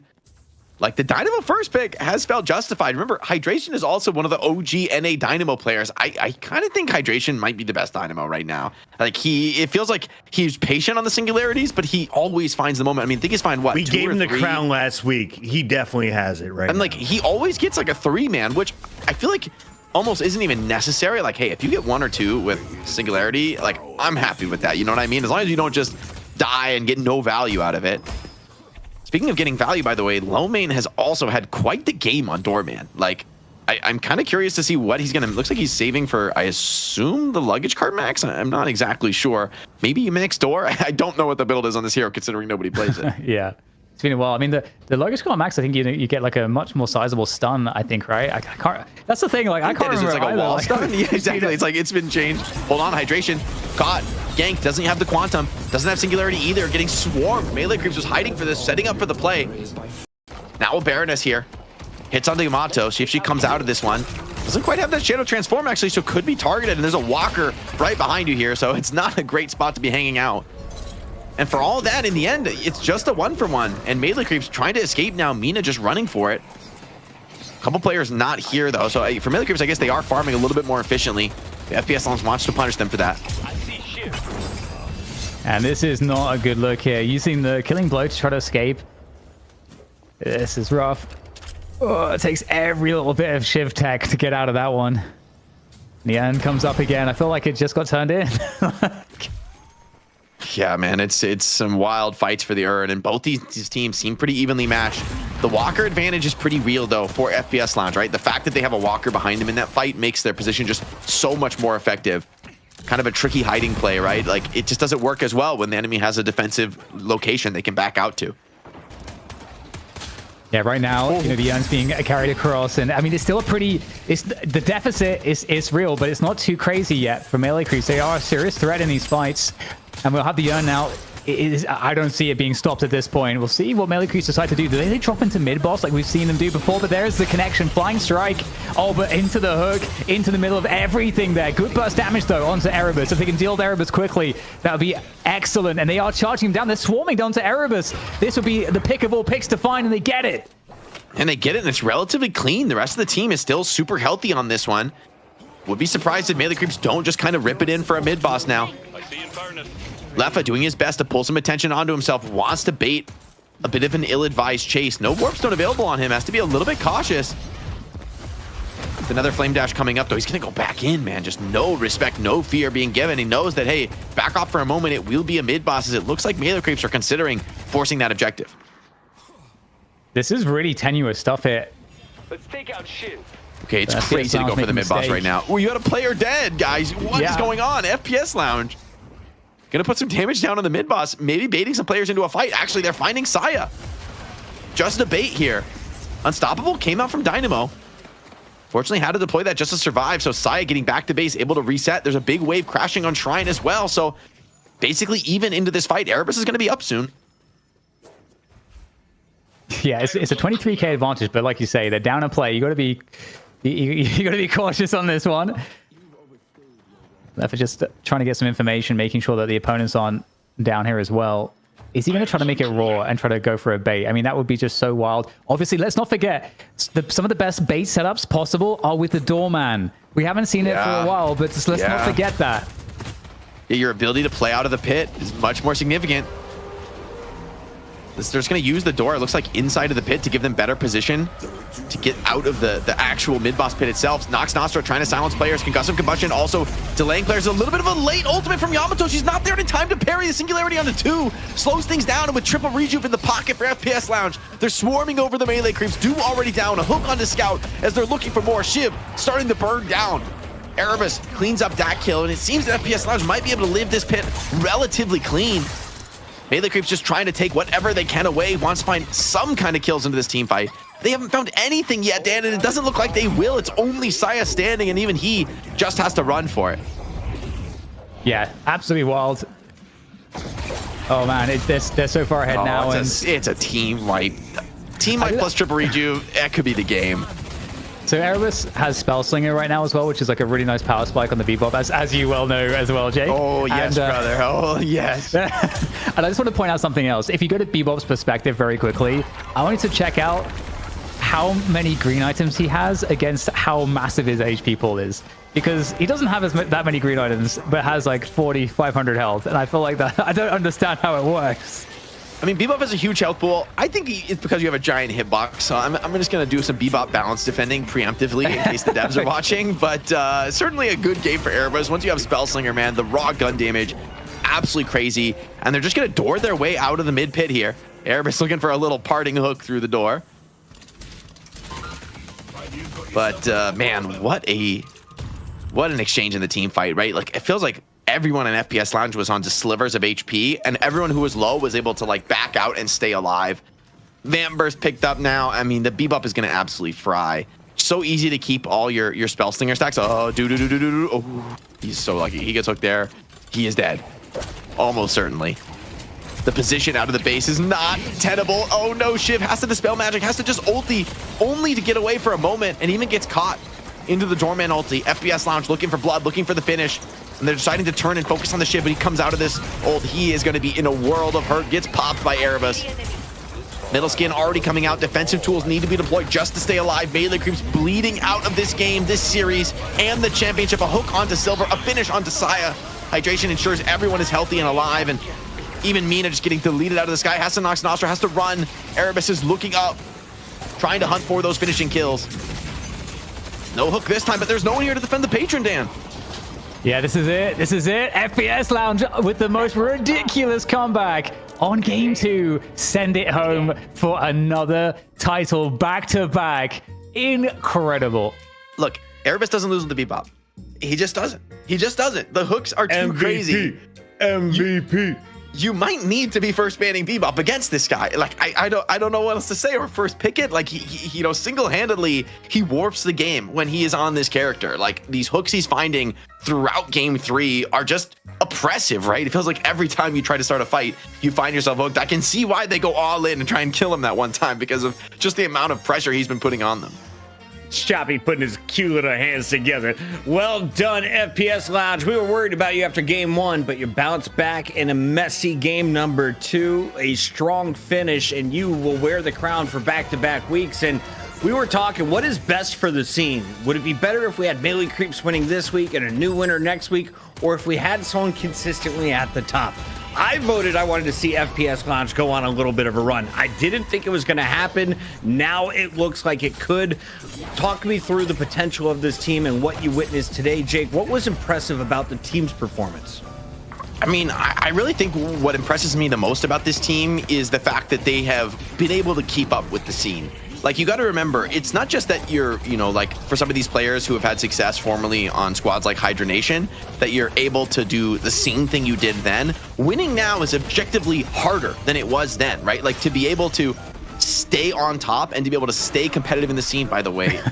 Disgusting hook. I mean, I take back all my analytical answers. This is my answer. This is what is the most impressive. Yep, the Erebus hooks Silver taken from the sky. Sorry, Ivy, I'm gonna need to borrow this. And then, of course, Yamato's pretty strong. Doors are pretty cool, but not against a Bebop, bro.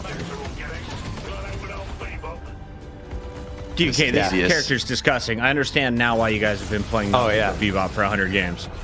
Oh yeah. And also, I mean, if you just have good tracking aim, it's just so fun. You just constantly do so much damage. if you want to get better, is Doorman a character to pick up, or is this going to be like one of those experts only?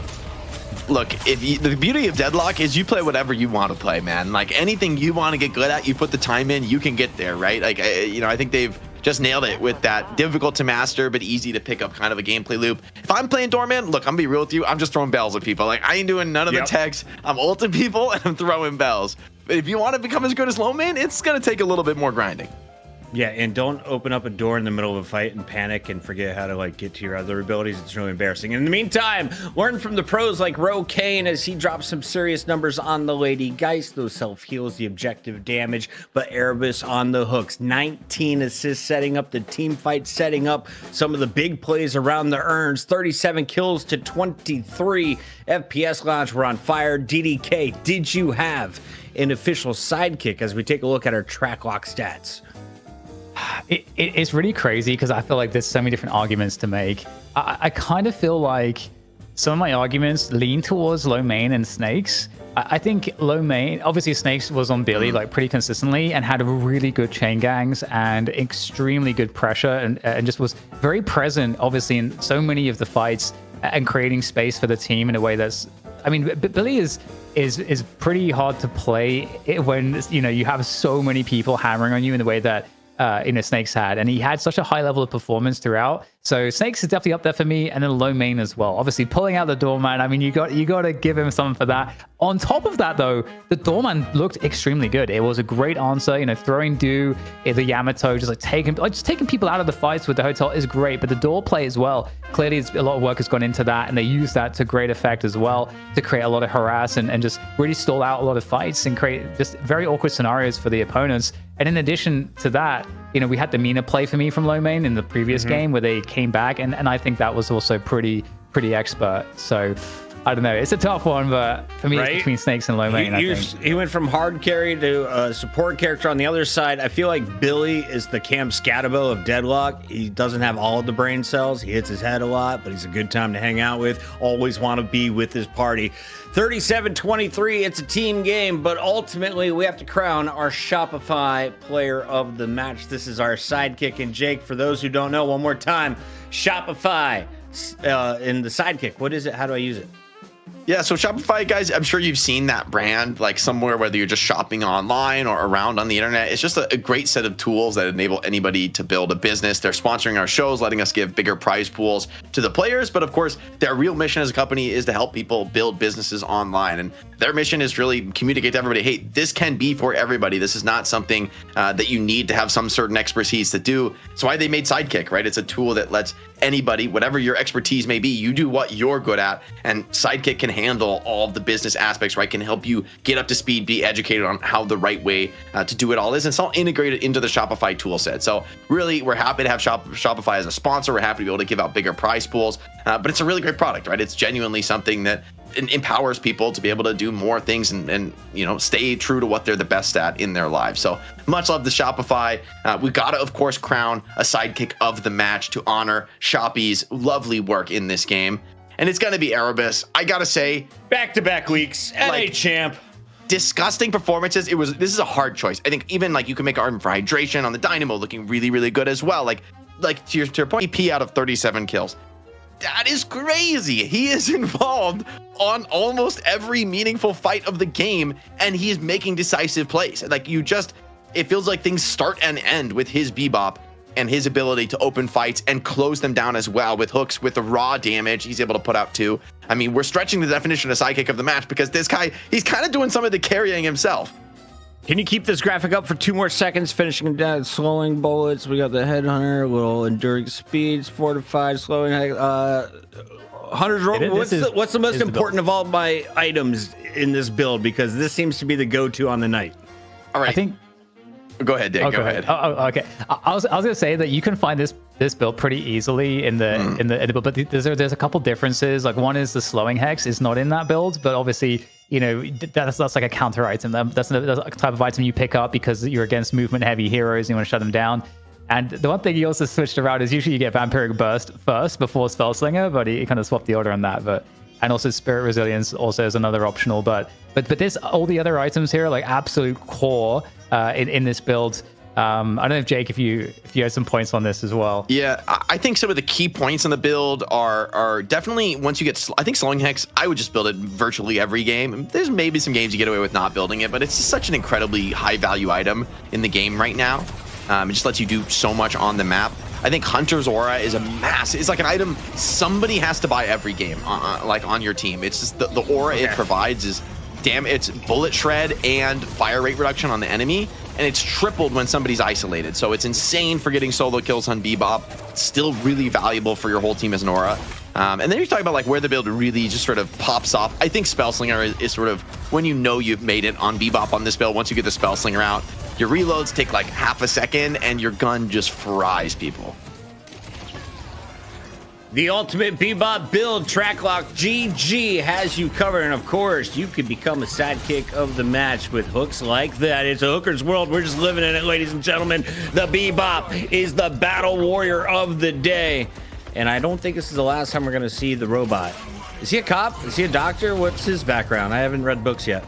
He's trying to save his wife, as he girlfriend? should. As he should. I think that's the lore.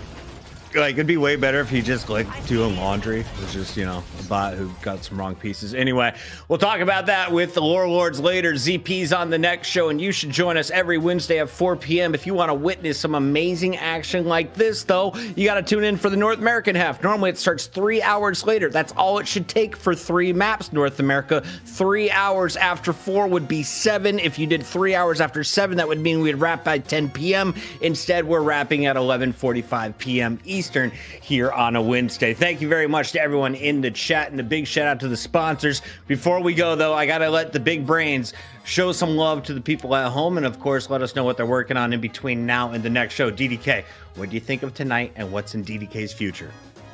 I'm just gonna keep maximizing the Bebop, dude. I'm just so paranoid. Just gonna get the nerf hammer. We know that Yoshi is fast to act off of this show sometimes, so I'm just gonna try to get in as many more games as I can. Give me like 2 hours. Just let me try that build 1 or 2 times, Yoshi. Jake, what about you?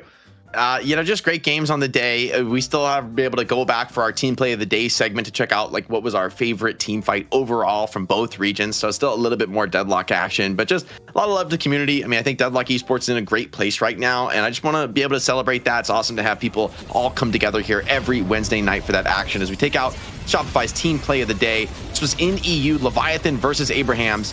Stolen Sinclair ulti there, so much value, but a true symphony of skills. So we're gonna kind of go down into the cams and break this down in a little bit more detail. I was gonna say, can we do this on 0.2 speed? This is insane. By the way, action all at look once. how long the rejuves last. All right, rejuves have been up for like what, 3-4 seconds. Wait till the rejuves are out. And this might be Deadlock's shortest lived rejuves. This is like less than 5 seconds of all rejuves gone. What a crazy combo. The Death Slam into the Rabbit Hex is actually crazy value. You thought you won, and then you didn't. Back-to-back wipes your teams on its back, and it's a whole new party. FPS Lounge continues into a game 3. They win it, and they keep the NA crown. Over on the EU side of things, Jake, is Dimov going back anytime soon?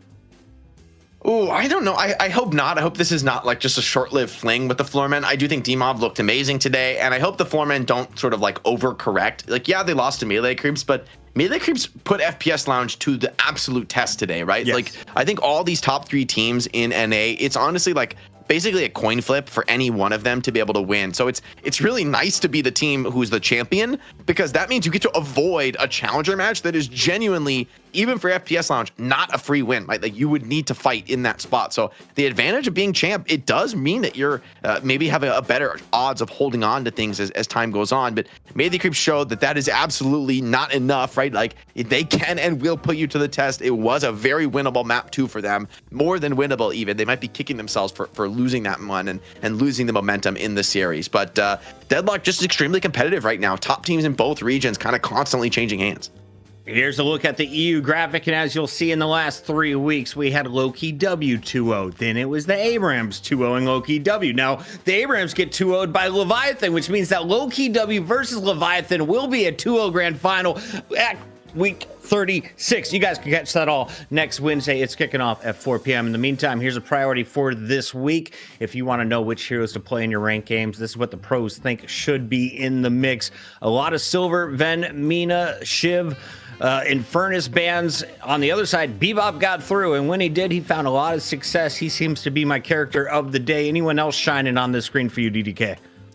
I think just seeing Billy being picked so much, I think is really great. I think some of that's because Abrams was getting the bans as heavily as he did, and so kind of, you know, you're getting way more picks on Billy and Shiv. But that's interesting to see.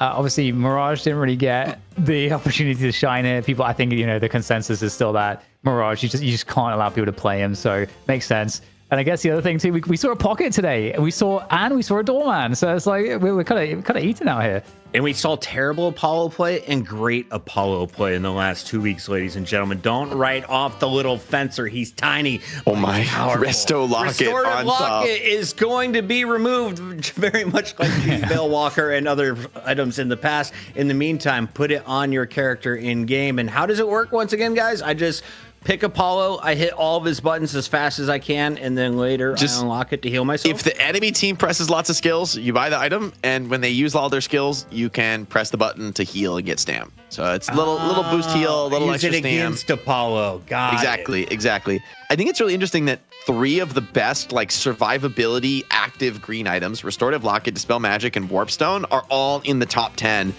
this week. So I mean, it seems like teams are really putting a lot of importance on these sort of like playmaking items that let you get in, take a risk, go for a play, and actually potentially survive and come out the other side. Those are really seem to be meta-defining items in this current spot. And I know I ignored items for the first like 5 hours I was playing Deadlock. If you guys are now at that point where you're like, maybe I should start thinking about what makes my character better, Monster Rounds is the one thing that is going to make your game so much easier. You freaking noobs. This is good Put advice. on Monster Rounds and you won't get killed by the Guardian. That's going to do it for us here on episode 35. Shout out to the EU Legends and the NA Kings, DDK, Jake on the mic, and all the incredible humans behind the scenes. I'm Chris Puckett. We'll see you next week.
Good times.